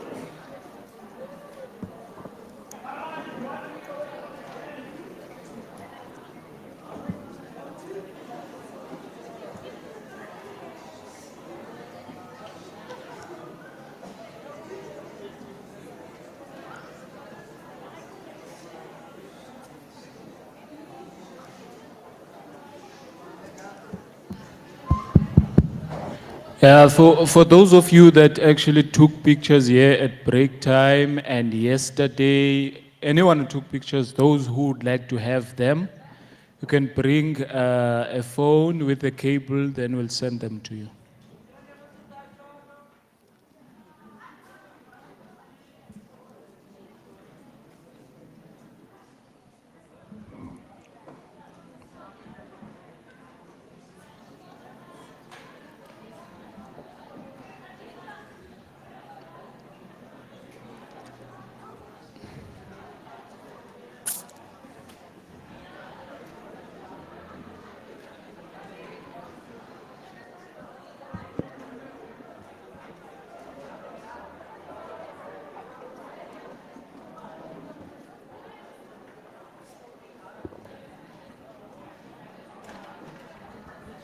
If you don't have a cable, you can just bring a C-type phone, and then we'll send you, because we only have a C-type charger here.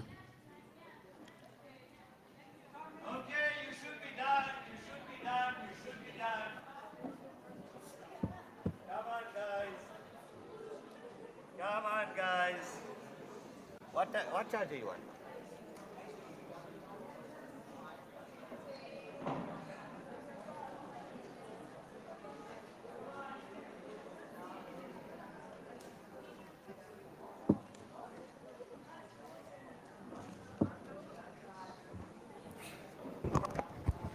Onliners, how are we doing? How are we doing? Are you guys on fire?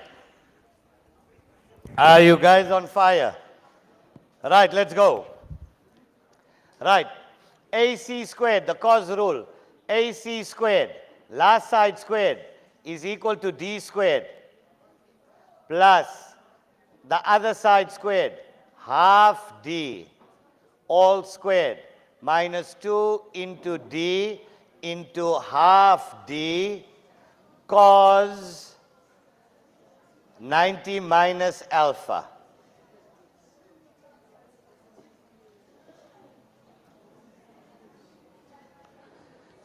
AC squared equals D squared plus a quarter D squared minus 2D times D, no, that's 2, and that 2 will cancel out. D times D is D squared. Cos 90 will be sine alpha.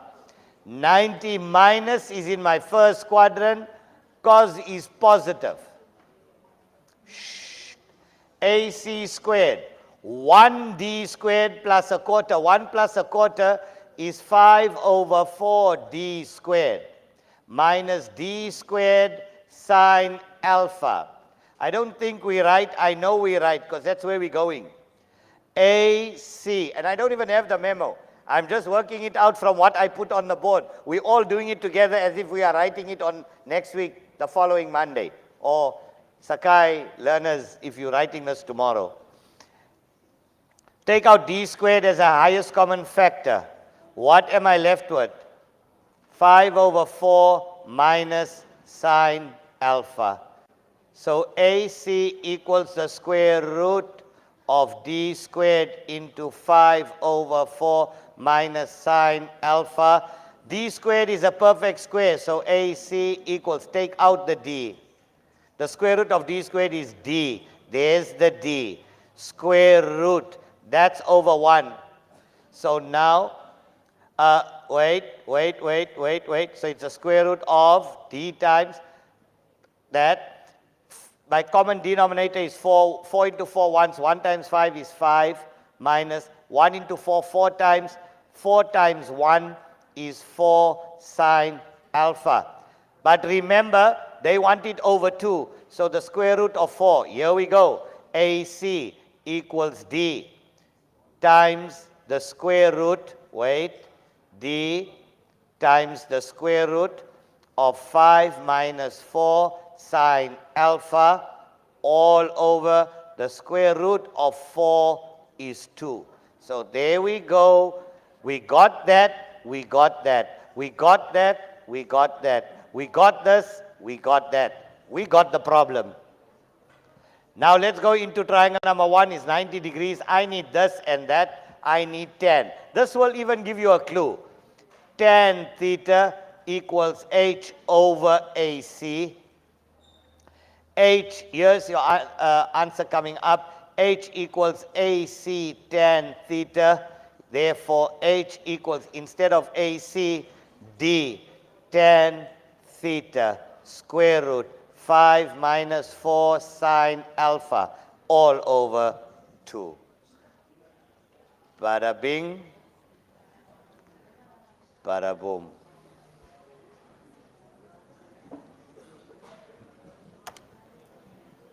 How's our onliners doing? We're still not online.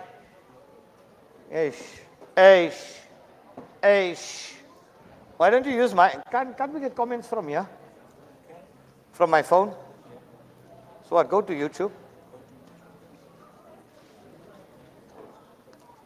OKAF, grade 12. Is this the one? October? Is that the one? Get our comments coming in.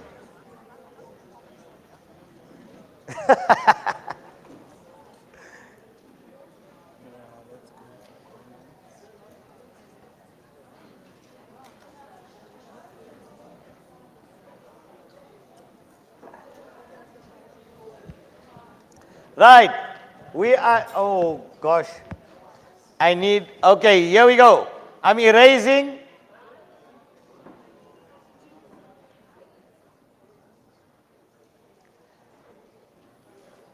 The last topic, Euclidean. Right. Please learn the proof of proportionality and the proof of your similarity proofs. Learn the proof. You're either going to get, and this is marks for free. Free marks. Proportionality. Proportionality. And similarity. Again, I'm going to explain this to you quickly. Euclidean, here's it. Your grade 11 proofs. Line drawn from center of circle to center of chord. Learn that proof. Learn the tan chord theorem proof. Learn exterior angle at center equals 2 times angle at circumference.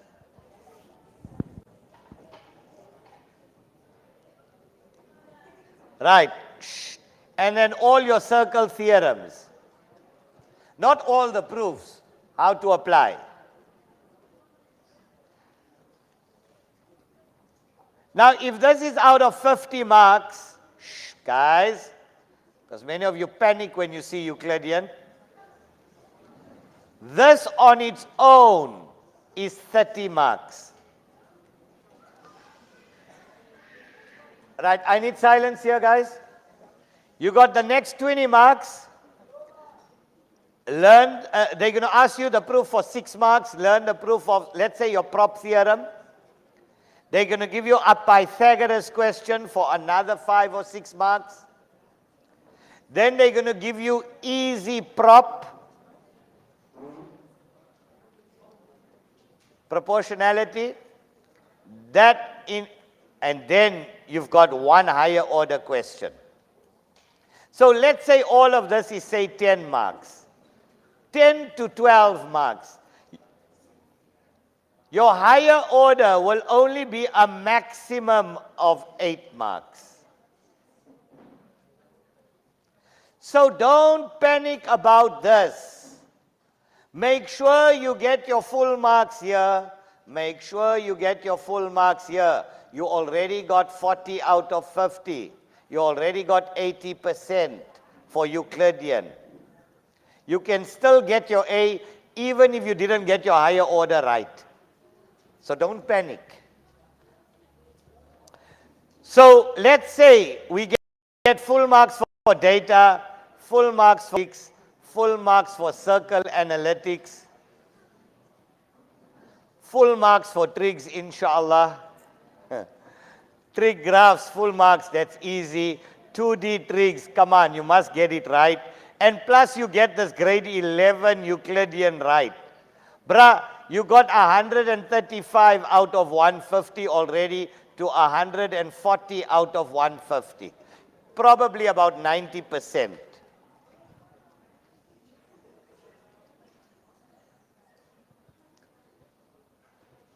I mean, it's like impossible not to get a distinction in math.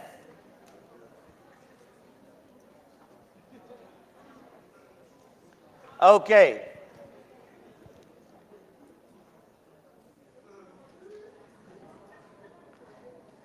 Yes, Faiza, I like that. When you see a square root, it's most likely you're going to use the cos rule. Why?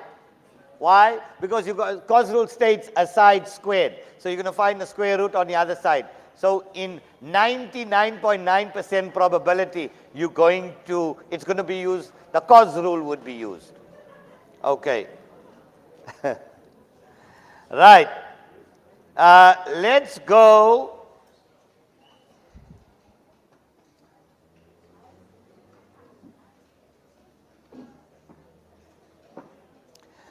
Okay. Let's start off with this. Now, many of you don't know, okay, this is still background, a little bit more background, a little bit more background. When do you use proportionality? You use proportionality when you see parallel lines. P for parallel, P for proportionality. Meaning, if you saw something like this.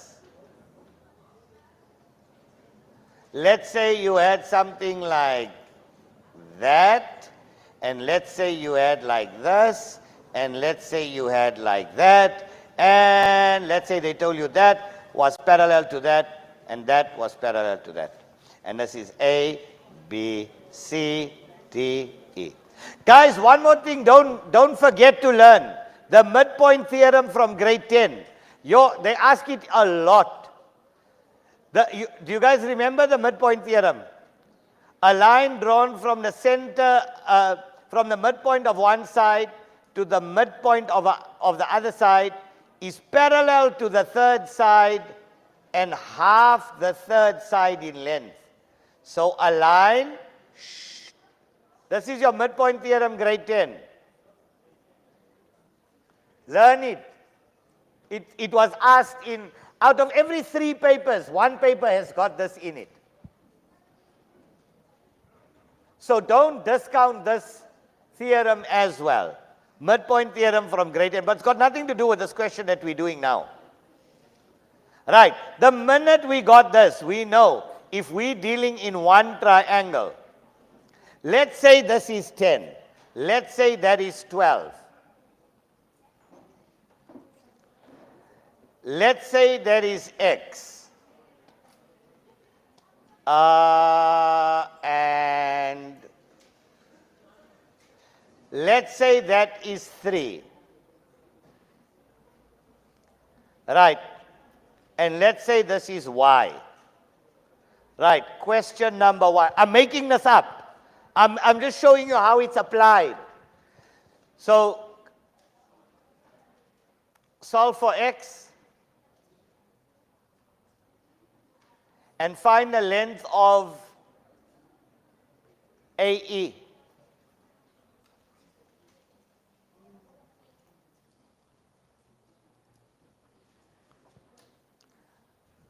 I'm just showing you how we use proportionality.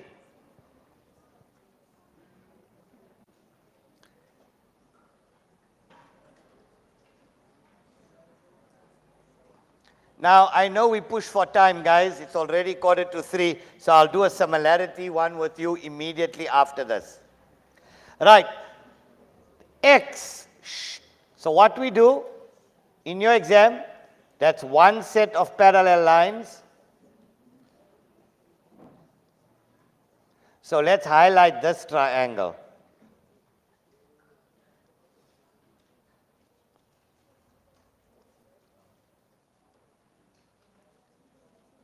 So we're going to say, we're answering question number 1. We're going to say in triangle ACD, x over 3 equals 12 over 10.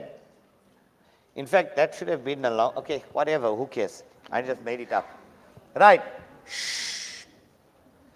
And you don't need to prove the whole theorem. You can just say proportionality, prop theorem.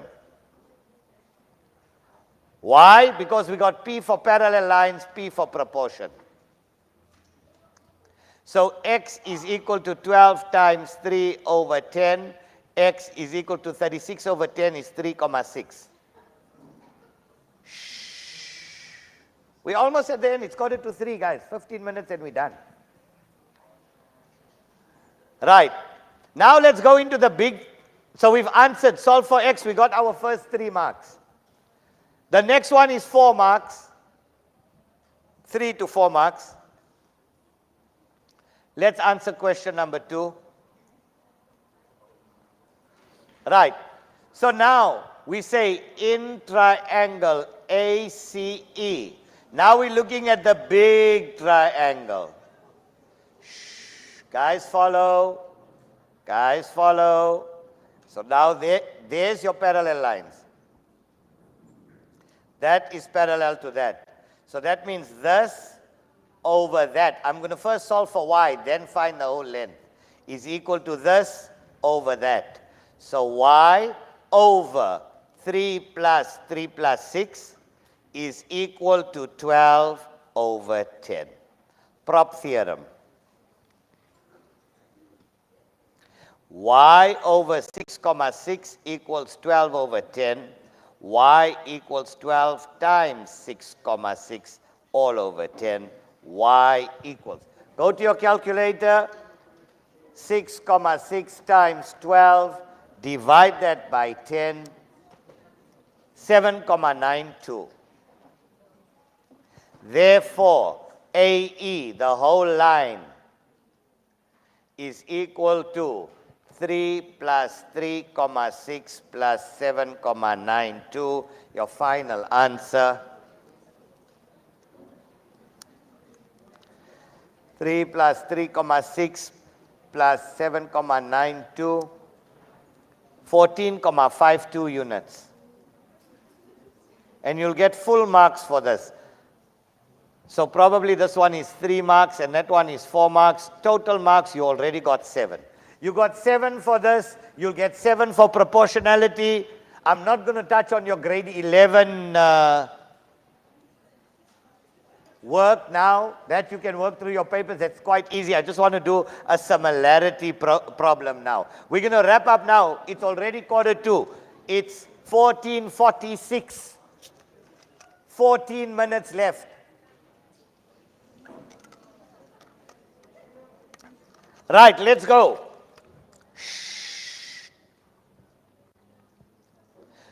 So guys, now you know. When are you going to use proportionality? Whenever you see parallel lines in a triangle. Yes or no? Right.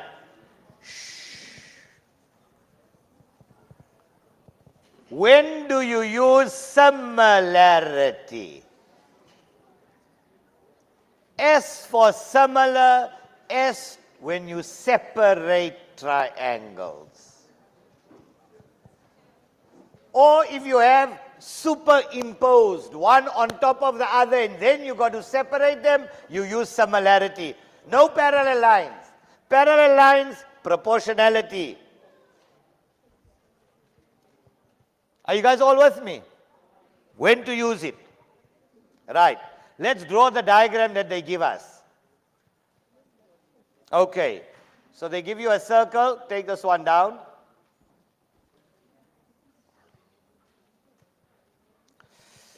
Whew, let's get the diagram right. So they got a point there. Right down till there. They got a point here, going till there. A point there, coming till there. They got a point here, coming till here. They got a point from there, going to there. They got a point from here, going to there. They got a point there, going to there. And going to there.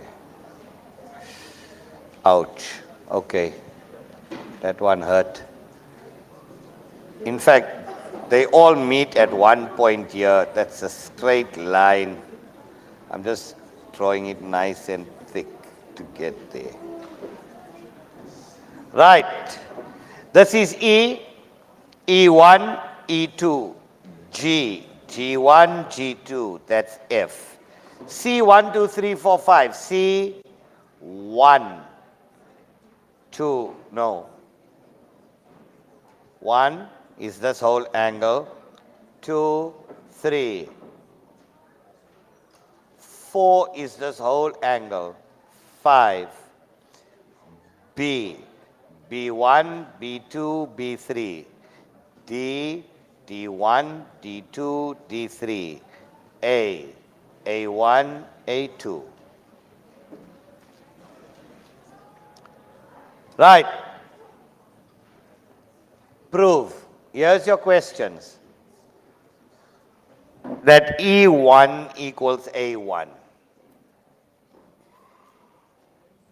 Number 2, EF is a tangent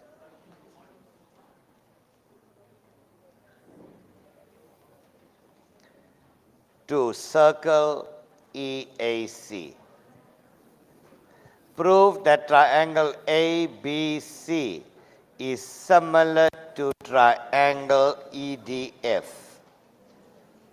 And the last one, prove that BE times AH over GH is equal to ED BC over DF.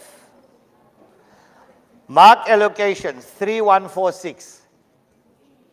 3, 1, 4, 6.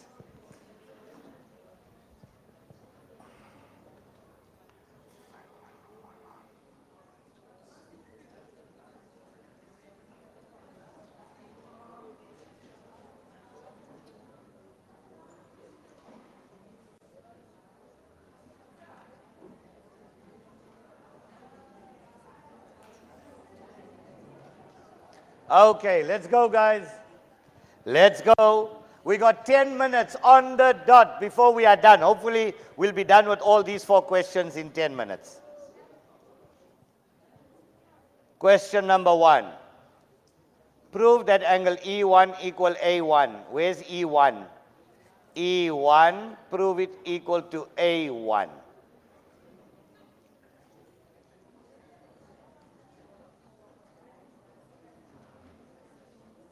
Oh, and they also tell you one more thing, that this line here is parallel to that line there. Right, let's go.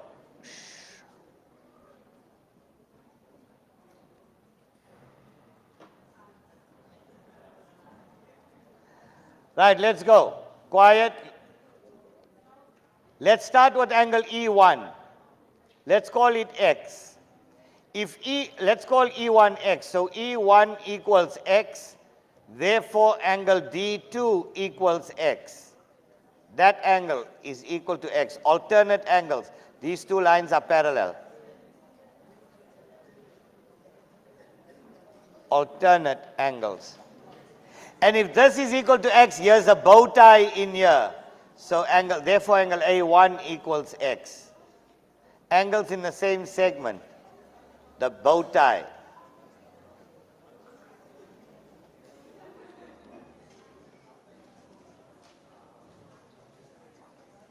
There we go, your first 3 marks. Thank you, guys. Prove that EF is a tangent to EAC.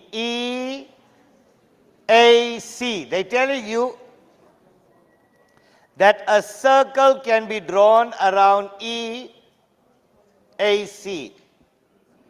So you need to prove that EF, where's EF? EF is a tangent. That means what you can do is draw a circle. They're telling you a circle can be drawn around these 3 points.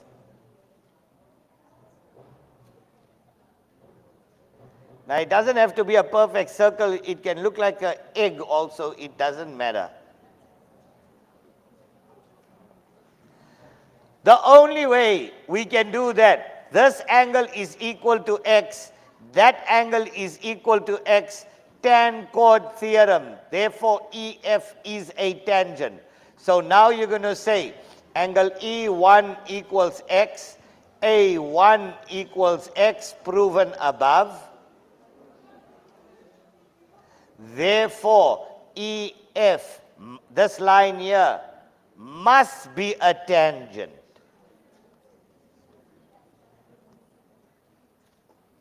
to circle EAC, and it is the converse of tan chord theorem.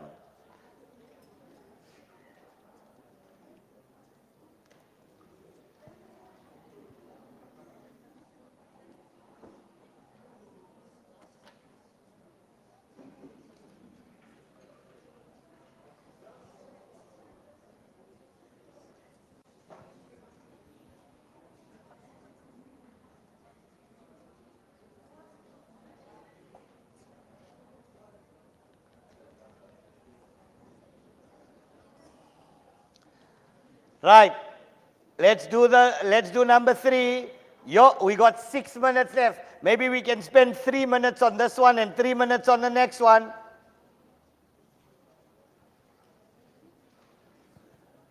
Right, let's go. Now this is the way I would do it. Triangle ABC. ABC. So let's do that. I'm taking it out. I like cutting out the triangles from there. This is the way I do it. A, B, that's A1, and we said that's X. That's B, B3, and that's C. A, B, C, so that's C2. And triangle EDF. Guys, you can use a strategy also in the exam. EDF, EDF. So let's go here. E, D, F. Label it exactly. No, that's not E. That's D3. That's E1. And that's X. Clearly now, it makes so much sense. And that's F. Right. So now you're going to say in triangle ABC and triangle EDF. Now watch here. You can even use this to help you. Question number 1. Angle A is equal to angle D. Proven above. Angle A1 equals angle E1, proven. Now, is angle B equal to angle D? Is angle B here equal to angle D there? No, I don't think so. Is C2 equal to F? Is C2 equal to angle F? And remember, oh sorry, this is ABC, it's B3 and B2. This whole angle is B3 plus B2. Shh.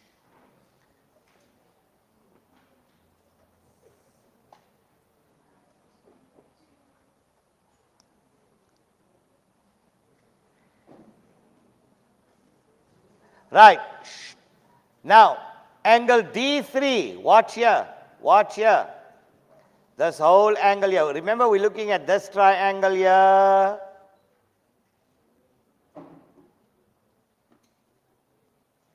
And we're looking at this triangle here at the bottom.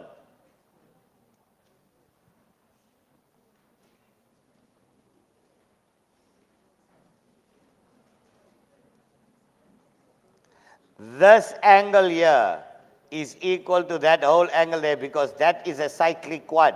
ABCD, exterior angle of a cyclic quad, is equal to the interior opposite angle. So number 2,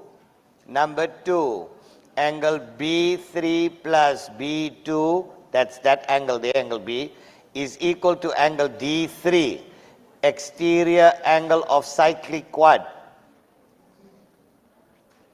And the last angle that's equal is angle C2 will equal to angle F. Angle C2 will equal to angle F, which is your remaining angle, your last angle.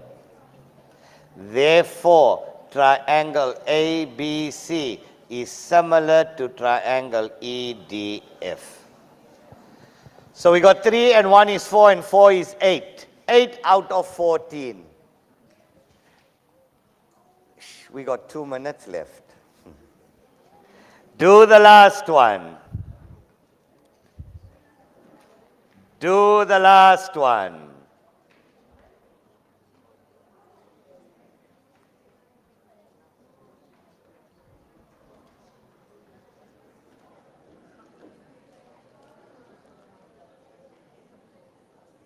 Come on, we at the end now. We at the end.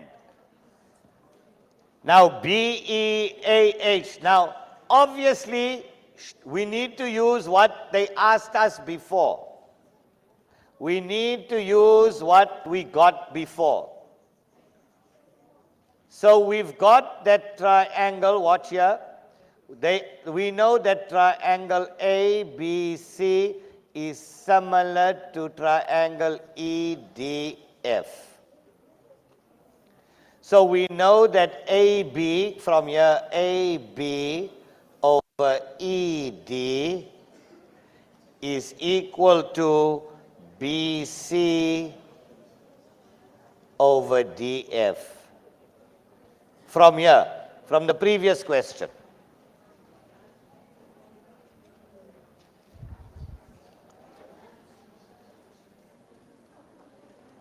Right. Now we got a, watch here guys. We got a BC, pay attention. We got BC, we got BC. We got DF, we got DF.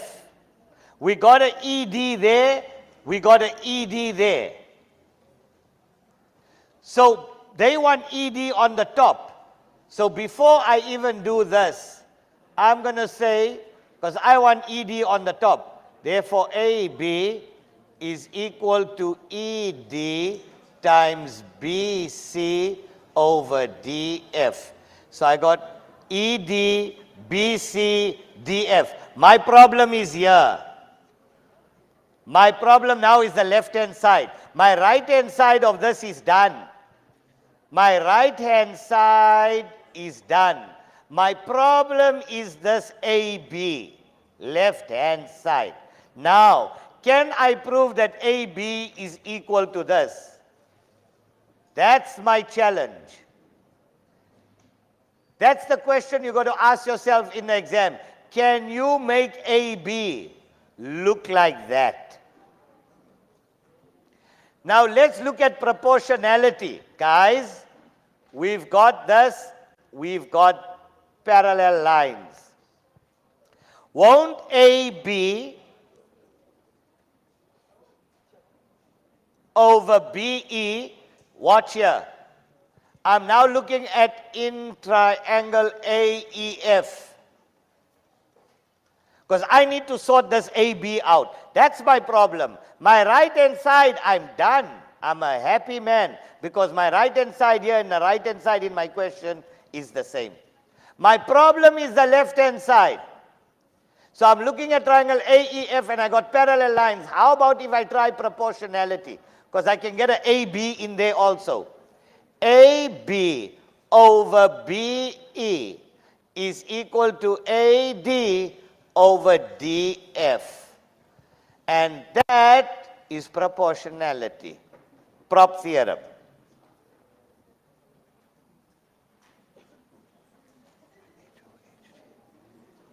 A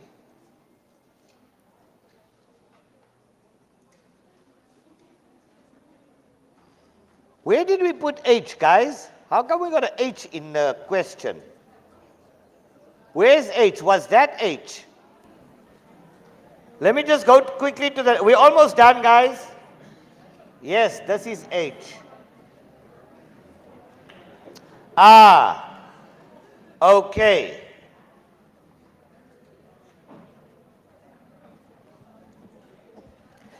So AB over BE is also equal to AH over HG. So I would say, let's not look at AEF because we need H in it. I forgot about the H. That's why I was looking for an H. I chose the wrong triangle. Here we go. I'm done now. Relax. In triangle AEG now. In triangle AEG, AB over BE equals AH. There's the AH over HG over GH. So AB is equal to BE times AH over GH. There's my problem solved. AB, I can replace it with this whole thing here. Here's your final answer coming up. We at the end now. Therefore, BE times AH, which is AB, over GH is equal to ED BC over DF. Game over! Yeah. 4 minutes over time. I just want to say thank you so much. Mitchell's Plain, Cape Town, we love you. All our onliners, you guys have been fire. You guys have been absolutely amazing. Good luck. May the Almighty be with you guys. Remember all our techniques. Don't forget us. And remember to donate to OKAF so that programs like this can continue in the future. Lots of love from us. See you guys. Thank you all for joining. And thank you to your schools, teachers, Western Cape Education Department, and OKAF, and everybody else that put this amazing program together. The cleaning staff of Portland's High School, Mr. Williams, your transport people, and the caterers to make sure that your bellies are full and you are hydrated and you managed a 2-day workshop. Boys and girls, good luck, lots of love, good days, salamu alaikum, goodbye, tot ziens.